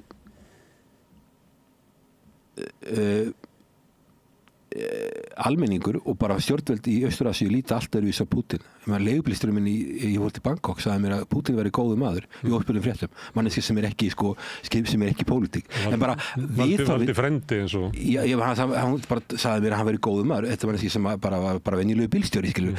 Viðhorfið er þannig að þarna í Austur-Asíu að það er allt öðruvísi þeir líta á og það gerir það sem stjórnvöld í Víetnam þeir líta til dæmis á það þá talar við stjórnvöld að þetta hafi verið frumhlaup og ögrun við Rússa og eru á móti þessu. Þeir eru í viðskiptum við Rússa. Það er Power of Siberia leiðsla þegar komin til Kína, Seragas og þeir eru að gera aðra leiðsla Power of Siberia 2 og svo leiðsla á að fara í gegnum Mongóliu og Pútín var nýlega í Mongóli og þá var sagt að þetta handtaka hann. Þannig að það er búið að vera undanfarið 10 ár Rússlandi voru að beina viðskiptunum til Austur-Asíu vegna þess að það er búast við því sem er eðlilegt með við stöðuna að það muni líða mjög langur tíma á þannig að geta orðið eðlileg viðskipti við Evrópu. Auðvitað hafa þær tapað að vissu leyti vegna þess að þeir verðin sem það er að vera að fá í Þýskalandi eru örugglega betri heldur en þeir fá ennþá frá Kínverjum. En á móti náttúrulega fá þeir frá Kínverjum mikið ódýrum vörum sem eru mjög hagstæð fyrir þá. Þannig að þeir hafa beint viðskiptunum til Austur-Asíu og auðvitað hafa þeir orðið fyrir mannfalli og alls konar vandamálum en ég meina þú sér það var haldinn BRICS-fundur í Moskvu nýlega og þá koma Austur-Asíu-ríki eins og Tæland, Víetnam, Malasía og Indonésia til 300 milljónir manna. Þetta eru 500 milljónir manna og eru komin í samstarf koma til Moskvu er að undirrita einhverja samninga samstarf við BRICS. Þannig að þú sér það að þetta ekki einangrun. Hagvöxturinn, þessi lönd sem ég var að nefna sem 500 milljónir, sem eitthvað álíka kannski á Evrópa, þetta eru lönd með hagvöxtur með risastól, miklu hærri heldur en nokkuð sem við sjáum í Evrópu sem eiginlega að vera út af þessu Úkraínustríði, út af fleiri málum eiginlega dautt hagkerfi. Ja, bara dautt hagkerfi. Evrópa er bara dauð að mörgu leyti stóru löndi svo Ítalía, Spánn, og Frakkland eru það skuldug að það staðfestir það að þau getur vel ekki verið í þessu myntbandalagi sem þau ráðu ekki við að vera í myntbandalagi. Og vélinn í Evrópu sem er kannski þýska hagkerfið högtur. Já, ég meina þeir hafa mist sína samkeppnisyfirburði og það það sem er, og kannski þú veist að nefna það að kanslari Þýskalands er farin að hringja til Moskvu. Það segir kannski einhverja sögu, skilur, að Þjóðverjar bara sjá þetta bara gengur ekki lengur og þetta ekkert í og þeir ekki að hugsa sína eigin hagsmuni með því að hafa þetta svona. Þannig að það þarf að fara að ljúka þessu stríð. Ég held að Þjóðverjar séu átt að sjá því. En ég held með Rússa sko að þeir séu búnir þeir séu búnir að beina viðskiptunum annað en það sem ég var að tala á þá í Noregi, sem norsk stofnun sem studdar ríkinu sem fjallar alþjóðasamskipti, þá voru þeir líka að segja það sko að náttúrulega hagvöxturinn í Rússlandi er náttúrulega töluvert leyti hernaðarvélin sko hjá þeim og ekki kannski hagvöxtur sem við viljum sjá, en náttúrulega þeir eru í stríði. En ég sé ekkert fyrir mér sko að Rússland sé að hrynja og ég sé ekki, og ég held líka sko þegar að það komið svona mikið stórveldasamband milli Kína og Bandaríkjanna, þá munu Austur-Asíuríkin og sérstaklega Kína, þau munu ekki þola það að Rússland hrynji. Ég held að það sé ekki að fara að gerast. Og þannig að og svo líka þetta að það má alveg búast við því þessu stríði fari að sé á seinni hlutina á þessu stríði. Það er bara orðið svo mikil mannaflaskortur í Úkraínu. Það er mjög lítil áhugi fyrir áframhaldandi stuðningi frá Bandaríkjunum við þetta. Það skortir í vopn. Þú sér það og Evrópa er farin að hafa áhyggjur og ég held utanríkisráðherrann sem tilnefndur í Bandaríkjunum, hann var á móti þessum 60 milljarða pakka sem fór síðast. Varahúsið í Bandaríkjunum er algjörlega brjálar á móti þessu. Trump hefur talað mjög ákveðið. Þannig ég held að þessu hljóta að fara að ljúka og þannig að ég sé ekki fyrir mér að Þú sér ekki fyrir þér að Evrópa muni stíga upp og taka við hlutverki Bandaríkjanna? Í stríðinu? Geta það ekki. Það hafi ekki vopnin til þess, hafi ekki búnaðin til þess. Þetta er fólk að segja, sko. Hafi ekki efnastyrkin til þess. Nei, það geta það ekki. Vesturlönd geta, og NATO geta ekki gert svo mikið og það er líka annað þessu hugmynd hjá Kaja Kallas og sér það sem ég hef áhyggjur Evrópusambandsins er ekki bara, skilur, stofnanakerfið það er alltaf þungt og Evrópusvæði er ekki að virka, það eru stór lönd sem ráð ekki við að vera þarna. Heldur eru háttsettir aðilar innan Evrópusambandsins bara algjörlega óhæfir til þess að gegna þessum embættum sem til dæmis forsætisráðherra Kaja Kallas forsætisráðherra Íslands sem verður yfirmaður yfir utanríkismálum Evrópusambandsins. Það er mikill haukur í þessu stríði. Brjóta Rússland upp í ykkur smáar einingar. Sko við erum að tala alþjóðalög. Og ég segi það, innrás Rússlands í Úkraínu var ólögleg. Og við viljum ekki hafa þetta og við fordæmum þetta og allt sem hefur gerst þetta, við gerum það en það var ekki tilefnislaust en hún er að tala að brjóta Rússlands upp ykkur smáar einingar og það er brot líka á alþjóðalögum. Þú ferð ekki inn í einhvers land þessu Rússland sem landflæðið Rússlandi hér vil jafn stórt og Kína og Bandaríkin til saman, þetta er óbáslega stórt land og þeir eiga 6.000 kjarningota og að þú ætlir að fara að brjóta landi upp í ykkur smáar einingar og hvað ætlir það þá að gera? Hvað heldur að séu mörg löndi eins og Sýrland, Íran, Írak sem vilja komast yfir kjarningum frá Rússlands eða veru upplausna það? Er það gott fyrir Vesturlönd? Þannig að þú ert að tala æðstam aðila Evrópusambandsins í utanríkis- og öryggismálum vill brjóta landið upp og hvað er næsti leikur? Hvað ætlar að gera ef þessi vopn öll komin á flæking og það er upplausn í landinu, stjórnmála upplausn í landinu með alla þennan her og allt þetta. Og það er líka brot á alþjóðalögum. Þannig að sko ef aðilar er að tala um það, eins og ég til með svo fundið sem varst að tala um, þá voru aðilar að tala um það, við erum að svakalega góð hérna og við ætlum að fara eftir alþjóðalögum, það verður að fara eftir alþjóðalögum. En hvernig, akkur voru við að taka þátt í innrásinni í Írak 2003? Ég meina sko, þú verður, ef þú ætlar að vera fyrirmynd, þá verður að vera fyrirmynd. Þú getur ekki bara verið fyrirmynd þegar þeir henta það. Og hérna... Íslensk stjórnvöld styðja alþjóðalög og vera á móti brotum alþjóðalögum nema þeirra Bandaríkin brotu þau. Já sko, Bretar og Bandaríkjamenn hófuð þetta og við borguðum fyrir vopnaflutninga sem ég held að hafi verið arfa vitlaus hugmynd að fara að gera það. Við vorum að lista yfir vilja þjóð. Já, og við vorum verið coalition of the willing að við lista yfir það og þetta var bara tilkynnt á einhverjum blaðamannafundi í Washington og við værum á þessum lista og þannig að við þurfum náttúrulega, ef við ætlum að vera góð fyrirmynd þá þurfum við að vera samkvæm okkur sjálfum. Ég er ekki að segja að við áttum ekki gerðum ekkert mikið í þessu en ég meina ef ég hefði alltaf aðstofað Írak þá hefði verið að síðasta öllu sem að ég hefði gert hefði verið að gera í ykkur vopnatengdu vopnaflutningum með ykkur vafasömmum hlutum. En það sem ég hef ágjörðum Evrópusambandið að þessir aðilar sem eru að koma að inn eru aðilar sem eru ekki líklega til þess að semja neitt og það er ekki traust á milli. Þannig að ég held að þessu staðinu núna með stríði í Úkraínu þá verður það leyst á vígvellinu frekar og þá því miður verður það frekar Úkraínu í óhag núna og þessi komir, þú veist að benda á það sem fréttir sem við erum að fá og meiri segja stórir fjölmiðlar sem hafa verið að tala um það mjög lengi að Úkraína sé að fara að vinna þetta stríð. Þá mun stríðið hafa miklar afleiðingar áfram inn í Evrópu. Já, ég meina sko það verða, ef þetta verður eitthvað svona frozen conflict þá verða landamæradeilur lengi, það verður ekki möguleik að taka Úkraínu inn í NATO, náttúrulega það var kortilega ekki möguleik, það verður ekki möguleik að taka Úkraínu inn í Evrópusambandið því að Evrópusambandið vill ekki landamæradeilur, það vill vita hvað landamæri sín eru og svo er bara Evrópa fullt með sjálfa sig hver á að fara að borga fyrir uppbygginguna þarna, einu aðeins sem gætu gert það væri kannski Kínverjar en þeir eru ekki velkomnir þarna og þannig að ég held að framtíð Úkraínu sé afskaplega slæm og mér finnst að þeir sem að töluðu fyrir þessi núverandi stefnu hafi bara aldrei hugsað máli til enda nema þeir aðilega einhver hafi hugsað svo sem ég trúi, ég er ekki að segja að sé ef þú hugsað svo, og mér er alveg saman með Úkraínu ég bara veikja Rússland og hvað verður Úkraínu bara skilur, það skiptir engum máli. Það getur verið sjónum við Bandaríkjana. Ég er ekki að segja það, ég held að Bandaríkin sjá líka hérna viðskiptahagsmuni og það er náttúrulega og auðvitað getur erlend fjárfesting hjálpa til líka með tækni, þróun og allt þetta en ég held að fyrir Bandaríkin þá sé Úkraína ekki svæði sem að skiptir gríðarlega miklu máli. Herðu, Hilmar, takk fyrir að koma hingað og ræða utanríkismál á helgum degi, sunnudegi. Takk fyrir. Takk fyrir. Og góða ferð norður. Takk. Og þetta eru lokin hérna á þættinum í dag. Ég þakka öllum gestum sem hafa hingað komið og Sigurjóni bróður mínum fyrir aðstóðina við að halda þættinum úti. Frey og Laufey fyrir að taka upp og senda út en ykkur mest sem hafi breytt þessu samtali okkar í fjölmiðlun og minni ykkur á eins og ég ger oft að þið geta hjálpað okkur við að byggja upp samstöðuna.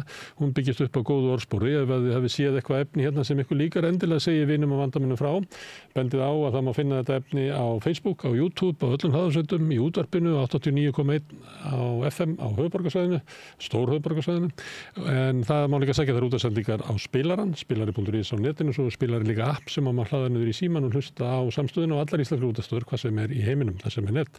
Svo erum við komin í sjónvarpið þeirra sem er svo heppin að skipta við fjarskiptafyrirtækið Síman, þar eru númer 5 á fjarstýringunni, kannski ef til, ég veit ekki, munu önnur fjarskiptafyrirtæki bjóða sínum viðskiptunni líka upp á efni frá samstöðinu sem er 24 tíma sólarhring, 7 daga í vikuna, þannig allar ársins samfélagsumræða í þessum þætti, í Rauðaborðinu og öðrum þáttum samstöðunar.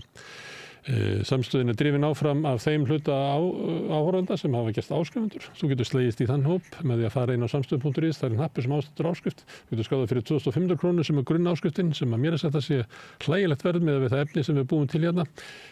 Þú mátt borga meira þú vilt og því sem er kjósið getur látið áskriftina renna sem félagsgjöldin í Alþýðufélagið og það er Alþýðufélagið sem á og rekur samstöðina. Þetta er fjölmiðill í eigu áhorfenda og áheyrenda eða áskrifenda og við þökkum þeim kærlega fyrir að halda samstöðun úti. Ég ætla okkur bara góða skemmtunar það sem eftir af helginni en minni á að hérna annað kvöld klukkan 8 þá hefst Rauðaborðið hér með líflegri umræðu íslenska pólitík.